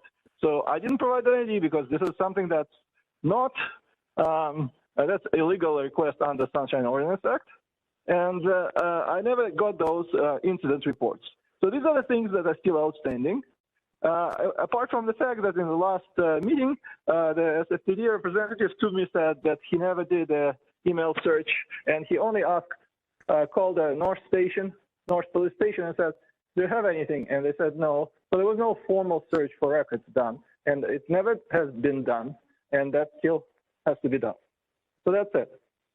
Okay. Well, Mr. Smirnoff, thank you for this update. This is very interesting information. Unfortunately, we don't have a representative from the police department here because I feel like based on what you've said, you know, we would have some questions for them. Members, what do you think? I mean, I appreciate that, you know, Mr. Smirnoff was traveling and, you know, which was part of the reason, or he went out of his way to be here this evening. We don't have a representative from the police department here to answer our questions. I would rather not make Mr. Smirnoff wait, but I don't know what else we can do if we aren't able to get questions about this answered, especially, you know, his concern that it sounds possible that someone in trying to generate documents for him submitted them in his name with his email address, but we have no way of knowing. So what do you recommend doing? Do you have questions for Mr. Smirnoff or suggestions about how we might proceed with this? Member Pilpel. I have a lot of questions in the world. I have no specific questions for Mr. Smirnoff right now. I wanted to suggest two possible courses of action. One is pretty standard and one is a bit unusual. The standard thing would be to just continue this to our next meeting, likely in December, re-request somebody from police. I'll just say on the record, I am displeased, but I am not entirely surprised. I think we need to, separate from this instant complaint, we need to develop a better relationship with many city departments, including the police. Right. This is the second item that the police department didn't show up for. Right. And the police department is not a small department. And maybe that's part of the problem, is that they're big and they send different people for different things. I think we really need the chief or somebody in their chain of whateverness to identify a point person to deal with the task force on stuff. And if they're the right person on that thing, then they should be here. If they need a backup, they should have a backup. And if there's somebody else that involves a different department, they can liaise with that. But I think it is problematic that a department as big and important as the police department doesn't have some, you know, due respect to the assessor recorder. If they can have somebody sit here for hours, the police department should be able to, you know. Okay. Yeah. Anyway, that's the standard thing, is to just continue it to the next meeting.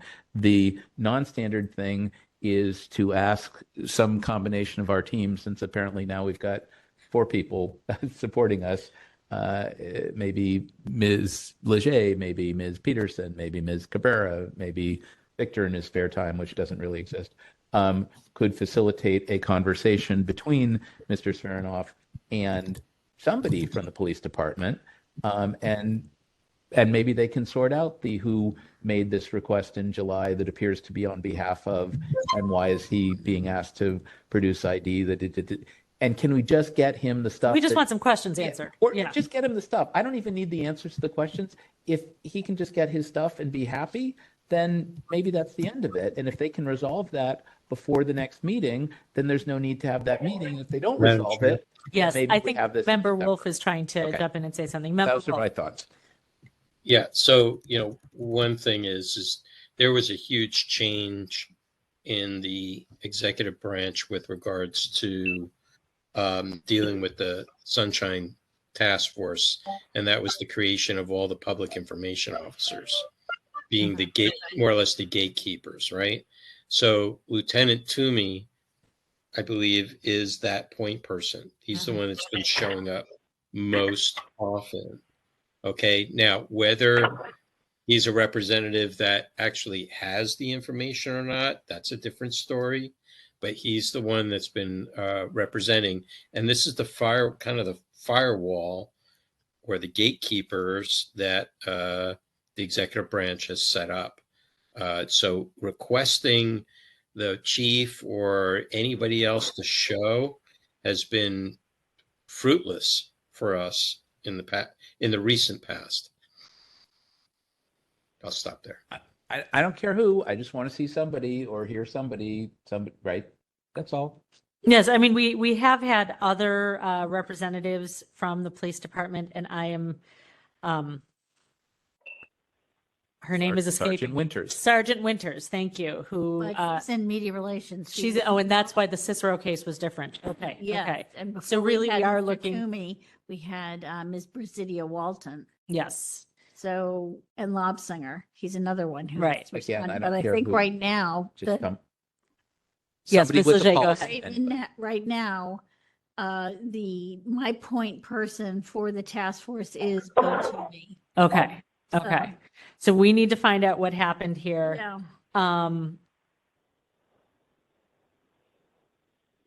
Mr. Smirnoff, I'm very sorry that it doesn't, I feel like we can't proceed with things today in an effective way, unless, members, unless you suggest that we try to send this back to the full task force, but I feel like it really needs to stick with us because I think there are questions that need to be answered about these recent requests made on behalf of Mr. Zverinov. Yeah, and I'd really encourage you to take a look at my packet and the pages 121 to 147. I included all those emails so you can read them for themselves. I saw that. That was Yeah, really helpful. thank you for sending that information. It's very helpful. The more that you send us, the more we have to work with. And yeah, so we would like to help you get answers to these questions. Would you be available to attend our December meeting, which Ms. Leger, we're going to be doing on the 19th? Is that correct? Yes, I will be available. Okay. Okay. I think at this point, we need to continue this to the 19th. And Ms. Leger, we need to get certain confirmation from the police department that either, and I keep getting there. Is it Lieutenant Toomey or Sergeant Toomey? Lieutenant Toomey? Appropriate rank to me. Yes. That the appropriate representative, that we have verbal confirmation that he will be attending that meeting, because, every time he doesn't show up or that we don't have an appropriate representative, this just keeps pushing things out. And even though it's interesting that, Mr. Zverinov received some additional communication, it's also a little bit confusing what was sent to him, and we need questions answered. Okay. Mr. Yes, I'm gonna make a motion that we continue this item to our December CAC meeting, Compliance and Amendments Committee meeting. and that we seek verbal confirmation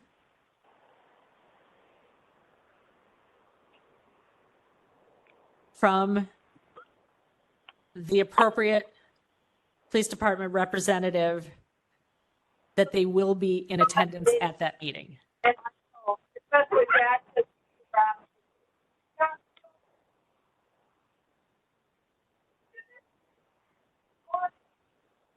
Who's the second? Who would like to second? I'm happy to second. Can I just add a comment? Sure.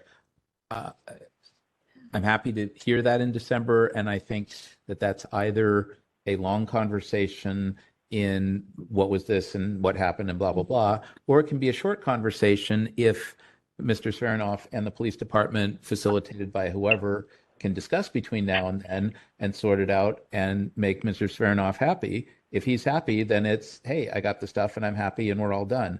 As I say, I don't need to hear the details if they sort it out. If they don't sort it out, then I think we're going to have a longer conversation about what went down. That's just my thinking. So are you suggesting that we also request an interim response?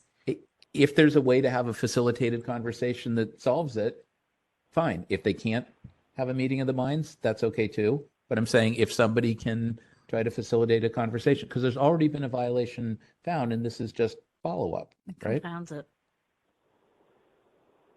Anyway, if the clerk's office can figure out a way to make that happen, great. If they can't, then we'll hear it. I mean, Or I would suggest having this telephone conversation and then following up with an email. fine. However you need to do it. I don't. Okay. And then CCing like the committee. Yeah. I think that can be independent from the motion. I That's think fine. the Yes, motion yes. stands and then. Motion stand. Yes. You're correct.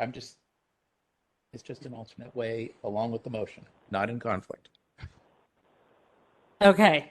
We have a motion. We have a second. Member Wolf, I want to make sure that we're not cutting you off, and forgive me. I have no visual cues. If you're trying to say anything, do you have anything you want to add? Yeah, no problem. And, I'm not shy about, letting you know that I want to speak. So not a problem. No, I have nothing else to add. Proceed. Okay. So we've made a motion. Let's see if there's any public comment on that motion. If anyone on WebEx who's not party to the case would like to make public comment on this motion, you can raise your hand in the application. If you're on the phone, you can press *3 to request to be added to the queue. Ms. Peterson, do you see anyone?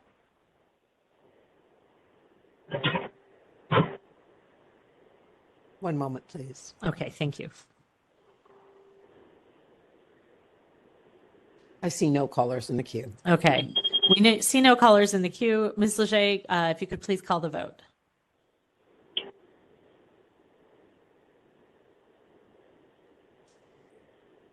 Chair LaHood? Aye. Chair LaHood, aye. Member Pilpel? Aye. Member Pilpel, aye. Member Wolf? Aye. Member Wolf, aye. 3 in favor. Okay, the motion passes. And Mr. Svernoff, I'm going to take Member Pilpel's suggestion and see if we can get some intermediate response from the police department to some of the questions you've asked about how these incident report requests were generated. And we're going to try to get a little more information for you in advance of the next meeting. And then it is my sincere hope that we have a representative in attendance at that meeting so that we can ask direct questions in this public forum. Okay, thank you. Okay. Thank you so much for being here this evening. We appreciate it. Thank you. Okay, bye. Okay. Okay. Item number 4. Yes, Ms. Leger, thank you. Please, item number 4. Item number 4, approval of the June 27, 2023 Compliance and Amendments Committee meeting minutes. Okay, great. As with the items number 2 and 3, Ms. Leger had made some edits based on a request to these minutes. I went through and also made some additional changes. Actually, I'm going to ask Member Wolf first because, Member Wolf, did you have any suggested edits to the June 27, 2023 minutes? I haven't fully reviewed them, so nothing at this time. Okay. Member Pilpel? I started to, and I ran into a bit of a roadblock. If you can turn to page 2 of this item, I'm not concerned about the formatting or the lack of the address. Okay. But on the bottom of page 2, can you explain to me what the motion was? Because this got me fairly confused, and I'm usually good with complicated stuff. This moved by Member Wong, seconded by Member Wolf to find that the police. No, the previous page. Sorry. Oh, you mean the one that's numbered page 2? Okay. Yeah. There you go. Chair LaHood asked to continue approval of the February 2023 minutes with amendments suggested at the April 25, 2023 Compliance and Amendments Committee meeting for approval with the June 27, 2023 minutes from this meeting.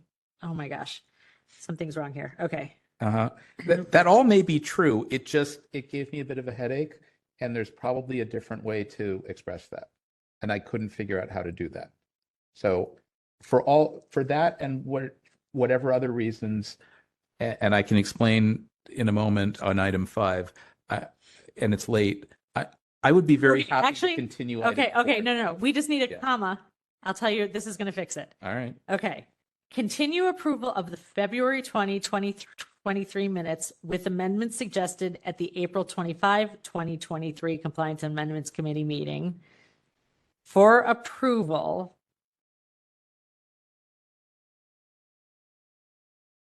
along with, I think we need for approval along with the June 27, 2023 minutes from this meeting, comma, at the August 22, 2023 Compliance and Amendments Committee meeting. So we had 2 sets of minutes. I'm referring to the amendments that were suggested in April for the February minutes, and we're continuing approval of the June minutes from this meeting, which is the minutes here, to the next. I mean, we could cut out August 22, 2023 and just make it the next Compliance and Amendments Committee meeting. Would that simplify things for you? Probably, but then this whole graph should probably be moved above the action paragraph because it looks out of sequence. No, there's 2 actions.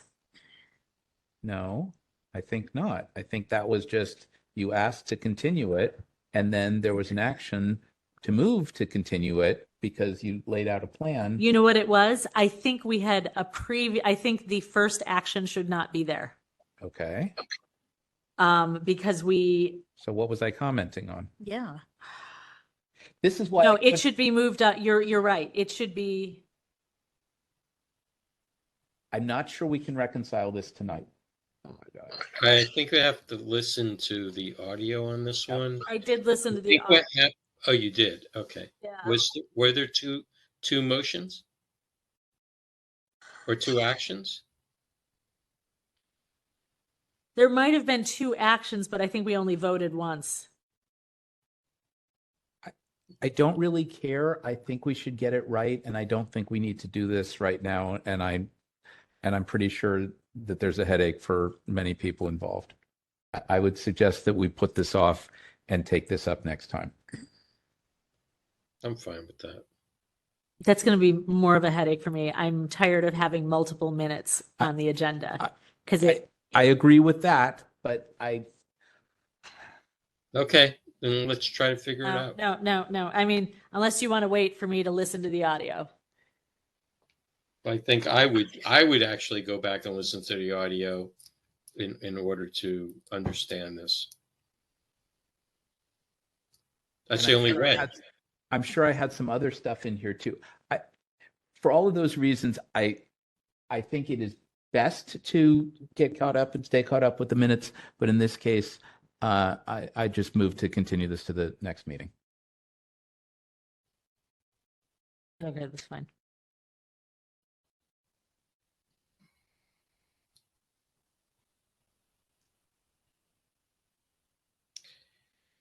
What's your pleasure, Madam Chair? That's fine. Okay. Do we have a second? To continue? Yeah, I'll second it.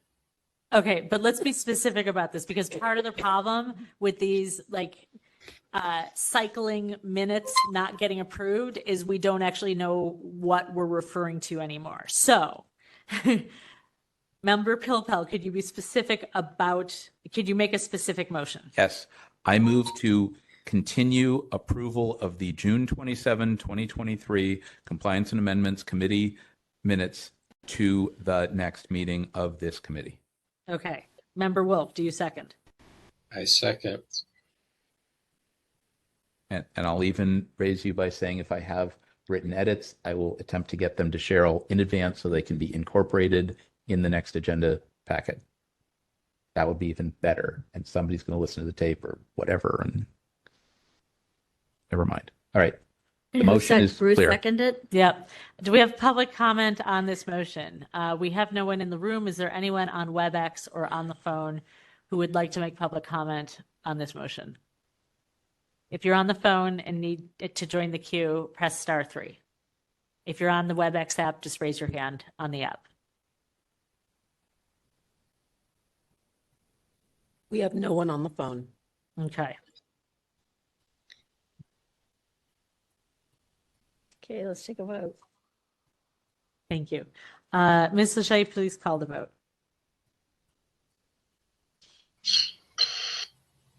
Member Pilpel? Aye. Member Pilpel, aye. Member Wolf? Aye. Member Wolf, aye. Chair LaHood? Aye. Chair LaHood, aye. All in favor? Is that it for that item? That is that for that item. Please call item number 5. Item number 5, approval of the August 22nd, 2023 Compliance and Amendments Committee meeting minutes. Okay, so here's the problem. We actually, okay.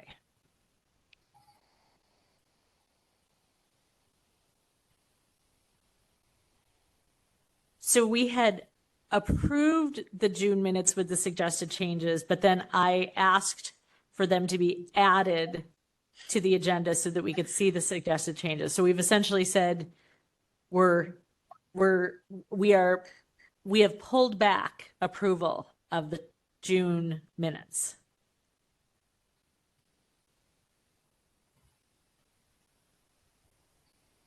All right. Which I guess is not a problem. I mean, we can do that. Okay. Oh, first of all, the dates are wrong. All right. So, Madam Chair, Mm-hmm. looking at item 5, Mm-hmm. page 2 of the packet of item 5 purports to be draft minutes from August 22nd. Mm-hmm. Okay. Page 8 of the packet on this item also purports to be draft minutes of August 22nd Mm-hmm. with different content and refers to, on item 2 on page 8, Yes. approval of the April and May 2021 thing. Which So is not correct. right. So I'm sorry. I looked at both of these. Yep. It again gave me a headache. I couldn't reconcile it. We can talk about it now for a little bit, but I'm not prepared to vote on either of these because I don't know which one is right. And I apologize. I'm very sorry, but I would really like to get this right. And I don't know what's right here. Yep. Do you want me to listen to the tape again? Yeah, and actually, Ms. Lachey, if you can, Both meetings? my guess is that it looks like for August that maybe we have an early draft and a later draft That's possible. that were both appended here, and now we don't know which one is the Latest and greatest. yes. Yep.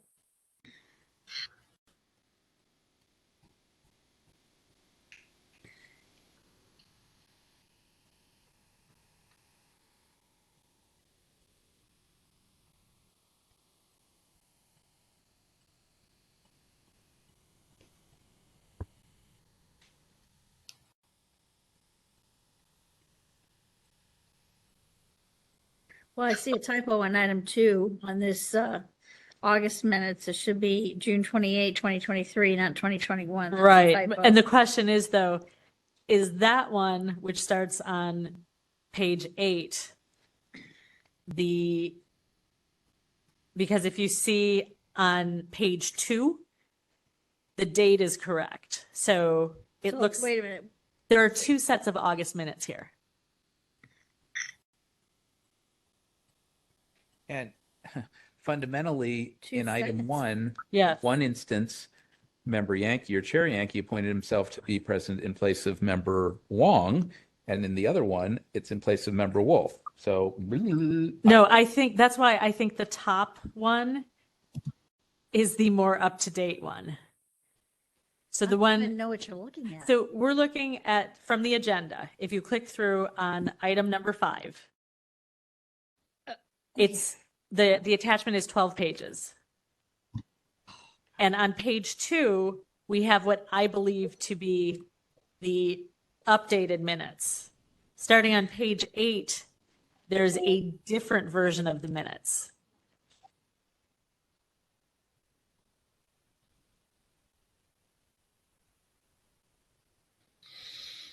Yeah.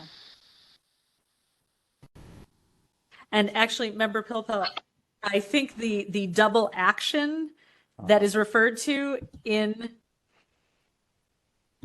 I think there were 2 motions regarding the minutes. that's possible. So, And further, yeah. if Chair Yankee was at the meeting in August, which is entirely possible, and He that was was at the the meeting in back-to-back, August. okay. Yeah. Then if he appointed himself in place of Member Wong, then he should be listed as a member, and the votes should not indicate that Member Wong was absent, because in fact, then Member Yankee was subbing for Member Wong, and the vote should total 3 and not 2-0 with 2. None of it reads in a useful and consistent manner. All right. I'm sorry. 1 second. I don't see anything wrong with a vote like that. 2 in favor, 2 Do absent. you see in the packet that we have 2 different versions of the minutes? Yeah. Okay. I mean, I didn't put this packet together, but okay. Well, to respond to what, that if Member Wong is going to be absent and someone is stepping in for their place, then they're not part of the tally. They're notated as being absent at the beginning of the meeting during roll call. It's only for a member. Absent should, in a roll call should be right for an actual voting member, where then there is a vacant seat for that meeting. So what you're saying is we should strike Member Wong's absences throughout the minutes. Absolutely, because she's not there for. She already announced that she won't be there for the entire meeting. Right, and you actually were showing, yeah. And the statement under item 1 that Chair Yankee appointed himself in place of for the that then supersedes, and so therefore, Member Yankee, for purpose of this thing, replaces Member Wong. Bang. So Member Wong should be listed as Member absent. Wolf. Is it Member Wolf or Member Wong? It was for Member Wong because Member Wolf, you actually were there for part of the meeting. I think I was there, yes. right? So yes. So okay. All Anyway, right. okay. So Our so Catholic yes, thousands looked at that. Right.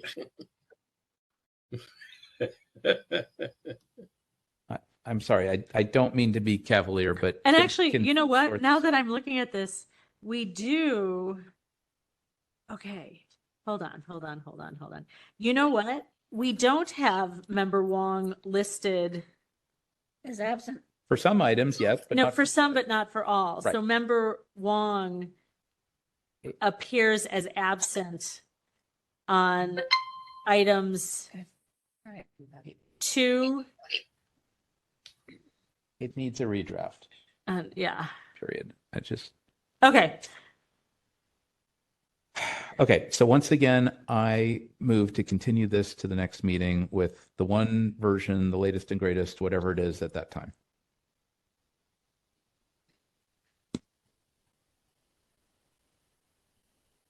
Okay, hang on a second. I gotta. My paperwork. It's okay.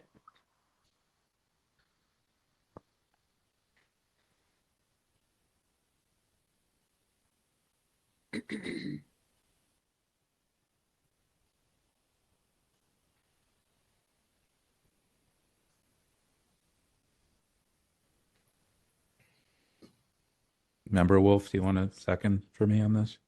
I'll second it. Sure. Thank you. Okay. You moved, Member Pilpel? Moved by Pilpel, seconded by Wolf.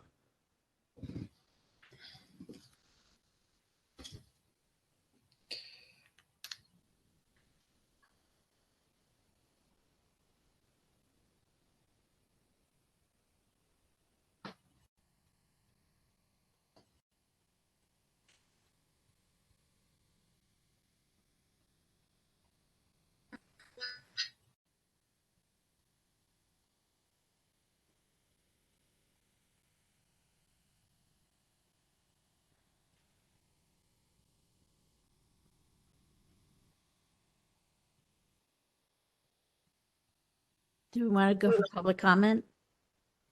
Yes, I thought we had opened it for public comment already, and No. okay. There's no one in the room. Is there anyone on the app? If you'd like to make public comment, please raise your hand on the app. If you're on the phone, press *3 to be added to the queue.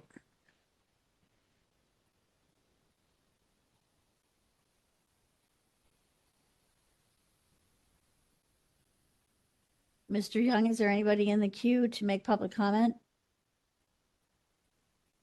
On the phone, there are currently 0 members of the public joining us. There are 0 attendees. Should we take a vote? Yes, please. Member Pilpel? Aye. Member Pilpel, aye. Member Wolf? Aye. Member Wolf, aye. Chair LaHood? Aye. Chair LaHood, aye. 3 in favor.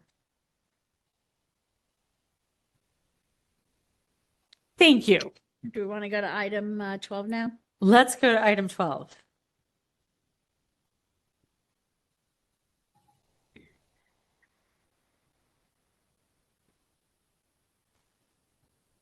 Sorry.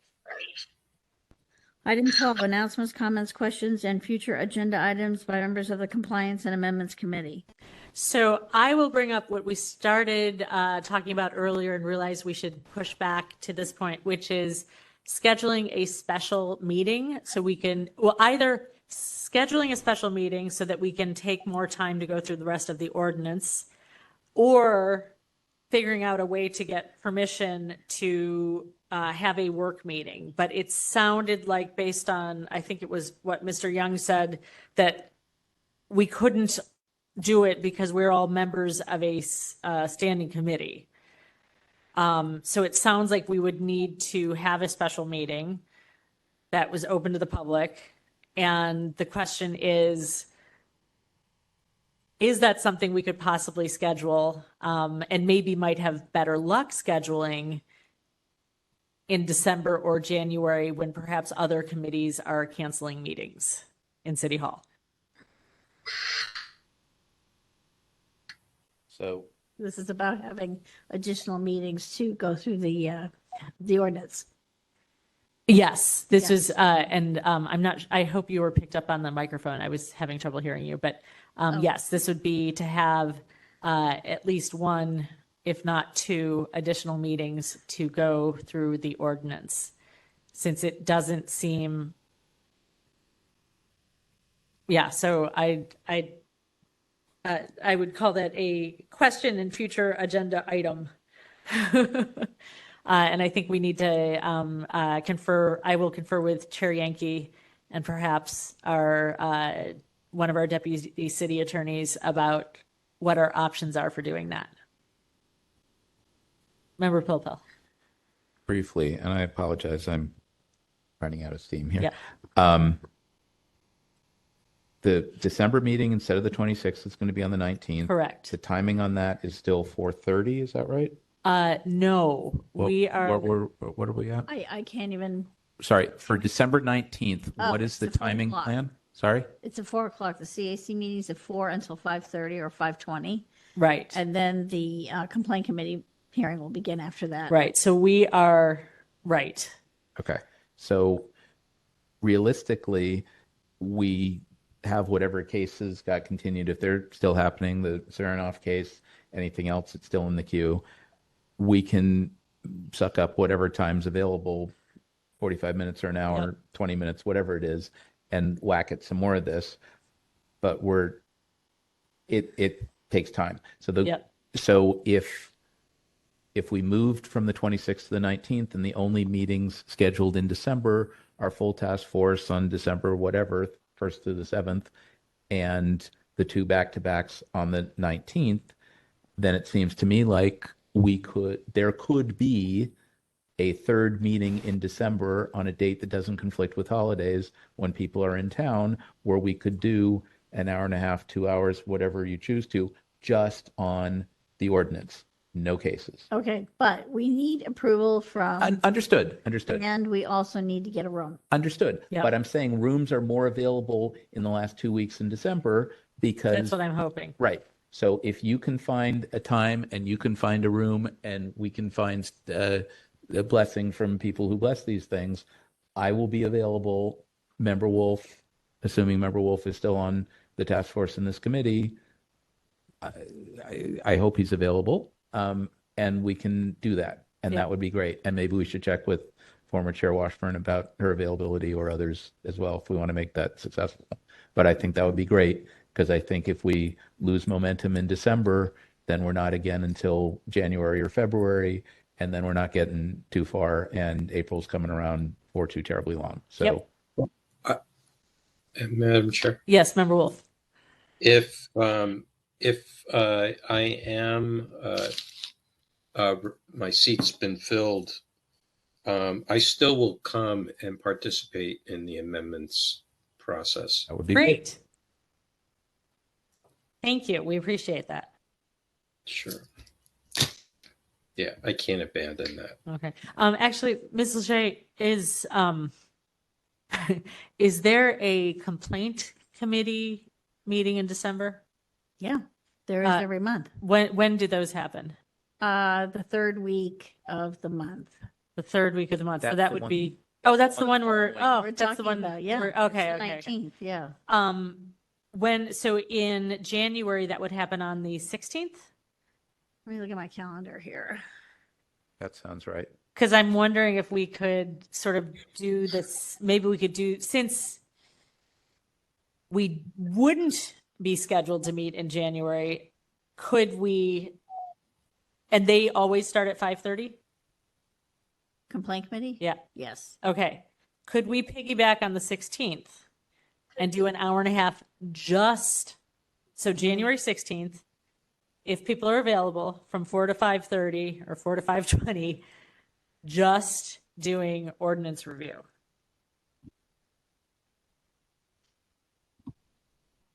Maybe.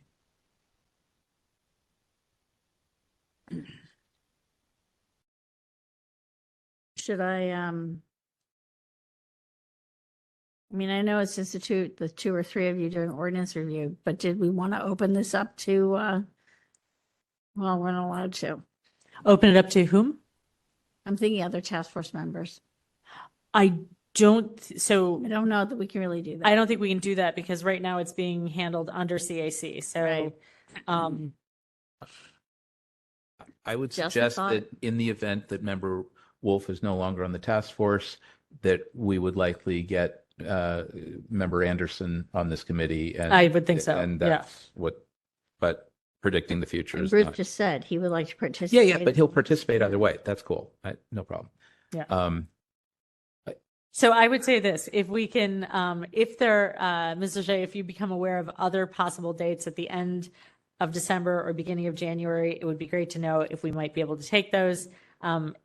Or if we could do 4 to 5, Well, 20-ish. I'm guessing that the day after Christmas, the 26th. I'm not going to, the reason we're not having our That's it. meeting, I am Yeah. out that week. That's the last week. That's the fourth week in December. Yeah. Right.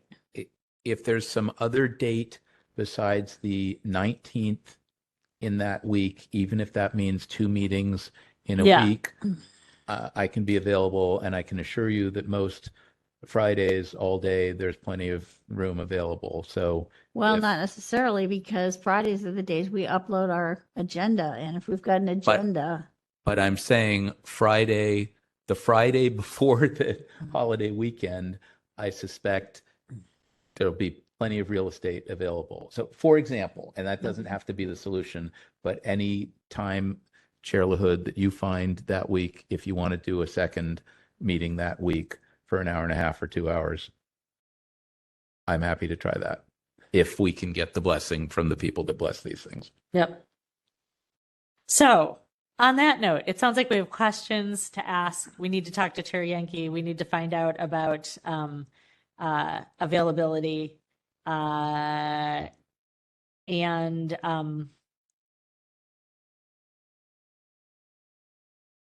Member Wolf, any other thoughts?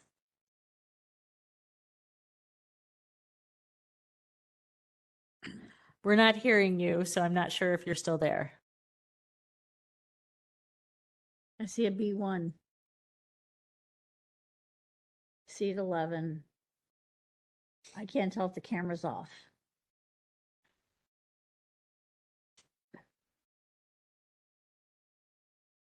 I see his name. No Okay. attendees. He might have dropped off. I don't know if she's seeing them. I really can't say. Mr. Young, are you still in contact with Member Wolf? Can you see him? Is he able to participate?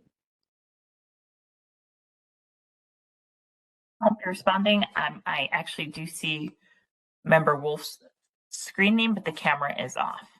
Okay. Okay. Well, why don't we just take public, is there anyone to offer public comment on agenda item 12? There are no attendees. Okay. Then I would propose that we move on to item number 13. Understanding that you'll try to schedule something either December or January. We will try to schedule something. And we'll also note in the minutes for item 11, the long discussion that we had about the ordinance, that at the end there was no action taken. All right. We just took, it was for, there was no I action understand, taken. but Yeah. still for the, Got it. yes, okay. I have no objection to being done with all this for 2 days. You ready? Yep. Item number 13, adjournment. I have 9:59. Without objection. Motion to adjourn. All in favor? I don't think we need a motion. I'm fine with it. We'll take it by acclamation. Can I have an aye? Without, Okay. aye, Thank without you. objection, yes. The meeting is adjourned. Ms. Lachey, thank you. Could we turn off the microphones, please? Ms. Cabrera, could you turn off the recording?